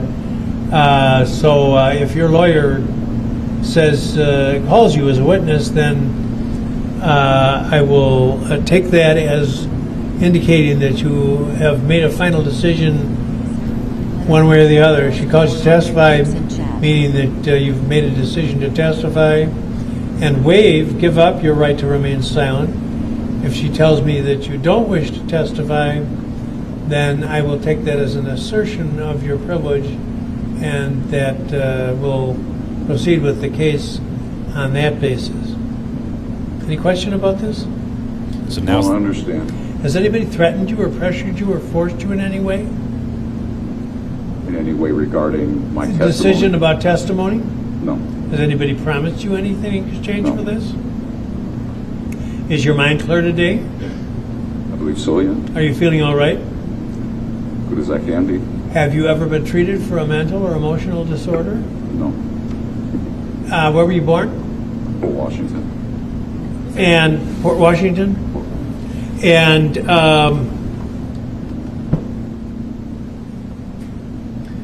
do you have any questions at all about your rights here? I have to say I didn't do as well as I could have done in explaining it to you, but just so you understand, it's your decision and no one can force you in any way against your will.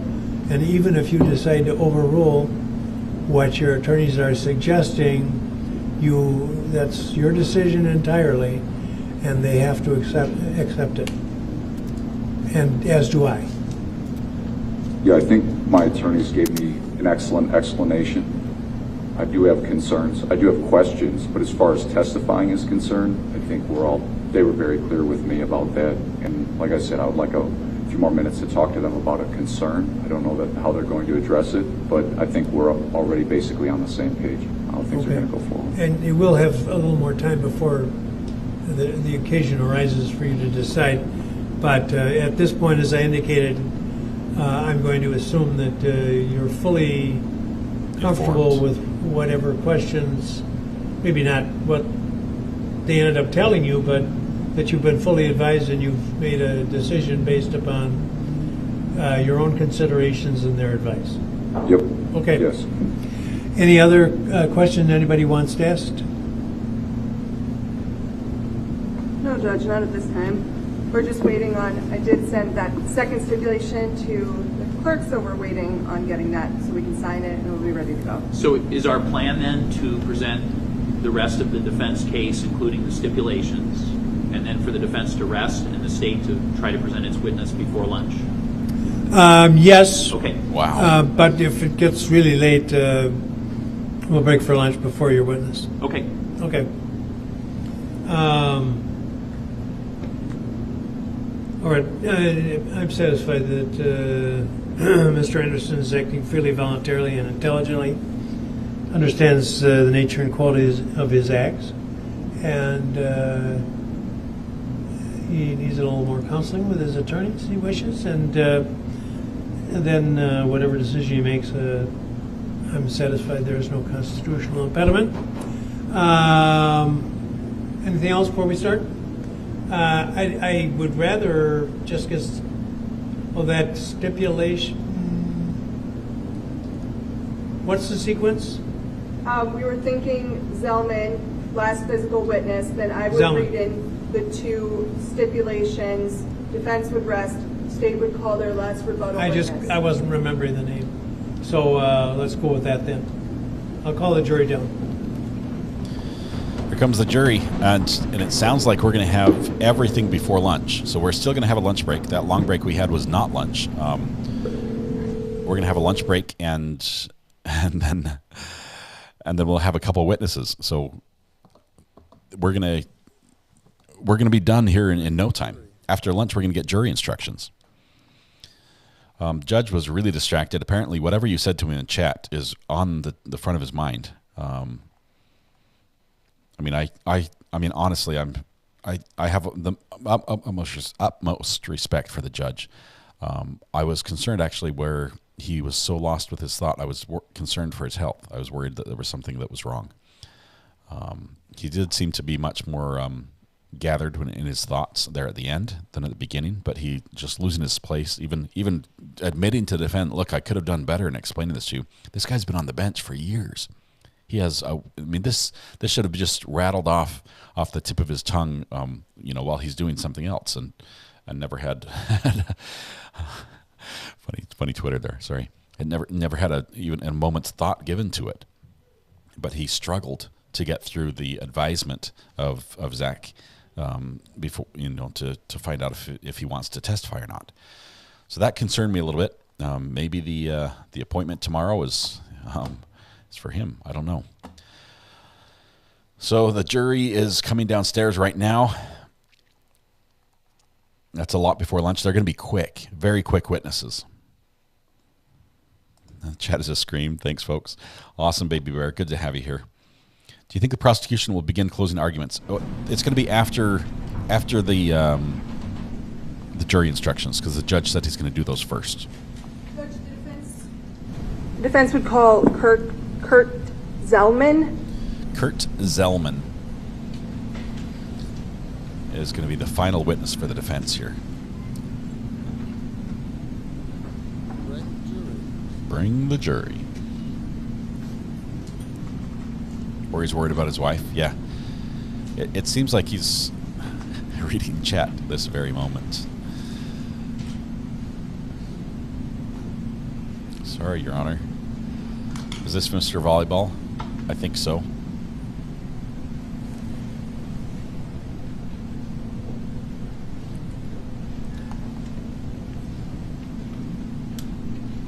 Judge didn't struggle. He's thinking thousands of possibilities based on experience, appeals, etc. Raise your right hand, please. You solemnly swear the testimony you are about to give in this matter will be the truth, the whole truth, and nothing but the truth, so help you God. I do, Your Honor. Please be seated. Good morning. If you could just state and spell your name for the court reporter, please. My name is Kurt, K-U-R-T. Last name is Zellman, Z-E-L-L-M-A-N-N. In uniform? And what is your title? Is it Mr. Zellman? I'm the Deputy Fire Chief for the Southern Ozaki Fire Department. Deputy Zellman would be fine?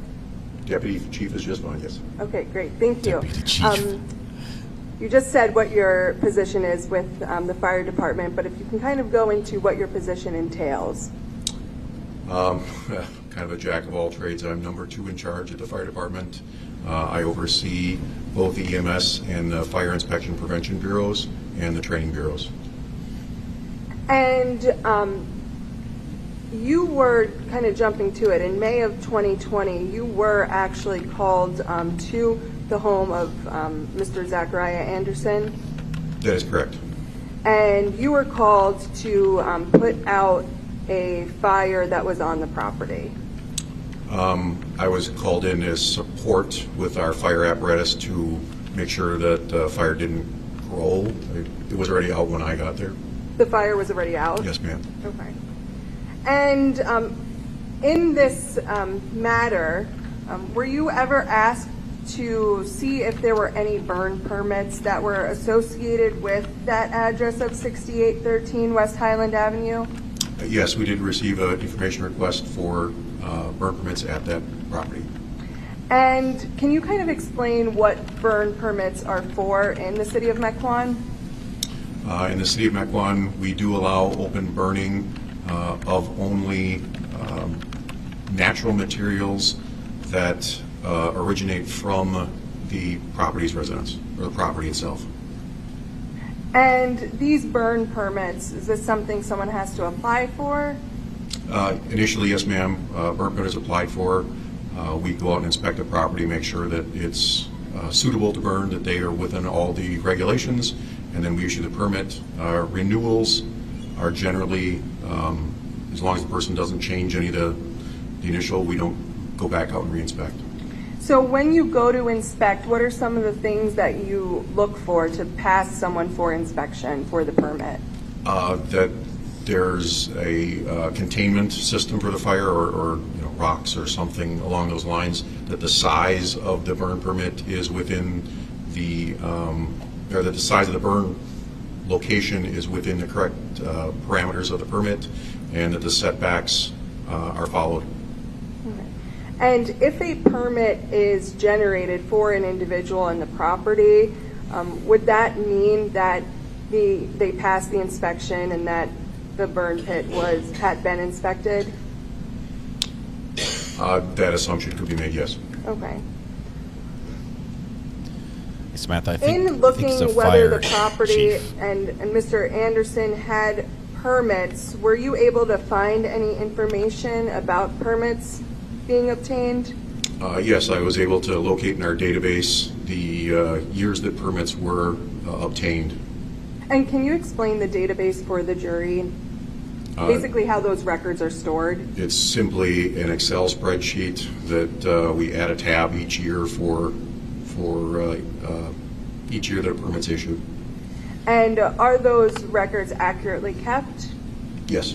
I'll stipulate the record if he just wants to testify to Good it. foundation. Okay, great. Thank you. Yep. So prosecution just stipulated to the record, so I'm gonna hand it skips you, all the foundational stuff.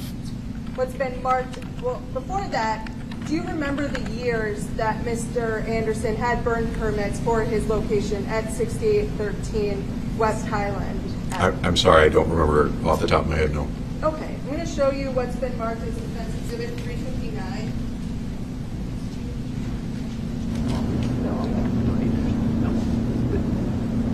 Just establish that there was one. We're not sure if this witness is the volleyball witness or if the final defense witness is the volleyball witness. Or, sorry, the final state's witness. This is Defense Exhibit 359. Can you explain what that is? This is the form letter that each time a burn permit is issued is provided to the person requesting the permit. And what year is this permit for? 2018. And was there a time where you changed your database so that records previous to 2018 would not be accessible as far as printing out the permit records? Yes, the database itself only goes back a few years. Before that, it was essentially a handwritten operation prior to my employment there, so I don't know exactly what year the database converted to electronic. Okay, and that 2018 burning permit, when did it expire? All burn permits in Mequon expire December 31st of the year of issuance. And then for the 2018 burning permit, what was the address of the burn site? This permit is issued to 6813 West Highland Road in Mequon. And the resident? Mr. Zachariah Anderson. Okay, and did it have a note of where the burn pit would be? Yes, it's noted as south of the house. Okay. I'd ask that Defense Exhibit 359 be introduced or received. Received. handing what's been marked as Defense Exhibit 360 to the witness. I'm sure that burning a body requires a crematorium permit. This is a burn permit for the year 2020 at the same residence. Same residence, and is it the same It's resident? the judge's phone. Yes. And that would be Mr. Anderson? Yes. And the note as to where the burn pit would be for 2020, was it the same as well that was south of the house? Yes. And that burning permit would have expired on December 31st, 2020. Correct. So I'm going to ask that Defense Exhibit 360 be received. No objection. Received.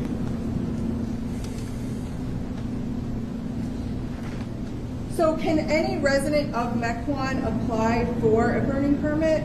Yes.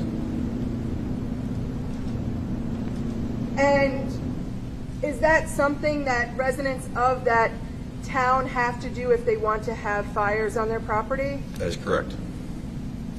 They're showing that he regularly had fires, that it wasn't uncommon for him to burn stuff in his yard, which we've already pretty much accepted. And to your knowledge, do a lot of people in the Mequon area get burn permits?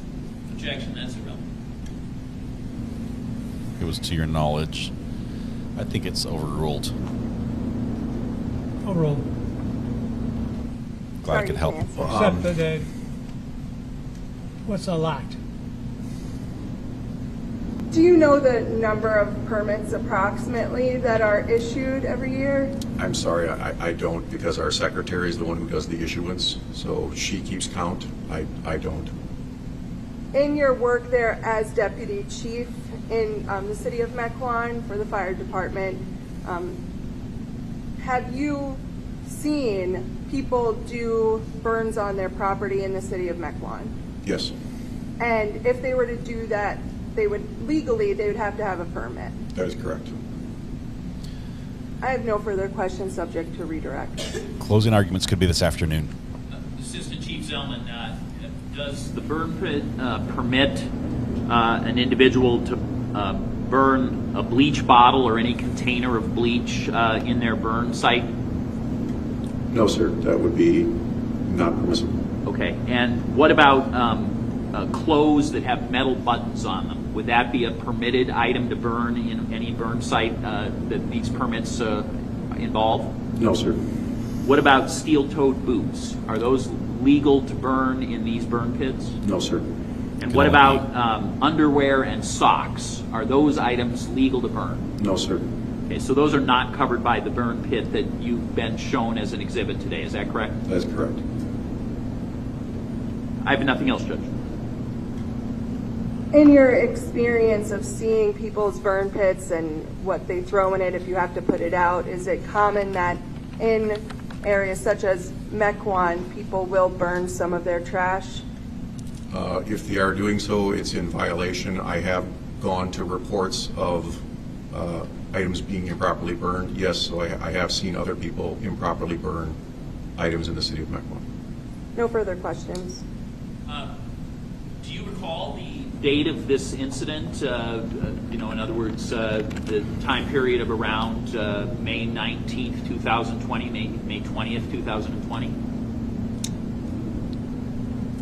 Are you asking about the time I was on? You recall going to this scene? Yes. Okay, I mean, Yes. you have your own independent memory. Yes. Okay. Had there been heavy rains the days before that? Yes.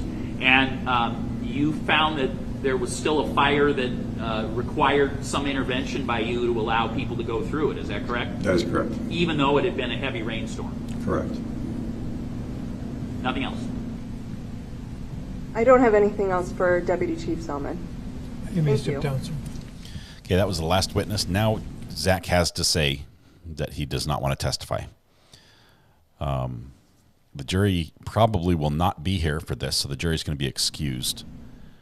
Or at least to the library where, Zach has to have his questions answered. The defense would like to read in two stipulations as far as it relates to the defense's case. Go ahead.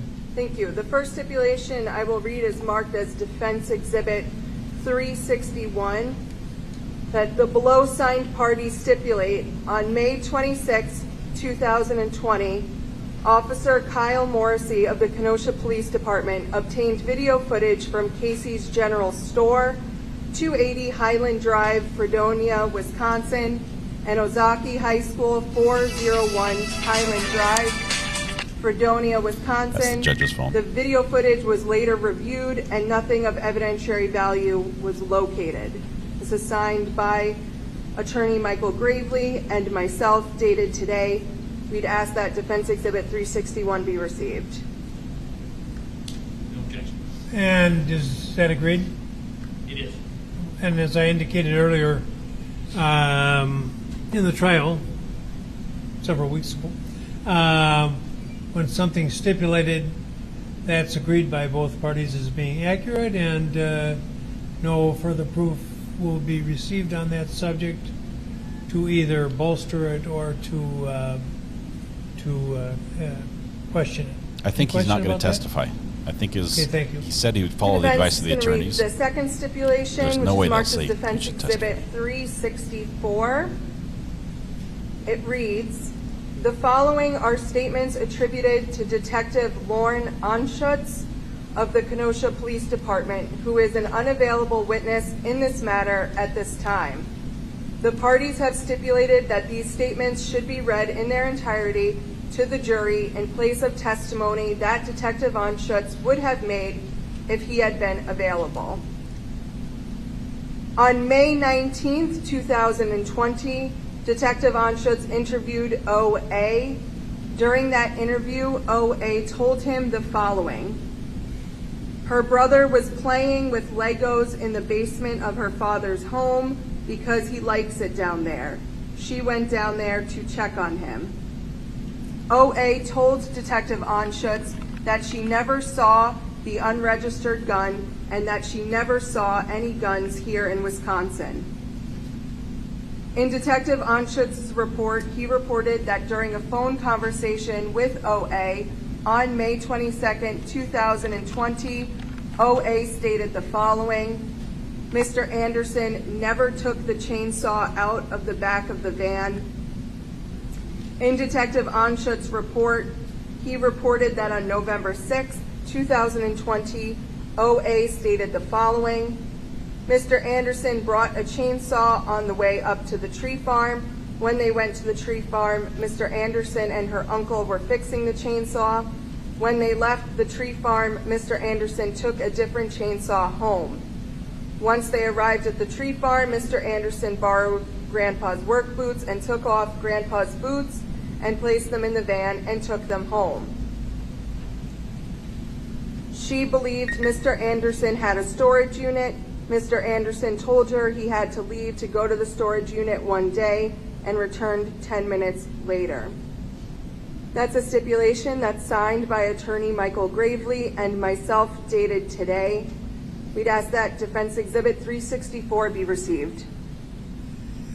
Stipulated? That is stipulated, and we have no objection to the exhibit. All right. They'll be received and are stipulated too.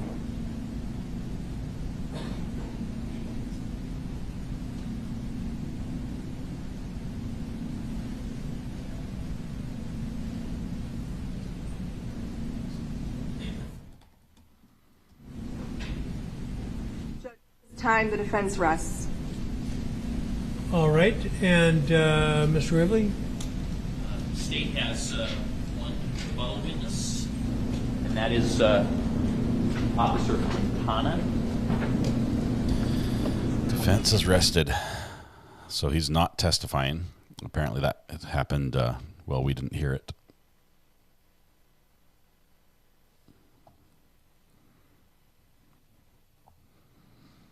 Because his time to testify would have been during the defense portion.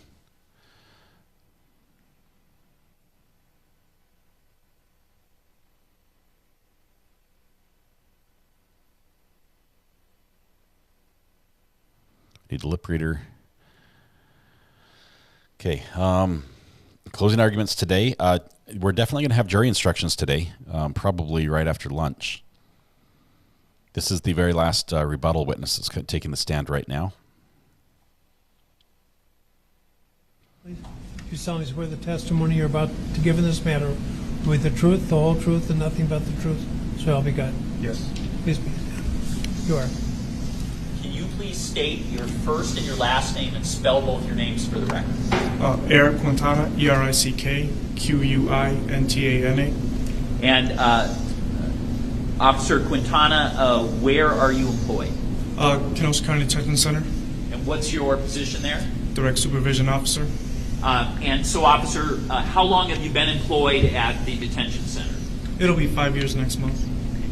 So I want to ask you about a particular area of the detention center called H West. Can you briefly describe what H West is? It is a disciplinary unit. When an inmate commits an infraction, he is sent there for discipline for X amount of days. And how many, do we call them cells in that area? Yes. How many cells does that unit have? 22. 22. And how are they tiered? Are they all on one level or are they on two separate levels? 1 through 10 is on the bottom, 11 through 22 is on the top. And when an individual is in H West, and I'm speaking now about back in the time period of February of 2022. So if things have changed, please alert us to that. Okay. In February of 22, what was the arrangement for an individual who was assigned to H West? So how long would they be in their cell versus in other locations? Usually sometimes like there'll be a malfunction and we'll have to move them from a different cell. That's the only time they're moved. Okay. And so how many hours a day are they in their actual cell? 23. And then for that last hour then, unaccounted for by in the 24, what is happening to an inmate who is in H West? It is their rec area. They're allowed to be in the day room where there are lines they cannot cross. They have to stay in a specific area.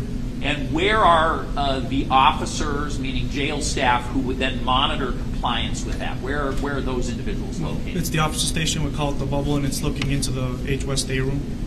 So, and I assume it has a vantage point where all of the cells are visible? Yes. And how many officers would be assigned to monitor H West at any given time? 2 officers. 2 officers? And are they both located in what you call the bubble, typically? Yeah. All right. So I'm going to ask you to just orient me through a couple of pictures. And first of all, was a request made that you take a couple of pictures from the vantage point of particular cells? Was that what you were asked to do? Yes, my supervisor instructed me to take 2 pictures from each vantage point. Okay. And what did you utilize? What piece of machinery or equipment did you use to be able to take those pictures? We have a body camera right here, and we're allowed to take pictures. You're being asked to speak into the microphone a little more directly. You have a soft voice, and this is a hard room to hear in. Okay, so if you could speak up. So again, answer my question. We have a body cam.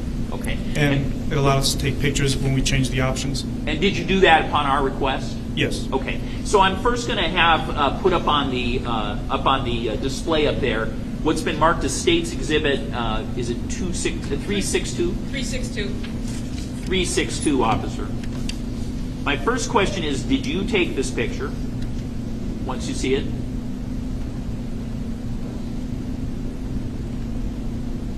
Yes. Did you take that picture? Yes. Okay. So what cell are you directly in front of and facing out from when you took this picture? To my back is H West 9, and I'm looking into H West 20. So if a person was assigned in H West 9, this would be what they looked out and saw from the very front of their cell? Yes. Okay.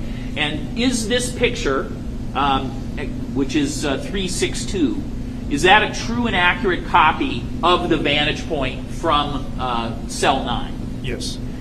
Is there any changes or alterations from what you know to be the vantage point from cell 9 that in this picture, other than the sticker being on there? Otherwise, is it a true and accurate copy of what you see when you look out of 9 today and back in February of 2022?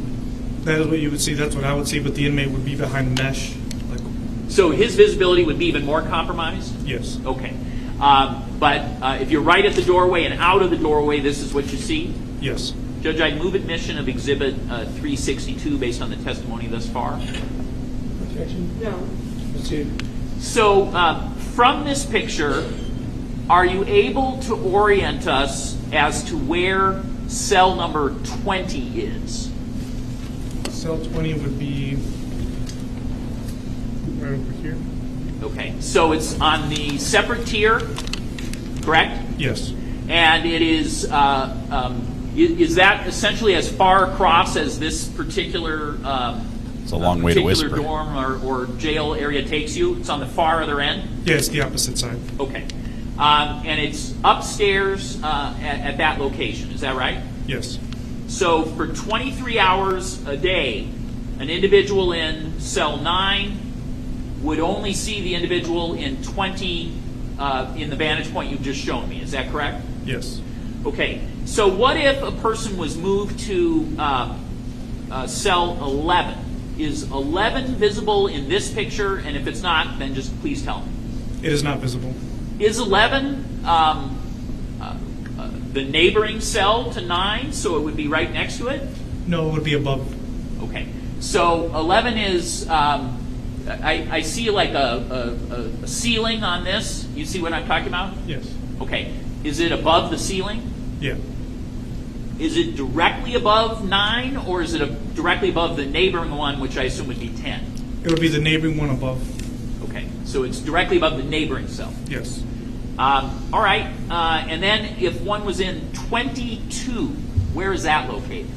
22 is going to be way at the end, right about there.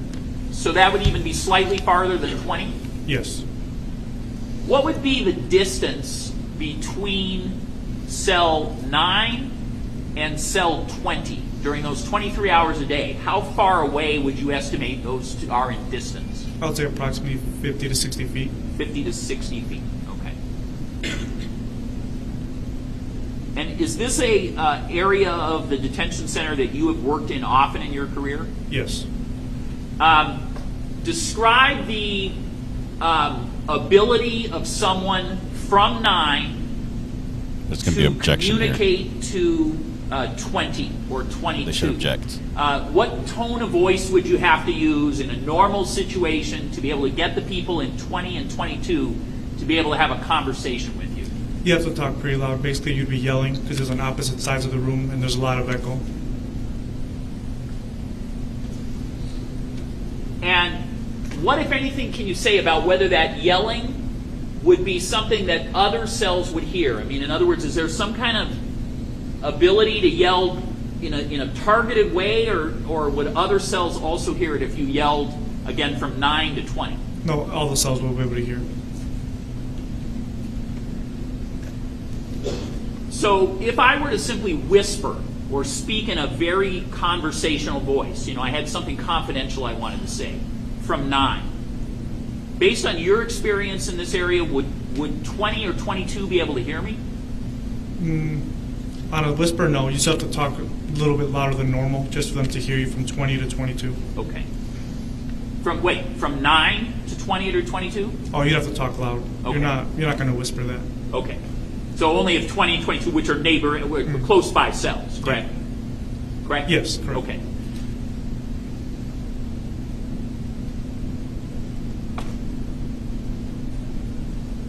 In this, there is, it looks like there's a red line. You see the line I'm talking about? Yeah. Can you just point out where that red line is for the jury? So just draw where that red line is so that they know what we're talking about. The red lines? And does it go on both sides of the stairway there, that as depicted in this picture? Yeah, it cuts off the stairs and it cuts off part of the day room on the other side. Okay. And what does that red line mean in the context of the rules or life in H West? When you're on discipline, you're not allowed to cross those red lines for any reason. And are people on discipline? Is that, if you're on H West, are you on discipline automatically? Yes, most of the time. Okay. So, are there ever times when a person who's housed in H West can go closer to that than that red line in the 1 hour a day that they're out? The closest you'd be able to get without crossing it would be here and here. Okay. And that's only for 1 hour a day at maximum? Yes. Now, if you're in the upstairs tier, are you allowed to walk into the downstairs tier during your 1 hour? Yes, everyone's allowed to walk in that red area. And if you cross that red line, then what happens? One of two things. One, you get a warning. If you do it again, your recreation's over. Or you can just tell them it's over right then and there. And does that come from the two people up in the bubble? It comes from one or the other. Okay. And is this something that you believe is regularly and consistently enforced? I enforce it, yes. Okay. I'm going to show you now what's been marked as State's Exhibit 363. And just let me know what this is in relation to this case.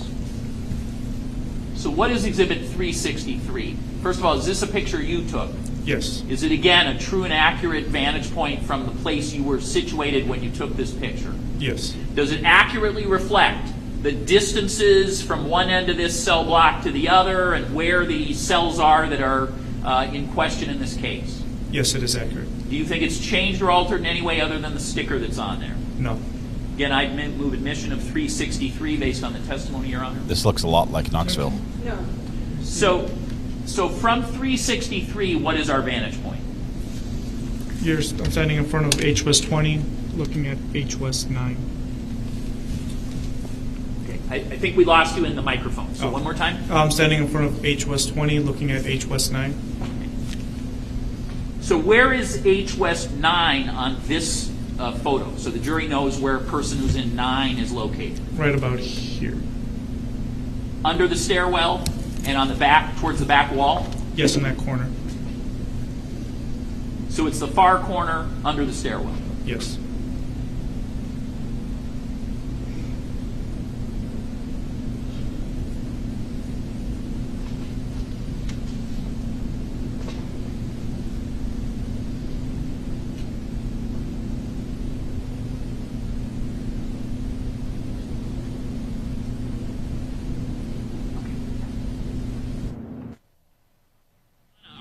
Occasions where two inmates are ever out for rec time at the same time, or is that something that is forbidden? No, that is not allowed. Okay.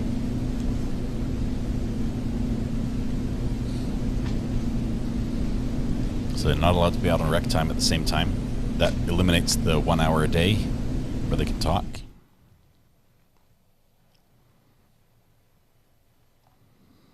What do we think now? Is the second inmate a liar? Where is 22 on this, if you can see it, where's 22 on this particular exhibit? You won't be able to see it. It's two cells this way, like to the left. Okay.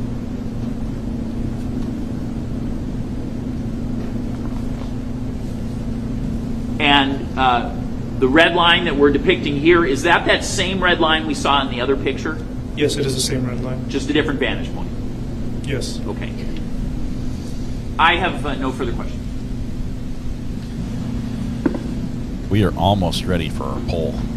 Thank you, Judge. I'm going to keep 363 up. The state had asked you that this is the vantage point from cell 20, correct? Yes. And again, that's from outside the cell, not inside. Correct. Because a view from inside would be obstructed. Yes. So if the state had asked you about the noise and stuff like that, and you're familiar with working in H block, right? Mm-hmm. Yes, I'm familiar. And it can get, you said, echoey. Yes. And so if someone says something and it is not a whisper, chances are other people in the unit are going to be able to hear it. Yes, correct. And so if you're in a cell and you hear something coming from a different cell, it might be difficult to pinpoint exactly what cell it's coming from. Yes, correct. It's only potentially that you can know who it's coming from based on your experience by sound of the voice, if they're saying who it is, those type of identifying factors. Yes. And so coming here then from the picture we see, can you see cell 11 in this picture? Yes, I can see cell 11. And can you point out to the jury where cell 11 is? Right here. Okay, and then where is cell 9? So these are relatively close to each other, just on opposite tiers. Yes. So before the state had asked you that if you're whispering or talking quieter from cell 9, would it be difficult to hear in cell 20? You gave an answer. But as far as with cell 11 and cell 9, individuals would be able to speak quieter and maybe be heard just by those cells. You'd have to talk a little louder, not as loud as 9 and 20, but you still have to talk fairly loud because they're on opposite tiers. But not, you don't need to yell. Correct. How often did you work in H West? I was pretty often on it on night shift when I used to work it. A night shift? Yeah. Okay. And the state had asked you about the rules about rec and staying inside the red lines. There are times where individuals housed in H West do go outside those lines. Yes. And some deputies and correctional officers, some of them might not say anything. Some give them a warning. A warning, but they're not gonna. Some don't enforce it as heavy as others. Correct? Yes. That'd be a fair sentiment. Yes. So there are times where other inmates do go up to the cell doors of the others. Yes. And they talk to one another. Yes. And this would be during the rec time? Mm-hmm. Yes, it would be during rec time. Okay.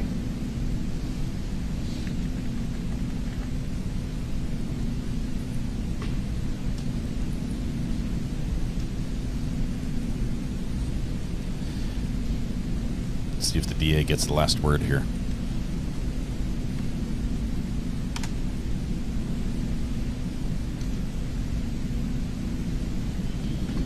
When people get transferred in H West, do you have to update the records? Yes, we do. And so if someone gets switched in between shifts, it would be the next individual that has to update the change? No, it's the officer who made the switch updates it. Okay, and do you update that immediately or at the end of your shift? I update it immediately. Okay. And you also had talked about how you had a request made to take these photographs. Yes. When did you receive that request? It was on Thursday before my weekend off. Supervisor called and instructed me to take pictures, and I did with my body cam. Okay, just this last Thursday? Yes. I have nothing further. Questions?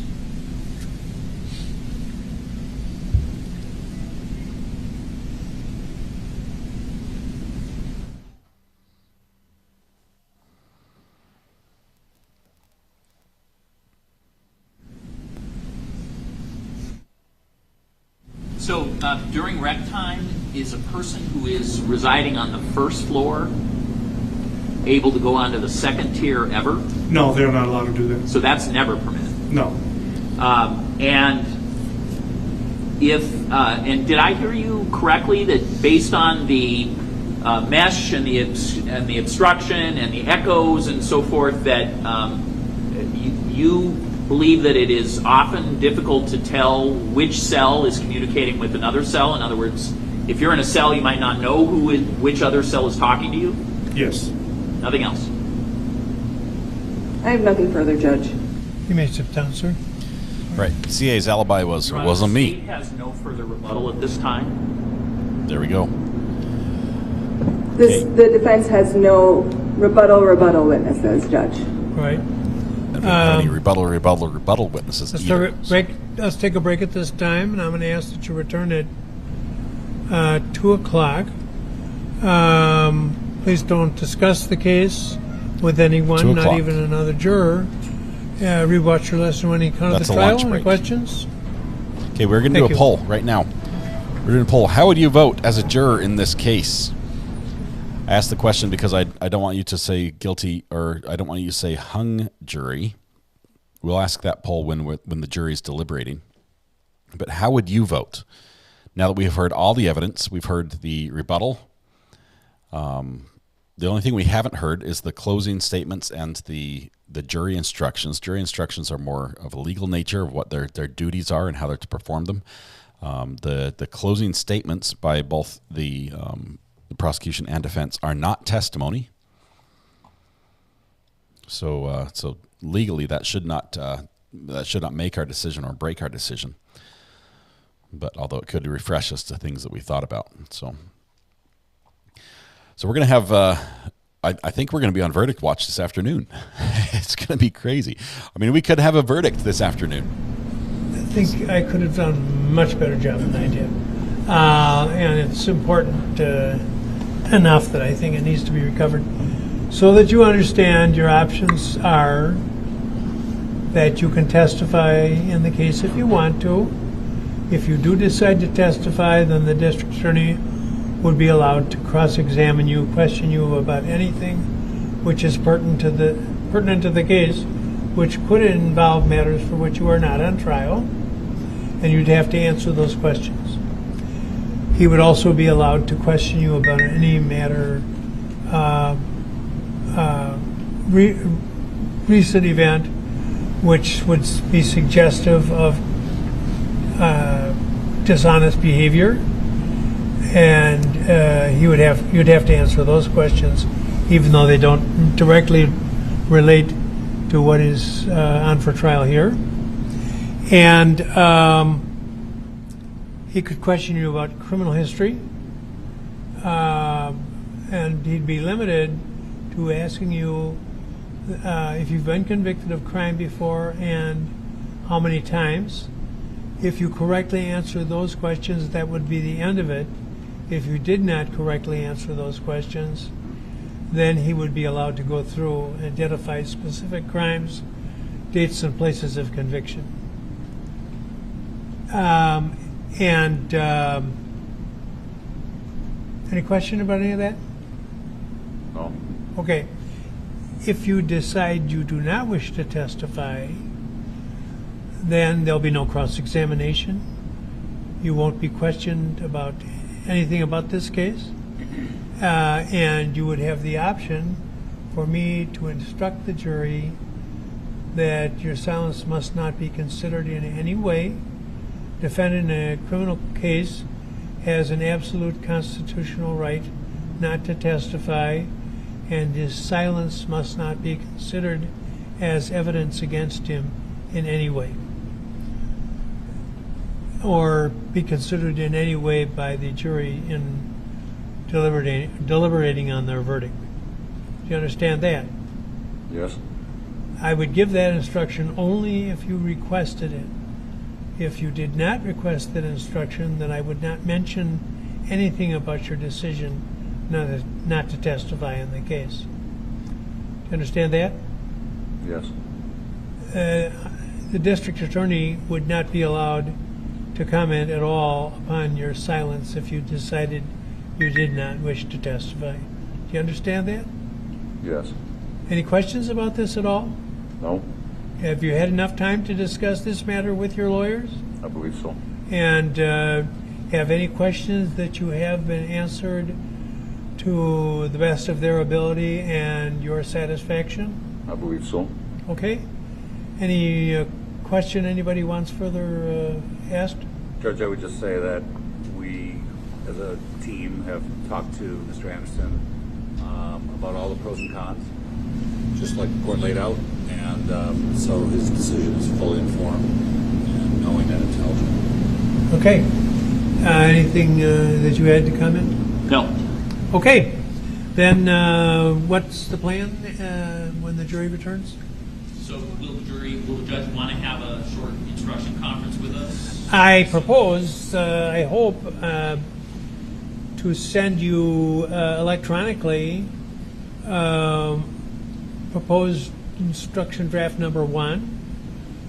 I hope so. I hope you have within about a half an hour, so you have some time to review it, and then we will discuss it when the jury when we return. Okay. Given what you've already sent me, I don't think it'll be too lengthy. And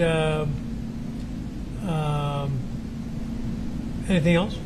Well, I think that the parties just want to know what the court is contemplating for this afternoon. And so is the court hoping to instruct but have us argue first thing in the morning, or is the court still hoping to argue this afternoon? What is the court's preference? I think it.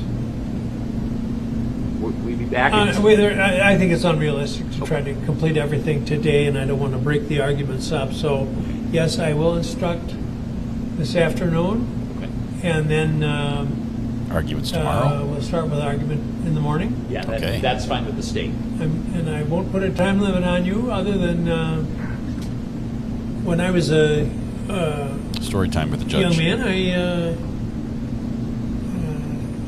I used to.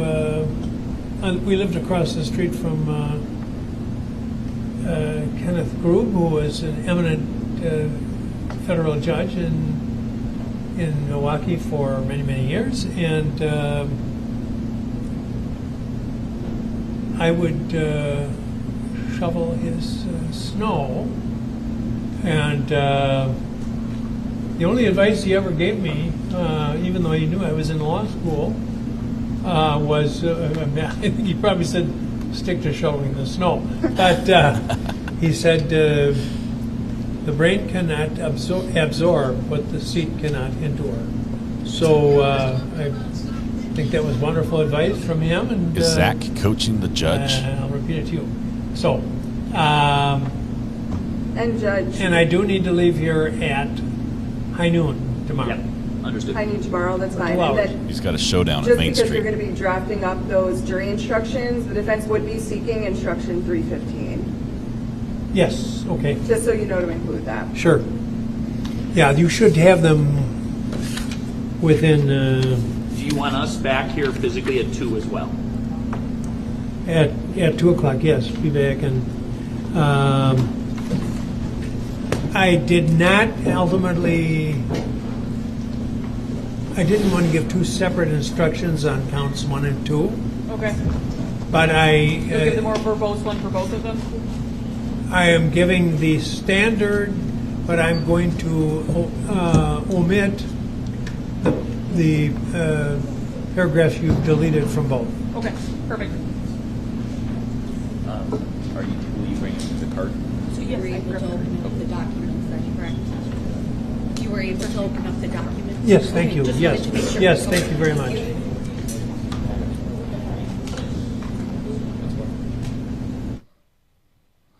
Why is he sitting down on the floor? Got up and sat on the floor. Okay, so I'm not sure exactly what's happening here. It sounded like the judge didn't actually ask him the question if he was going to testify. But it sounds like he will not testify. What we have now is we're going to go to lunch. We have an hour. The jury's going to be back at 2 p.m. That's an hour, 53 minutes from now. So we're going to be back 15 minutes to the hour. So at 2:45 my time, because I'm at 2:07 right now. We're going to be back and go live there. I do not believe he's testifying. I believe that's the advice of his attorneys not to testify. He said he was going to take their advice. He did have one question he was going to ask them. He got that question answered, and then I believe he followed their advice. So he's not testifying in his own defense, which I believe is a good move. The poll, I realize I got a lot of complaints. I'm going to end it right now. The poll was basically guilty or not guilty, and I realize there are 4 charges. There's 2 stalking charges, there's a desecration of a corpse charge, and there's a murder charge. I just grouped them all together, considering if you believe he did the murder, then it's probably a done, a open and shut case as far as the stalking goes, and then the fact that the body's not there, that it's been moved, probably the 4th one as well. So I grouped them all together that way, and results came back as guilty at 66%, not guilty 33%, with 477 people voting. If that is indicative of what exists in the minds of the jurors at this time, there's a good chance we have a hung jury, barring that a third of them are not convinced to vote the other direction, or vice versa. Yes, we did see ZA mouth the words to the little phrase, "the mind cannot absorb what the seat cannot endure," as he was coaching the judge on what to say. Yet again, this throws out his coaching argument. So no testimony. High noon is tomorrow, Ola. The judge will be gone then. Yes, Zach's voice was a surprise as we sat here through court, most of it. Even the phone calls and things we heard, we didn't expect it to be as low as it was. Caught a few of us off guard. A few of you are saying plenty of reasonable doubt. Others are saying the blood in the back of the van is all that you need to know. Please do another poll on murder only. We'll do that after lunch because we got so caught up. We've almost got no time for this. Yes, Goodman Law. That was not lost on me. I think that's exactly what the DA was doing as well. Although it did look bad, I think that was what was happening. I don't remember the results we had on Murdaugh.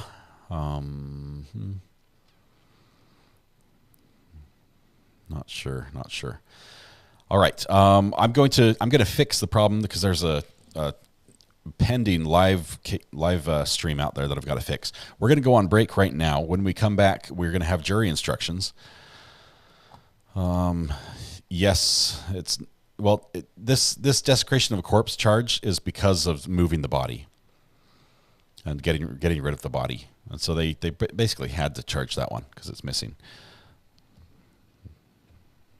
But let's see, I need my music, which was right here. Okay, this is the one trace. It was one trace of DNA, not confirmed blood, right? I felt like we need to know cross-contamination, how easy it is. We didn't get into that at all. We didn't have any experts. No experts in this case at all. That was a lot of fun, says Hughes. Yes, it's not quite done yet. The best part is yet to come. The closings are going to be spicy as well.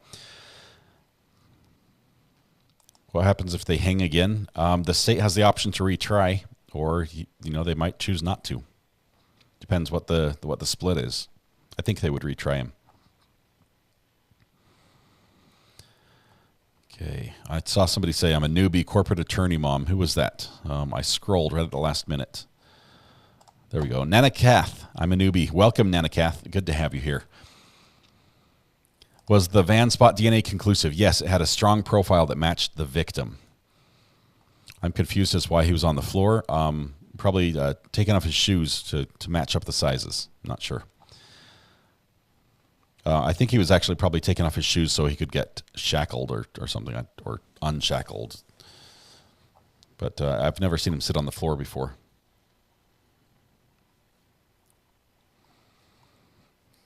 Okay, we're all caught up. We're caught up, which means we need to go to lunch. What was the song? I Love My Truck. I've heard that song. Did I hear you were going SDI audio? No, I'm doing HDMI audio embedded. I'd love to have an SDI switcher, but we will ask polls about the quick verdict once the jury has their instructions. That's going to be tomorrow morning. We still have some action this afternoon, though.